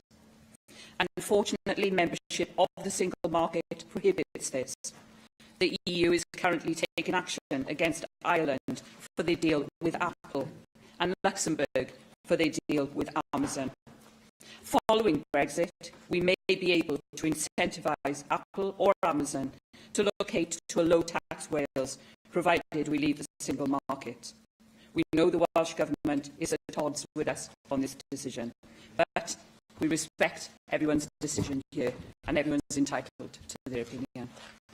We would also like to see lower income taxes. We spend vastly more per head on health and education than they do in England. Indeed, we spend more per head on all public services. In England, they spend around £8,800 per head. Here in Wales, we spend a little over £10,000 per head, around 10% more than the UK average. However, tax revenues are much lower, at around £7,500 per person, and any proposals to lower income tax in Wales would increase the fiscal deficit and place a greater burden on our English counterparts as well. So the Welsh Government would like to introduce a whole raft of new taxes. They are considering introducing a tourism tax, citing that a small levy on tourists has been introduced elsewhere in the world. A tourism tax would be bad for Welsh tourism. In my region alone, I have two main tourist areas. A small levy may not deter tourists, but the bureaucratic and fiscal burden this places on our tourism businesses will damage the tourism economy. What proponents of the tourism tax don't tell you is that the countries that adopt this tax offer reduced VAT rates to the tourism sector, which helps offset the burden of collecting and processing tax. The Welsh Government's proposals for a vacant land tax risks undermining the fragile house building sector by making house building more expensive in Wales. And we can ill afford the demand for house building in Wales to stall now at this crucial time when we need affordable house building to be encouraged to enable our many young people to get a foot on the housing ladder. Proposals to introduce a disposable plastics tax warrant further consideration, certainly, but it should be UK-wide if we are to avoid damaging the packaging industry, which is a large employer in Wales. Welsh Government are also proposing to introduce a tax for people to pay for social care, and people are asking what they pay national insurance for and tax, and feel that this is possibly a duplication of payment. Of course, there have been even more ideas for new taxes, which can be explored further: a sugar tax, a sunbed tax, a water tax. Wales doesn't need new taxes. It doesn't need an increase in the tax burden. What Wales needs is a Welsh Government that can spend the taxes it receives wisely. We need to encourage economic growth and learn from any past mistakes that have been made, because a mistake is an opportunity, after all, to learn and do it differently next time. As a person who's passionate about my country, I want Wales to reach its full potential. And I look forward to working with any party who wants to see Wales succeed. Diolch yn fawr. Thank you. Mark Reckless. Thank you, Deputy Presiding Officer. With the UK budget today, I think some of the implications of tax devolution perhaps hit home rather more clearly than they did before, because the implications for Wales of decisions made in tax don't just reflect those that are made in this chamber, but also those that are made in Westminster. And I served on the Land Transactions Tax Bill Committee as that went through and listened to what the Cabinet Secretary said. Since then, he's announced just a few weeks ago some changes to how LTT will apply here compared to SDLT in England after April. And many in my region, particularly in the large parts where house prices are relatively low, will welcome that they will pay up to £500 less stamp duty if their house is between 125 and I think £400,000, unless, of course, they're a first-time buyer. And we welcome this eye-catching tax cut, which we will enjoy perhaps for 4 and a bit months in Wales, until the Cabinet Secretary potentially takes that away when tax is devolved and becomes LTT. Now, I don't know if that was his intention. He set out what his intentions were a few weeks ago, and perhaps he will now reconsider them in light of the decision that has been made in Westminster, because we may be seeing something of a mini house price boom in Monmouthshire over coming weeks. Not only is there the abolition of the 7 tolls, but there is the potential for first-time buyers purchasing a house worth more than £150,000 to make savings of up to £5,000 if they move and manage to complete between now and early April, when the Cabinet Secretary will take responsibility for their taxation. And I wondered in the comments of this debate whether he might perhaps make clear to those people whether it is indeed a sensible thing for them to rush into buying a house now to try and avoid his higher rates from April, or will he reconsider those rates in light of the decision that's been made today. I also wonder whether he will look to gouge more money from some of the higher, not just house prices, but commercial property prices. One of the significant announcements he made is from April we will be charging a higher rate on the higher value commercial properties. And one thing I think that the Welsh Government has done quite well is what it's done to support and develop the office market in Cardiff, and perhaps to try and draw in employment, including many people from my region. But if the transaction tax goes up from 5% to 6% on those commercial properties and those big office developments, then I wonder if some of those developers may choose to concentrate their activities on England rather than perhaps to make the purchases and, in many cases, developments they otherwise would in Wales, particularly if they fear that this is just the beginning of an attempt to gouge them for more money. We have a comprehensive tax base, is what we say in Section 2, and I'd always understood that the sort of tax base multiplied by the tax rate led to the total tax take. And I think Nigel Lawson set this out particularly well in his May's lecture in 1984, that what he wants to do is expand the tax base but reduce the tax rate. And that was a much better way of raising money. So I'm glad we have that in our amendment for the motion today. But I wonder, in developing that comprehensive tax base in Wales, I congratulate the government again on what they're doing on the childcare offer and the focus of putting that on children whose parents are working and trying to help people into work. And one of the implications of that is potentially, and this will be from September 2020, except for the pilots, and once we have tax devolution, is that might lead to people paying more income tax if that offer actually does help raise employment, or perhaps the amount of hours people are working. And for the first time, that benefit, given the devolution settlement and tax, would flow through to Wales and the Exchequer in a way perhaps that it hadn't before. I also hope that the government will cooperate more closely with the UK government and look very hard for ways it can reduce tax avoidance through using the levers and powers that it has. And I'm running out of time now, and we won't benefit until April 2019, but I do have some ideas on that front, which I would very much welcome discussing further with the Cabinet Secretary. Thank you. Mike Hedges. Thank you, Deputy Presiding Officer. Since being elected in 2011, most of the discussions I've heard in the Senate regarding taxation have been about reducing it, although not quite as extreme as Neil Hamilton this afternoon. Rather than the need for taxation to pay for public services, when you look at the cost of private education and private healthcare, it puts into perspective the value for money we all get from our taxation system. Taxation exists to pay for public services. Too many people believe we can have the same quality of public services as Scandinavia, but have a taxation system which is more akin to that of the United States of America. It is not by random chance or serendipity that those countries with the highest tax levels have the best public services and those lowest tax levels the poorest. It's because taxation is necessary to raise the money to pay for the public services we all need. Services such as the roads I travelled on into the Assembly on today, the safety of people in work, the safety of food, education, the health service, which I and my constituents depend upon, and the policing of our streets.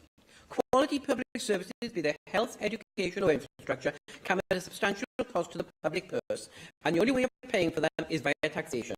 Taxation can be cut on income, profit consumption, expenditure, or value of land and property, or a combination of all of them. But if people want quality public services, these are taxes they are needed to pay for them. When nobody likes to pay taxes, and some rich individuals and multinational companies are experts at reducing their tax payments. For multinational companies, corporation tax is an optional payment whose value can be reduced by such things as intra-company payments for intellectual property rights, or transfer charges for goods and services, or ensuring that the point of sale for goods for people in Britain occurs outside Britain and profit occurs offshore. All of these have been used by some of the largest companies in order to reduce the amount of corporation tax they pay in Britain. On devolving corporation tax, while I suspect that Plaid Cymru to do it so they can reduce it, unless reduced to almost zero, it will not be competitive with the offshore British protectorate such as the British Virgin Isles for multinational companies. I don't think corporation tax has got much of a life left in it. It's going to have some stage have to be replaced because it is only paid by smaller companies who only deal in the country you're in. Providing quality public services means that if some people do not pay, then either the public services suffer or others have to make up the shortfall. Every time tax cuts are made, they are shown as beneficial and they appear to those who are paying less tax and have more money in their pocket. The effect of these reductions in government income have on public expenditure on services such as health, local government and education are completely ignored until the cuts start affecting people. And some of those in favour of reducing public expenditure are amongst the first to oppose any cuts in services. The more difficult a tax is to avoid, the more unpopular it is with the rich and powerful. By far the most difficult tax to avoid are property taxes, non-domestic rates, council tax. There are no tricks such as using intercompany transactions or having non-domicile status to avoid paying the tax. The buildings, whether they are residential, manufacturing, commercial or retail, are not movable and the tax becomes liable on the property and has to be paid. I also welcome the Welsh Government's consultation on possibly introducing innovative taxes and the list of a levy to fund social care, a disposable plastic tax, a tax, certainly. I think you will recall the Bevan Foundation report, Tax for Good, Taxes for a Better Wales, which was published last year and included a proposal for tax on takeaway packaging. And then, of course, as you said, the Cabinet Secretary consulted widely on ideas for new taxes and published a shortlist which included, of course, the disposable plastic tax. And today we hear the Chancellor is following our Chancellor and Mark Drakeford's lead in considering such a tax. And so do you agree that Wales is at the forefront in considering such a tax to protect the environment as we were with the plastic bag levy? Yes, certainly. And I've supported a tax on disposable expanded polystyrene packaging, especially that for food trays and takeaway restaurants, for a very long time. On a tourist tax, it's common around the rest of the world. I actually paid a tourist tax when I was in Dubrovnik. I just didn't know I was paying it. And I only discovered it when I looked up places which had tourist tax. I mean, but I think that and if you look at the cost of hotel rooms, I mean, I spend personal reasons, I spend a lot of time staying in travel lodges in Bangor and Caernarfon, and the price of a room there can vary quite dramatically, and nothing to do with taxation, due to supply and demand. But if we desire quality public services, then we have to pay for them via taxation. There's not a start of campaign for higher taxes, but they're linking taxation with expenditure. And can I just say, I want to live in a country where when you have an accident, the first responder checks your pulse, not your insurance policy. Thank you very much. I call on the Cabinet Secretary for Finance, Mark Drakeford. Well, less than 5 months ago in this chamber, we debated the power to create new taxes here in Wales. The Assembly voted unanimously in favour of a motion that recognised the need to test the new machinery that has been created for developing a new tax and welcomed a wide range of potential ideas for using this power. Indeed, in his contribution to that debate, Neil Hamilton commented how he would certainly support the government motion. He remarked how he was in favour of maintaining the link between government decisions and accountability for them through the system of raising taxes. He even agreed that devolution of taxation does give us opportunities. Well, less than 5 months later, those opportunities have now turned into complaints that experiments could risk reputational damage to this institution. The sort of experiments that we've seen during the whole period of devolution. The experiment that was extending free travel on buses to older people and disabled people. The experiment that was banning smoking in enclosed public places and extending that to cars where children are carried only a year or so ago. The experiment that was the plastic bag levy, the experiment that was organ donation. This place is based on experimentation. It's what devolution was always meant to be, a living laboratory in which different parts of the United Kingdom are able to try out new ideas, to learn from one another, to see what is effective, and to think that experimentation is something that leads to reputational damage, I think is to fly in the facts of the way in which devolution has embedded itself in the minds and in the places that we live in. And we intend to go on doing that. We certainly intend to go on doing it as far as minimum unit pricing is concerned. Not a tax measure, of course, but another way in which, by using new and innovative policy approaches, we can make a difference in the lives of people here in Wales. Yes, of course. I'm very grateful for taking the intervention. I don't disagree with you that devolution does give us that opportunity to try new things, and in fact many of those things I've been a passionate supporter of that you listed.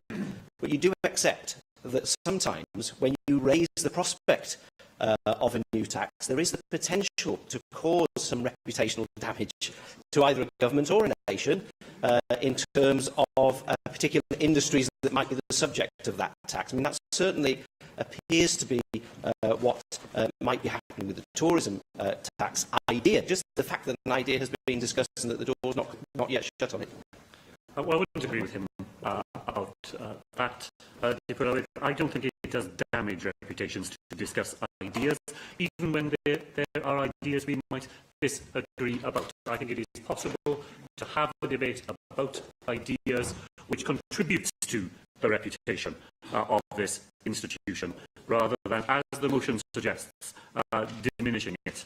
There will be members in the chamber, I know, who will remember that famous historian, Alan Taylor, AGP Taylor, and will remember his review of a book by his rival historian, Hugh Trevor Roper, in which Alan Taylor said that the book would have damaged Trevor Roper's reputation as a serious historian had he ever had one.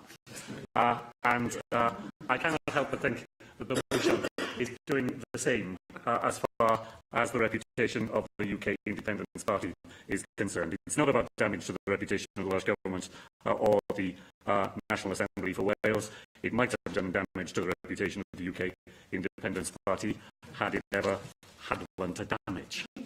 Now then, having turned its back on experimentation, the motion then turns its back on taxation itself. The mover offered us his normal assertion that cutting taxes is the way to prosperity, in that very strange combination of enthusiasm for both libertarianism and Singapore.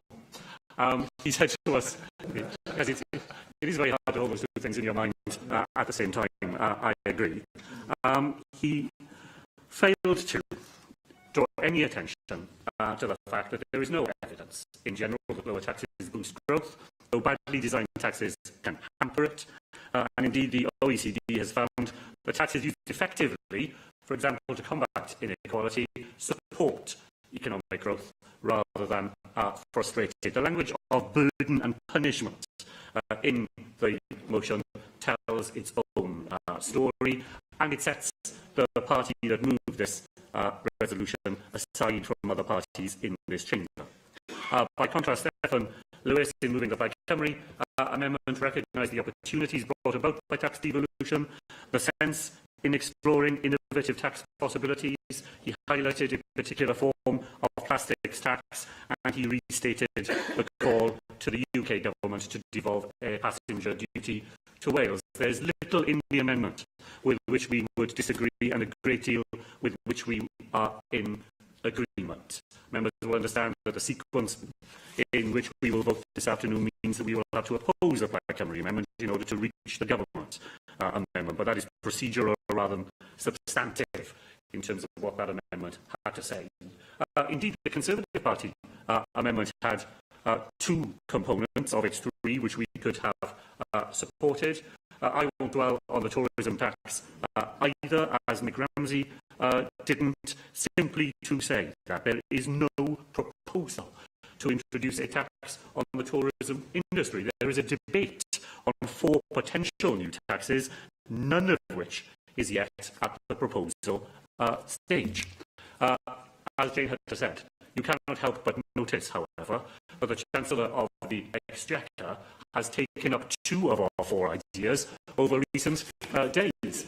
Today he has proposed a new plastics tax, and over the weekend a vacant land tax was clearly in his mind when he complained of the way in which planning permissions granted in London are failed to be taken up by those who have those planning permissions and leave the land sitting vacant rather than being brought into productive use. I'll take the chance to respond specifically to the point that Mark Reckless raised on land transaction tax. I'm tempted to point out that it is lucky for Welsh taxpayers that the government resisted his amendments during the passage of that bill, which would have required me to have laid regulations by now before this Assembly on tax rates and bans. And Simon Thomas, I can see, remembered the debate in which I said that it would give a false sense of certainty to people in Wales if I were to bring those regulations in front of this Assembly before I had an opportunity to consider the impact on the rates and bans I proposed of any changes made in the Chancellor's budget. Because those regulations are not in front of the Assembly, I now have an opportunity to consider the changes that have been announced today, and I certainly will do that. And the regulations I will bring forward will be regulations constructed in the light of the full facts. Yes. No, he talks about not engendering uncertainty, but there is first-time buyers, particularly in the higher value sort of areas, who may be rushing in because they fear he's going to increase their tax rate next April, as he said before. Would they be wise to do that, or should they hold off? Let me at least reassure them of this, that they will not be knocked over in the rush, because the number of first-time buyers in Wales who are buying houses worth £300,000 means that it will be perfectly possible to form an orderly queue in order to get the advice that the member is looking for, and I will do my best to resolve the uncertainty created by the Chancellor today by coming forward with proposals that I will be able to reflect on in the light of today's announcements. I'd before in front of the Assembly set out the way in which this government wants to go about its tax responsibilities, not in the old way of producing conjuring tricks out of hats, as we've heard this afternoon, but in a way that is open, which is engaged, which encourages members of the public to be part of this consideration. In July, we voted unanimously in favour of an approach that was based on that way of doing things. I hope that we will be able to reaffirm our commitment to this new way of exercising our fiscal responsibilities in Wales again this afternoon. Thank you very much. I'm going to call on Neil Hamilton to reply to the debate.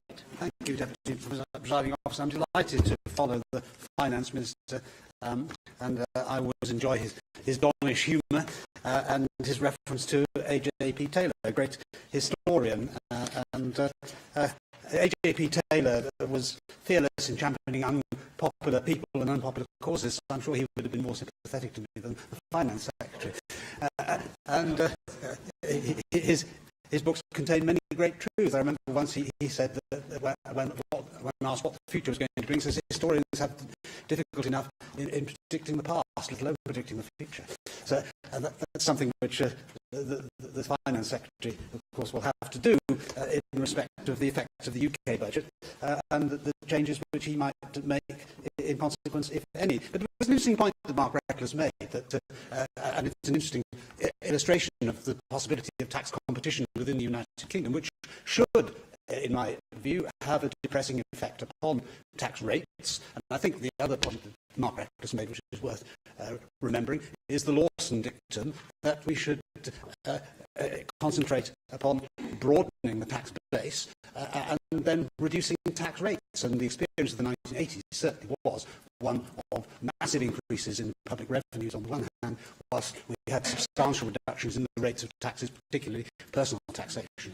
And so the great boom at the end of the 1980s, which was wrecked by the exchange rate mechanism, of course, was entirely a result, in my opinion, as a result of the tax reductions in the Howe and Lawson budgets in the 1980s. And if only Nigel Lawson had not got fixated upon Britain's membership of the exchange rate mechanism, the government's economic policy of that time would not have been undermined. Well, we've had an interesting debate.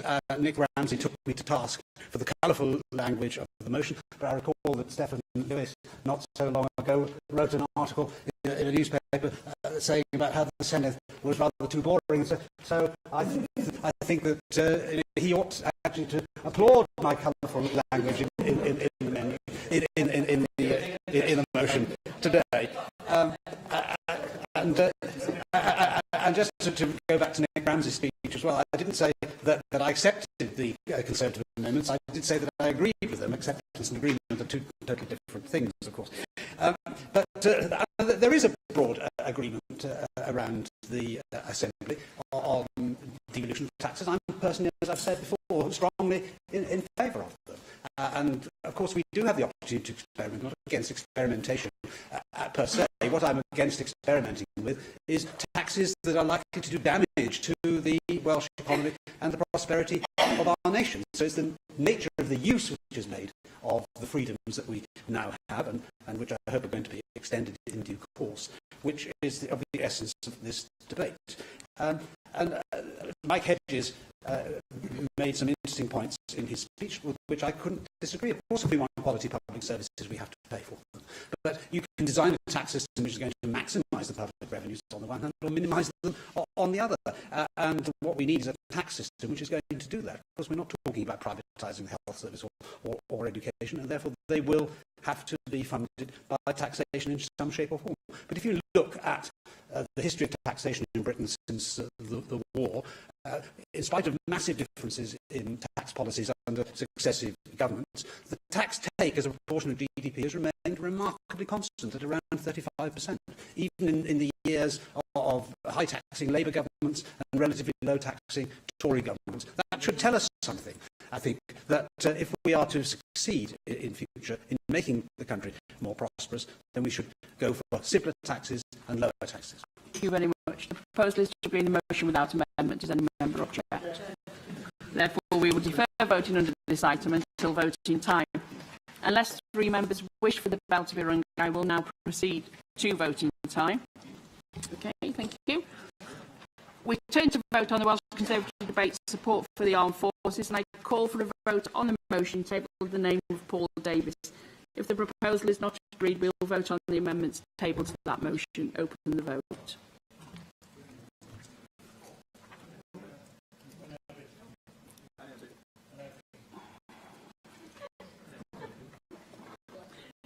Close the vote. For the motion, 15. 32 against, no abstentions. Therefore, the motion is not agreed. I now call for a vote on Amendment 1, tabled in the name of Julie James. Open the vote.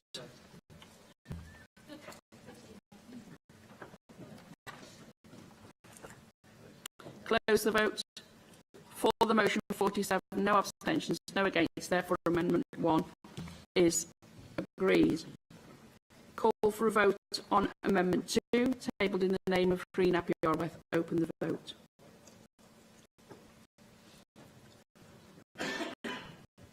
Close the vote. For the motion, 47, no abstentions, no against. Therefore, Amendment 2 is agreed. Call for a vote on Amendment 3, tabled in the name of Rhys ap Iorwerth. Open the vote.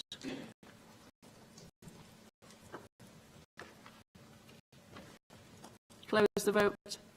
For the motion, 47, no against, no abstentions. Therefore, Amendment 3 is agreed. And so I now call for a vote on the motion as amended. Open the vote.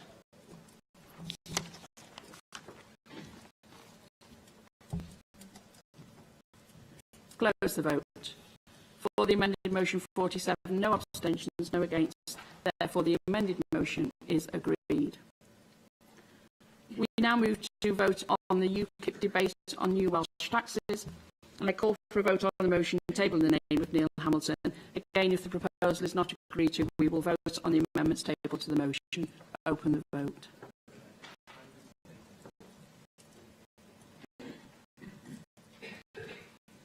Close the vote. For the motion, 5, no abstentions, 42 against. Therefore, that motion is not agreed. We'll now move to vote on the amendments. If Amendment 1 is agreed, Amendments 2 and 3 will be deselected. I call for a vote on Amendment 1, tabled in the name of Rhys ap Iorwerth. Open the vote.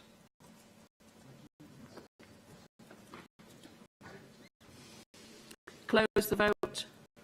For the amendment, 8, no abstentions, 39 against. Therefore, that amendment is not agreed. We move to vote on Amendment 2. If Amendment 2 is agreed, Amendment 3 is deselected. So a call for a vote on Amendment 2, tabled in the name of Paul Davis. Open the vote.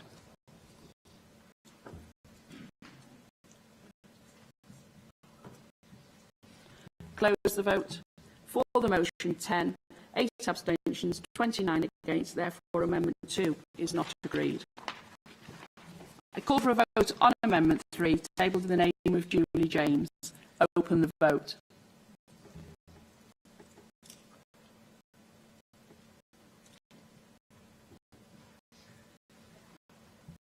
Close the vote. For the motion, 42. No abstentions, 5 against. Therefore, Amendment 3 is agreed.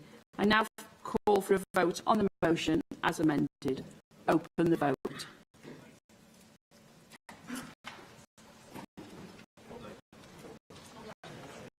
Close the vote. For the amended motion, 42. No abstentions, 5 against. Therefore, the amended motion is agreed. We now move to the first of the short debates this afternoon. If you're leaving the chamber, please do so quietly, quickly.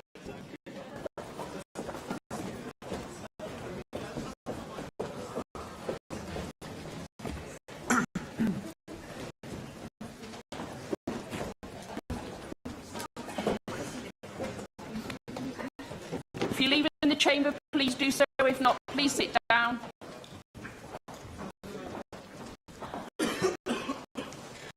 I now move to the short debate and the call on Claire Griffiths to speak on the topic he has chosen. Claire.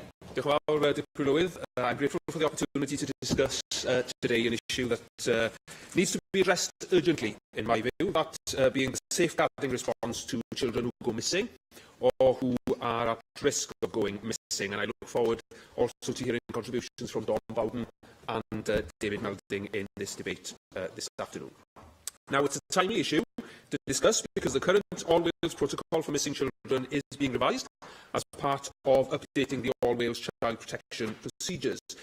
This revision clearly is welcome, but it is important that in revising the protocol, expertise is drawn from a range of voices to inform how we can better safeguard children who go missing from home or from care. Two voices I would like to commend to the Minister are the Children's Society and the Church in Wales, who earlier this year wrote a report called The Knowledge Gap, examining the safeguarding response to missing children in Wales. Now, the report includes some tangible and achievable recommendations that, if implemented, would help improve our safeguarding response to these children. Many people may be surprised at the scale of missing children in Wales, which last year saw around 4,500 children and young people going missing from home or care.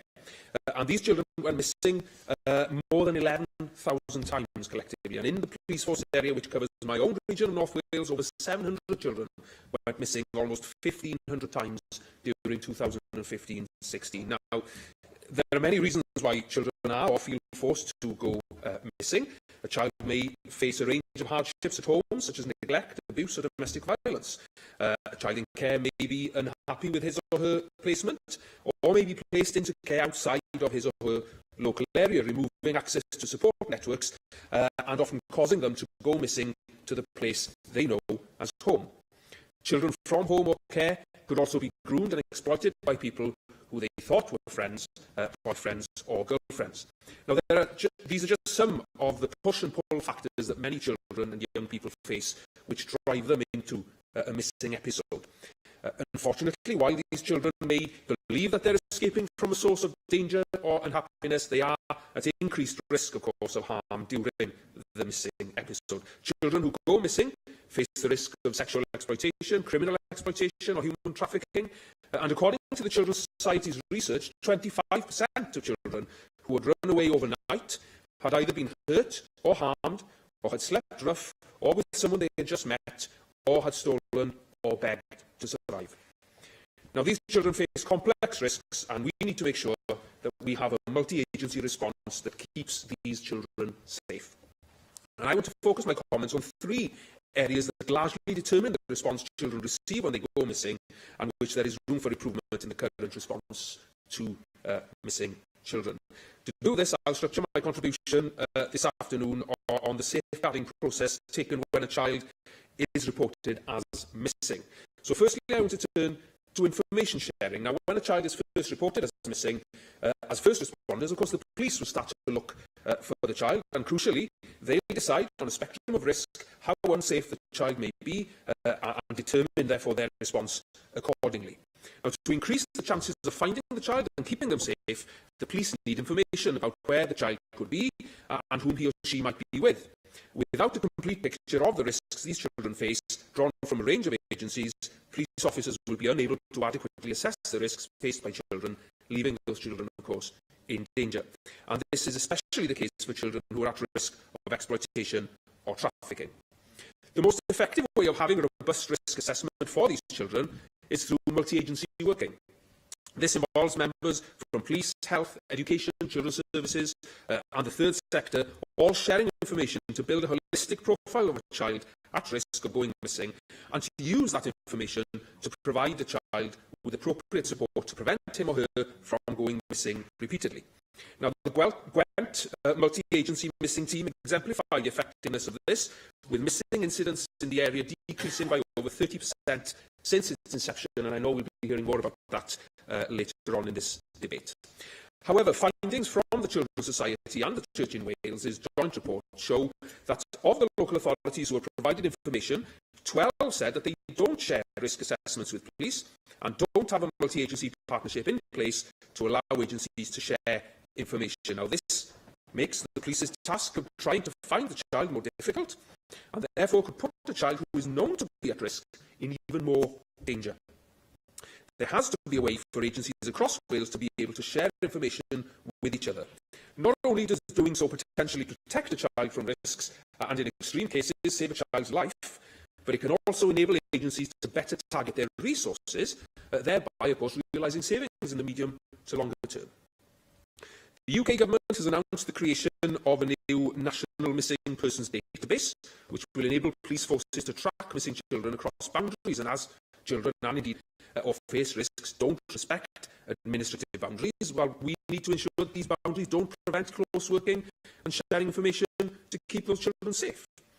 One way in which we can move forward with this in Wales is that local authorities, the All Wales Heads of Children's Services and police forces in Wales should agree a procedure whereby local authorities can place a marker on police systems identifying the risks to children so that the police have a clear understanding of the risks facing children when they go missing, and then they can respond accordingly.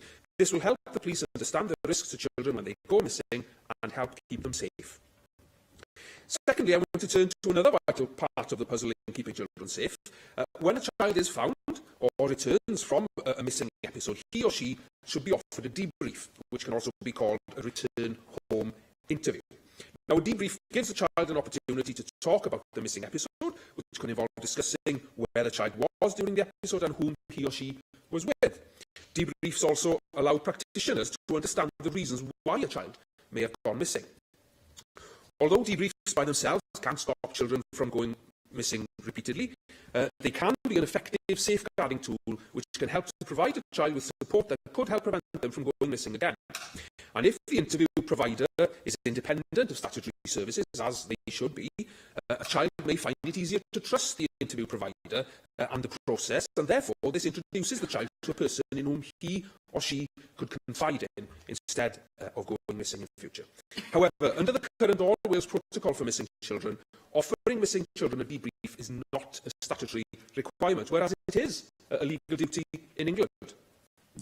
The Knowledge Gap report illustrates the consequences of this lack of legal requirement. The report shows that 4 out of the 13 local authorities who provided information provide debriefs on a case-by-case basis, meaning that children who go missing aren't guaranteed an opportunity to talk about their experience and given support to potentially prevent them from going missing repeatedly. In North Wales, I know the situation has become urgent. Since the Police Innovation Fund, which paid for debrief provision in North Wales, was discontinued by the UK Government, it's alarming that the average number of debriefs provided per quarter has decreased dramatically. So to help address this, revising the All Wales Protocol for Missing Children provides us with a vital opportunity to make offering debriefs a statutory requirement across Wales. And I look forward to hearing the Minister's comments on this recommendation in particular later on. Finally, I wanted to turn to a group of children who are particularly at risk of going missing and therefore need a particular response. Now, these are children who are in care of the local authority but are placed in another authority area, known, of course, as children placed out of area. In some cases, looked after children may need to be placed out of their home local authority area to safeguard them from risks identified in their home areas. In 2015-16, around 1,500 children in Wales lived in placements outside of their local authority area. Now, this equates to around 27% of all looked after children in Wales. And it's now known that children who are placed out of their local authority areas are more likely to go missing. One of the key reasons for this being that, of course, they may try to return to any support networks they may have back in their home areas. If a child who is placed out of area has had previous experiences of going missing, then this should be noted in any risk assessments that are passed on from the local authority, placing the child to the local authority who is receiving the child into their care. This information should also be shared with the receiving police force, who may be the first statutory agency to pick up the child when they first go missing. Unfortunately, research from the Children's Society and the Church in Wales shows that 13 out of the 14 local authorities who responded to this question don't provide police forces with risk assessments of children placed in their areas, stating that it would be the responsibility of the placing local authority to do so. However, that is contradicted by the fact that only 5 out of the same 13 local authorities stated that they themselves shared a risk assessment with the police when they placed the child in a different area. So it's clear that the police are vital They're a vital agency in protecting children who go missing and should be informed when a child at high risk of going missing by the nature of their placement is placed in their area. And I would echo the Children's Society and the Church in Wales' recommendation that this becomes a statutory requirement for local authorities to notify and share risk assessment with the receiving police force when they place a child in their area. Llywydd, I hope that you agree that this issue is urgent and timely. Revising the All Wales Protocol for Missing Children is an opportunity to put right the issues raised in this debate and endeavour to provide effective safeguarding support for all children in Wales who go missing. Good work is happening in Wales to safeguard missing children, and it's an endeavour we share, I'm sure, across parties to keep improving our response to these vulnerable children and young people. We now have the opportunity to spread this good work across the country, and I would urge the Government, in response to this debate, to take action. Thank you very much. Dawn Bowden. Thank you, Deputy Presiding Officer, and can I thank Claire for the opportunity of making a short contribution on this very important issue, and I'm grateful to him for making reference in his speech to the work of the Gwent Missing Children's Hub, which covers the Rumney side of my constituency. And I hope that my contribution can highlight just in a little more detail some of the useful work taking place there. I'd certainly urge members from other parts of Wales who are taking a keen interest in this matter to visit the Gwent project, because it operates pretty much in line with the way that Claire has set out as being necessary to reduce the risk. It brings together a range of partners in one hub that gives the clear benefit of the close working relationships that can act quickly and most vitally act together when reports of missing children are received. As Claire has already said, missing children reports are often received by the police as the initial emergency call, but experience shows that other partners may well be involved in the case of a missing child. And partners find that by pooling their knowledge and expertise, then solutions can be found. And the Hub has also allowed more work to develop in response to child sexual exploitation and trafficking.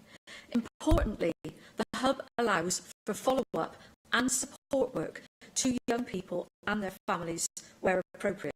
And there was an evaluation report on the project just last year, which pointed to lessons learned at point in that time. But as the Gwent Hub is the only one of its type in Wales and has shown some proved benefits in dealing with missing children and the wider issues associated with this, now would seem an appropriate time for other Welsh police forces and agencies to consider this model to help tackle many of the issues that Claire has raised. David Meldon. Thank you, Deputy Presiding Officer. Can I commend Claire for bringing forward this very important short debate. Like him, I think the knowledge gap is a really important report, and I want to put on record my thanks to the Children's Society and the Church in Wales.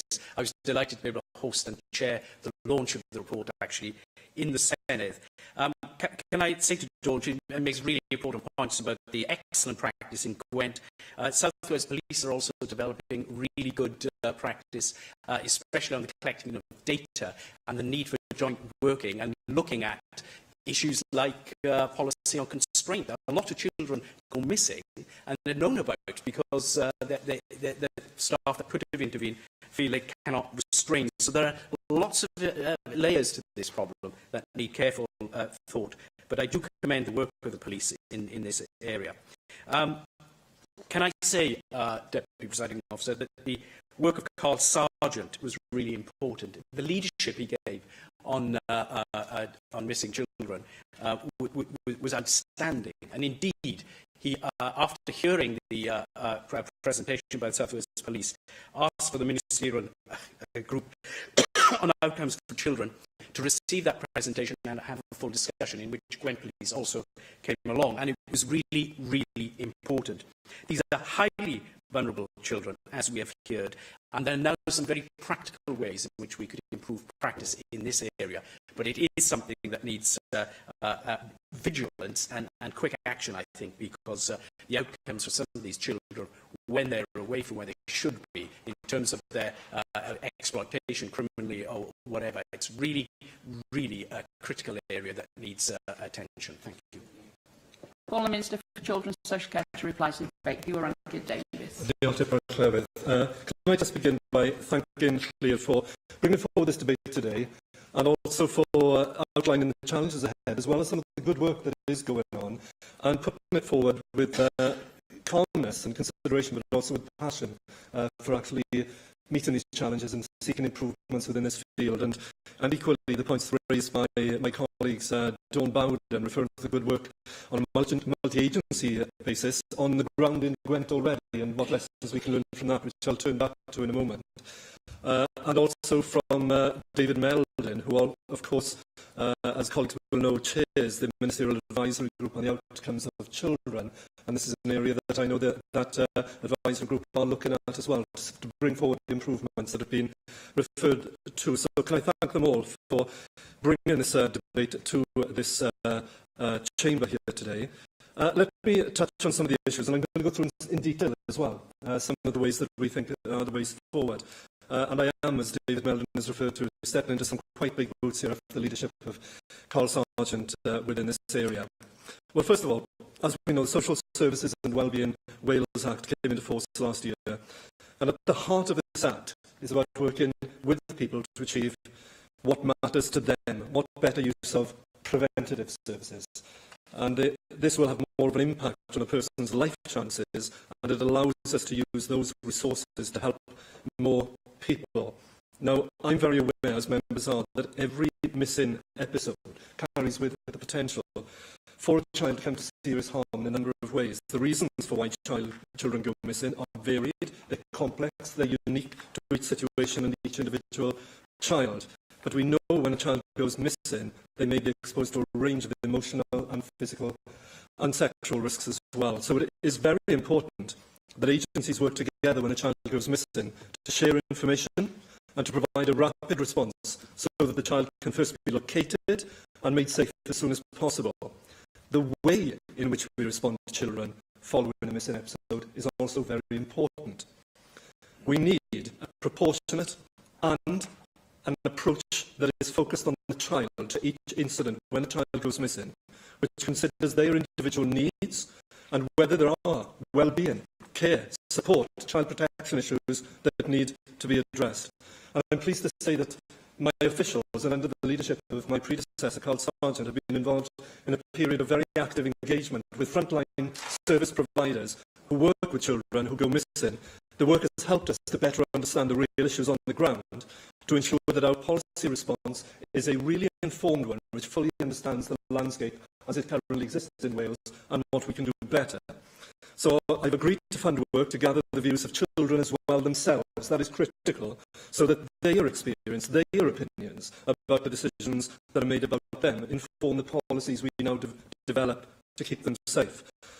And the Welsh Government has also provided funding to Cardiff and the Vale Safeguarding Board to review and to develop national protection procedures for Wales on behalf of ADSS Cymru and in consultation with regional safeguarding boards.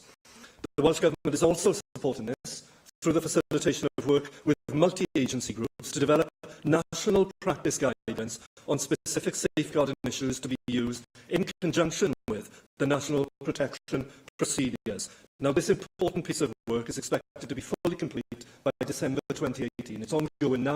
Now is the time to feed in the ideas.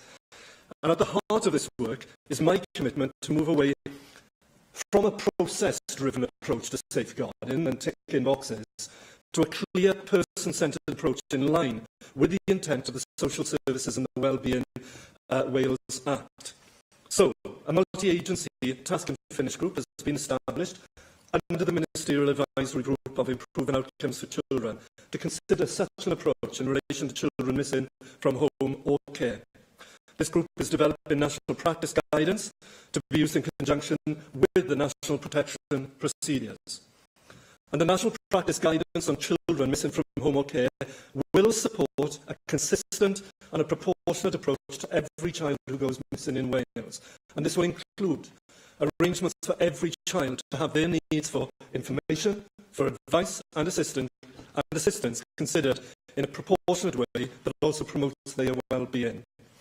Now, some children and their families would benefit from information and advice about preventative services, Some children may need to have their care and support needs assessed, and some children will also need a wraparound child protection plan, and those with existing plans may need these reviewed after an episode of going missing. This specific issue of going missing, we can agree, has to be addressed through a multi-agency strategy meeting where required, which will inform a child-centred assessment, planning or review response dependent on the well-being and safeguarding needs of that individual child. And I'm aware, as the member has said, that he is a signatory to a letter from the Children's Society which raised a number of issues in relation to missing children, which I'd like to address, and by the way, happy to meet as well to discuss it.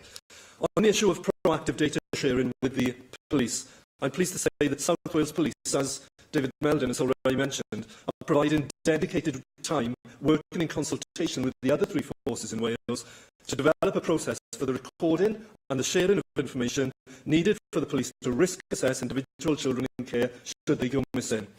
This will be considered as part of the work of practice guidance on children missing from home or care. I can give you that assurance. Indeed, I will. I did a report on this myself in 2013, and there were protocols put in place in 2011. I was at the launch of the Gwent project, and here we are, where it's only a project. How quickly can other children, like the children in my area, expect to see the services that, in my opinion, they rightly deserve, and that those authorities who were told in 2011 to work together start doing so? Minister. My friend is absolutely right, and I think there has been acknowledgement here in the Chamber today of the good work that is going on, but it is not universal. And that is the issue that the Ministerial Advisory Group are looking at. This report is a welcome contribution to that. But it is true that we know actually what works, and we can see it working, and we funded much of that. We now need to see it rolled out much better. And I'll turn to some of the other issues, but you're right, and I commend my friend Joyce on the commitment she's shown to this and pushing this agenda forward over several years. On the issue of statutory duty, if I can turn to that, to provide debrief interviews to missing children equivalent to the existing provisions in England. By the way, the approach in England is very, very different. It's noticeably different. England don't have national procedures as we do, and that necessitates they have to have individual protocols. There are no national procedures. We're actually ahead of the game here, and it is acknowledged. But on that issue, I remain concerned that this, in and of itself, as a focus, may not improve safeguarding responses to individual children. And in fact, if I can draw Llyr's attention to a HMIC report published just last year, it suggested that the implementation of the statutory duty in England is inconsistent.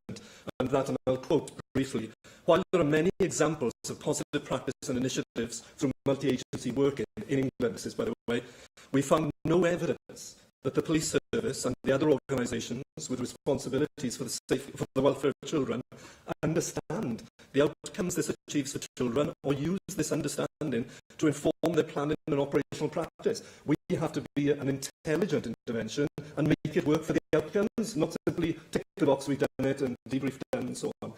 The criticism is there. Now, there is good evidence, by the way, in some parts it's working, and I think the report refers to Worcester and elsewhere, but there's also evidence it's very variable, and the ability is there to say we've done it, good, done. I firmly believe that a multi-agency child-centred approach based on individual needs within the operation of the Social Services and Wellbeing Wales Act supported here in this Assembly offers a much more robust and child-centred safeguarding response. You will also be aware, and it's been mentioned here in the Chamber today, of existing good practice in Wales through services such as Dawn mentioned the Gwent Missing Project, and, as David mentioned, the South Wales Independent Child Advocates Missing Service, which provide debrief services and ongoing support. We know there's good practice out there. It provides advocacy and they provide referral to ensure that those children at the greatest risk have strong safety plans in place. And on the issue of looked after children going missing from out-of-area placements, the Ministerial Advisory Group on Improving Outcomes for Children includes a work programme looking specifically at residential care, including out-of-area placement. And this includes work on notifications, placement planning and placement choice. This work programme is well advanced and resources have been made available. from central government for research and scoping work to inform a way forward, and we will ensure, by the way, that the Children's Society report is taken into account as that work is developed. I'm not sure if I responded to my friend when she was asking about the timetable, but as I made clear in my earlier remarks, by 2018 we hope to have the outcomes of all of this work, so we can then say this is the way to proceed. So I would like to thank the Children's Society for the report and the contribution that it makes to informing the evidence that it provides as part of this strategic approach to improving the real outcomes of all children in Wales. I'm sure that members will agree that the breadth of actions that we've heard from today, that this government with partners on the ground has put in place, will help both children but also the professionals who work tirelessly to support them to achieve their outcomes.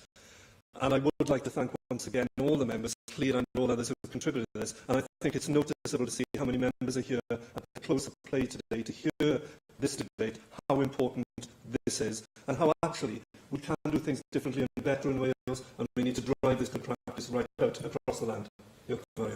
Thank you very much. Next, we move to the second short debate this afternoon, and I call on Neil Hamilton to speak on the topic he has chosen. Neil. Thank you, Deputy Presiding Officer, and I'm grateful to the Cabinet Secretary for the Economy for being here at the end of this day. Fortunately, it's not too late in the day on account of the business which we've already dispatched. But this is an important issue, obviously.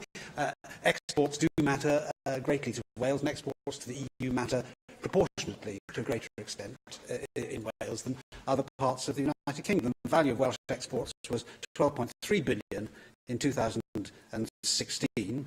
Two-thirds of that 12 billion were exported to the EU. So, of course, the future trading relationship between the United Kingdom and the EU is of vital importance to the health of the Welsh economy. I'm afraid I think that the government takes far too gloomy a view of the prospects for Wales post-Brexit, whereas they see threats and dangers, I see opportunities. Of course, any change is bound to affect different industries in different ways, and after 40-odd years inside the EU, the process of transition is going to be a challenge for some industries, and that can't be denied. But I do think that on balance, this is going to be good for the United Kingdom, and what's good for the United Kingdom generally will be good for Wales, although we must obviously ensure that those who have a more difficult time in coping with the process of transition are helped to do so. But Project Fear is still alive and well in many parts of the country and many industries, but all these fears hitherto, which have been adumbrated, have proved to be utterly false. So far, we're now 18 months beyond the Brexit referendum, and the cliff edge that we were supposed to fall off is still there, and we haven't fallen over it. Even the NFU and agriculture has some particular problems to face if we don't do a deal with the EU on free trade. Even the NFU has said in the last few weeks there can be no doubt that whilst Brexit has resulted in one of the biggest challenges to face our industry in generations, we must embrace the opportunity presented to us to further develop and grow our world-class Welsh agricultural industry. The Union firmly believes we can make a success of Brexit if our collective focus is centred on supporting our industry to meet the challenge of feeding a growing world population with safe, quality and affordable food, alongside maintaining and enhancing our cherished environment and meeting our climate change objectives. So the NFU are embracing the opportunity of Brexit, and I invite the Welsh Government to follow their example. The referendum has happened, we are leaving the EU, we have to get on with the job, and doom and gloom predictions at this stage benefit nobody. They only strengthen the arm of the EU in negotiations with the UK government, which nobody in his right mind in the UK would want. But in the last few days, we've had another interesting reversal of Project Fear, because Siemens, Europe's biggest manufacturing industry, which employs 15,000 people in the UK, has reversed its position on Brexit. Only 2 years ago, Joe Kaiser, the chief executive of Siemens, said Brexit would disrupt the economy in the short term, and we believe the uncertainty about the UK's future relationship with the EU could have more significant and negative long-term effects, which could make the UK a less attractive place to do business, and may become a factor when Siemens is considering future investment here. Well, only a few days ago, Siemens announced the cutting of 3,000 jobs in Germany and 1,000 more across Europe, the cutting of 2,000 jobs in the United States, but at the same time they announced a £39 million investment in Britain to expand its largest UK plant in Lincoln, which employs 1,500 people. So it's not all doom and gloom. Far from it. Michael Bloomberg, who's another massive Remainer, although an American, also was in London only a few weeks ago to open a new European headquarters for Bloomberg in the city, which is 3.2 acres in size, and it's an absolutely massive development. We're opening a brand new European headquarters in London. So 2 big, expensive buildings. Would I have done it if I'd known that Britain was going to drop out? I've had some thoughts, maybe, but we are going to be very happy. Whatever it says, London and the UK's relationship to the EU proves to be London's language, time zone, talent, infrastructure and culture all position it to grow as a global capital for years to come, and we're very optimistic about London's future and really excited to be part of it. So, although Wales is not big in financial services, the ripple effects of the financial services industry in London will percolate out to the rest of the country. And obviously amongst those who were pro-Brexit, like Sir James Dyson, you would expect them to be optimistic about the future. But he's a massive manufacturing business who trades worldwide, and he is making huge investments, not that far from Cardiff, 60 miles away, on the Wiltshire-Gloucestershire border. He's investing up to £3 billion in a new technology park to develop electric vehicles, fundamentally, some technology in which Britain leads the world. And I just wish that he had moved slightly further west, as I have done, leading the way to Wales, to put that manufacturing and research facility nearer to Cardiff. But he says there is always uncertainty in business about exchange rates, conditions in markets, natural disasters, etc. But I think uncertainty is an opportunity. And the opportunity here is actually that the rest of the world is growing at a far greater rate than Europe. So the opportunity is to export to the rest of the world and to capitalise upon that. So I think there's every reason to think that the Welsh economy is going to benefit in the medium and longer term, and even in the short term, from Brexit. Now, we have had one of the most ridiculous statements that I've seen from Project Fear in the last couple of years in relation to the chief executive of Aston Martin recently, who was predicting that car production would come to a complete halt at Aston Martin if we didn't do a deal with the EU. That was based upon a prediction that there might not be type approval for cars made in Britain in the EU and vice versa. Well, Aston Martin exported 600 cars to the EU last year, and if they couldn't sell their cars into Germany at 160,000 quid a time, the Germans would not be able to sell their 820,000 cars a year to Britain, which is 14% of their entire manufacturing of passenger cars. 18% of German passenger car exports come to Britain. Somehow or other, I don't think that this is going to come about. And so we need to look at the realities here. The impact of the kind of predictions, such as we had from Aston Martin, would be so great and disastrous, even to a powerful economy the size of Germany, that it is inconceivable that this would be allowed to happen, particularly now that Chancellor Merkel has some more pressing problems at home trying to form a government, something which has not obtained in Germany since the years of the Weimar Republic. So things are very much changing. There are uncertainties in Germany as well as there are in Britain, and we should reflect upon that as being just a fact of life.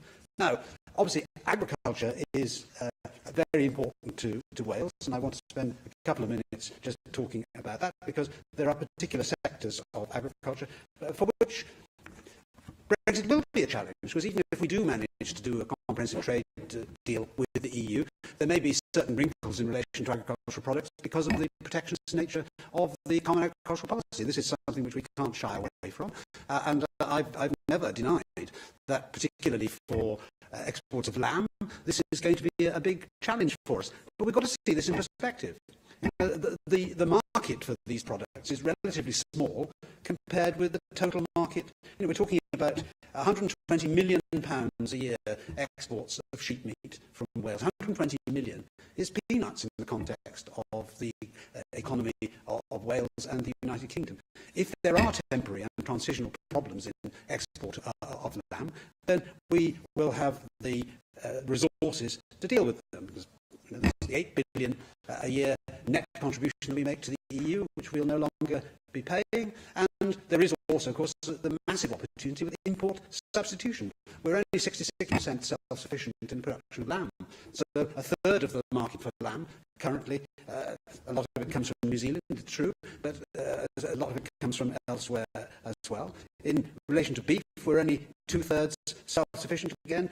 Imports of pork, we're only 40% self-sufficient. And poultry, we're 73% self-sufficient. So there's a big home market which we've got, which we can continue to develop to take up whatever we can't export to the EU.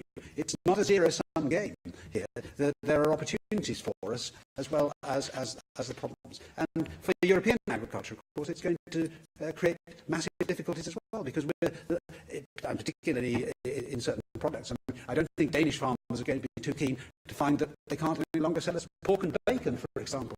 And goodness knows what kind of deal we'll be able to do with the Irish Republic under the current intransigent attitude of Monsieur Barnier. But it's of massive importance to the Irish economy that we have some kind of a deal which frees up trade between us in agricultural products, because overwhelmingly the imports to this country of beef and dairy products come from the Irish Republic, and agriculture is a much, much higher proportion of the value of the Irish economy than it is of the British and even the Welsh economy.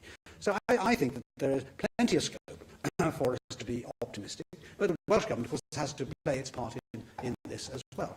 And it should want to play a positive part in the development of future trade links. I know that the Cabinet Secretary goes frequently on trade missions around the world, and he will know that the rest of the world, which is 85% or more of the global economy outside the EU, is a massive opportunity for Wales. But we need to have the legislative infrastructure and the tax infrastructure, which we were debating earlier on this afternoon, which is going to maximise those opportunities. Because if we use the new freedoms that we'll get by the repatriation of powers from Brussels to Cardiff, as well as from Brussels to Westminster, we'll obviously have control of agricultural policy here in Cardiff and environmental policy as well. We can revisit much of the legislation which has been imposed upon us in the last 40 years, which was never debated in any parliamentary institution. I mean, I was both a member of the Council of Ministers in the EU and also a minister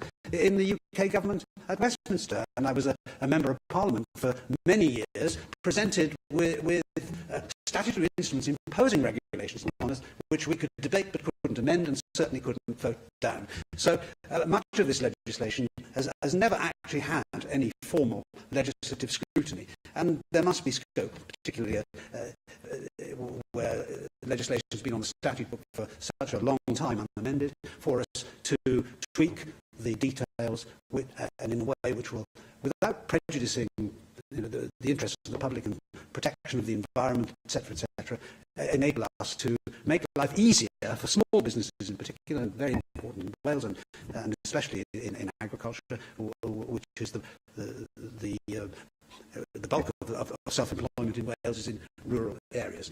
And it must give us the opportunity, I think, to make life easier, cheaper, and therefore to make these businesses more efficient and better able to cope with the challenges which are to come.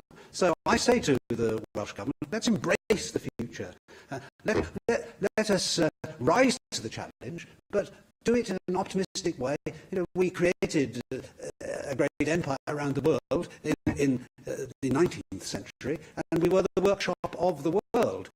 And Britain has been a fount of innovation, and still is. If you look at the number of Nobel Prizes that we've won, there are more Nobel Prize winners in the common room of Trinity College, Cambridge, than in the whole of France.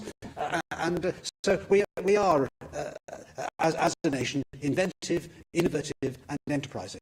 And so I invite the Welsh Government to play its part in ensuring that Wales has a prosperous future.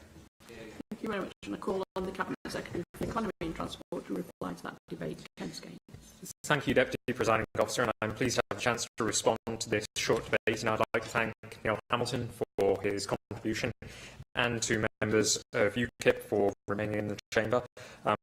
I've greatly valued the opportunity to listen to the member outlining his optimistic vision of a post-Brexit Wales and a post-Brexit UK, but it's still our view that having full and unfettered access to the EU single market for not only goods and services but also capital is a top priority in order to protect jobs and the Welsh economy, because it's vital that businesses in Wales are not disadvantaged through unnecessary tariff or non-tariff barriers to trade.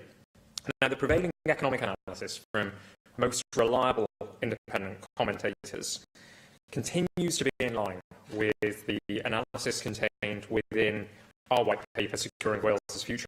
We've also commissioned, though, Cardiff Business School to undertake research to extend our analysis, drawing on discussions with businesses from a range of sectors.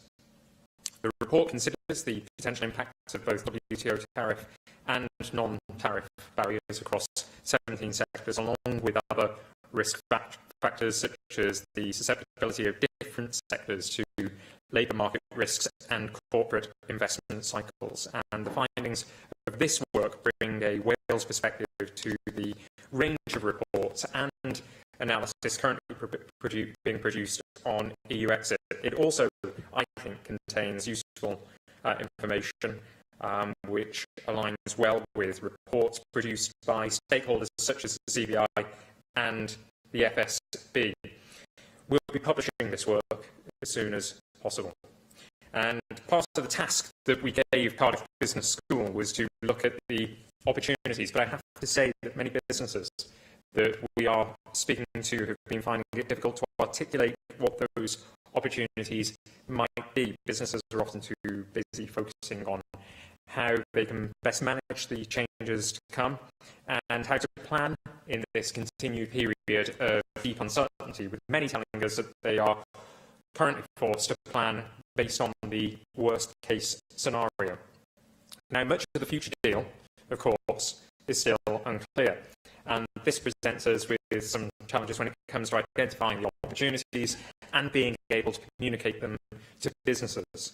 The UK government, unfortunately, has not yet shared with the Welsh Government the supposed set of 58 sectoral impact studies, and neither has it shared with us a post-referendum overall economic assessment of the impact of Brexit on Wales. We'll continue to press for any relevant analysis to be shared with us. Now, we do continue to engage with businesses on EU transition through our established mechanisms, such as the Council for Economic Development, and EU transition is a standing item on the agenda for the Council. And we've also established a subgroup concerned with this very subject. While we await further information from the UK government on what the future deal might look like, we continue to engage extensively, not only with businesses throughout Wales, but with key organisations that will be incredibly important to future trading relationships. And one of those organisations, of course, is the World Trade Organization. I visited the WTO at the end of October with the specific intention of building relationships between Wales and the organisation. As the UK leaves the EU, it's essential that we can represent Welsh interests at a WTO level. WTO is an extremely important trade organisation which facilitates trade relationships between countries, as well as providing a set of trade rules for countries to abide by and a place for them to settle trade disputes. And the UK will need to re-establish itself as an independent member of the WTO when we leave the EU. So it's absolutely vital that Welsh interests are considered as part of the process of leaving the EU and becoming a member in its own right again of the WTO. Now, in the absence of clear facts on the Brexit deal, I do believe that it's important to focus some of our efforts on providing SMEs with advice on how to access support and to begin to prepare some of the changes, whether they be challenges or threats that may lie ahead. And so we're looking at delivering a Brexit portal for businesses. This will provide SMEs with a digital diagnostic that will signpost access to support in key areas and the actions that SMEs can take to mitigate the risk and to maximise the opportunity wherever they may be. And the diagnostic would be updated as further information becomes available. Promoting Wales's place in a globally competitive world is also at the core of our international strategy. We will aim to protect our share of European trade during the Brexit negotiations and indeed beyond, while supporting businesses looking to enter new and expanding markets around the world. We are a world-facing country, and as we prepare for a future outside the European Union, it's more important than ever before to sell Wales to the world and to meet with potential investors right around the globe. We embrace the world and its horizons, and where new trade opportunities open up, we will work with businesses to help our economy prosper. The UK government launched its trade white paper, preparing for our future UK trade policy document in October, and has since, of course, published the trade bill and the taxation bill this month. But at this stage of the EU-UK negotiations, it's still unclear whether the Welsh Government's priority of maintaining full and unfettered access to the EU single market is fully compatible with the UK Government's desire for an independent trade policy and creation of new free trade agreements across the globe. We are particularly concerned that an independent trade policy, in all likelihood, would mean leaving the customs union with the EU, and this would likely lead to trade barriers at the border and issues with the border in Northern Ireland. And so we'll continue to push the UK government on these points. In addition, a soft border in Northern Ireland, as we all know, could create issues for Welsh ports, as there may well be an incentive to route goods through Northern Ireland. Now, we're not convinced that leaving the customs union with the EU would be of benefit to Wales, at least not in the short term, and yet we are yet to see any evidence from the UK government to suggest otherwise. More than 60% of identifiable goods from Wales go to the EU, and that level of trade would not be easy to replace. So, Presiding Officer, Deputy Presiding Officer, our position is that trade with new markets should be in addition to trade with the EU and not an alternative. And we continue to be clear, above all, that a no-deal scenario would not be acceptable to us. Thank you very much. And that brings today's proceedings to a close. Thank you.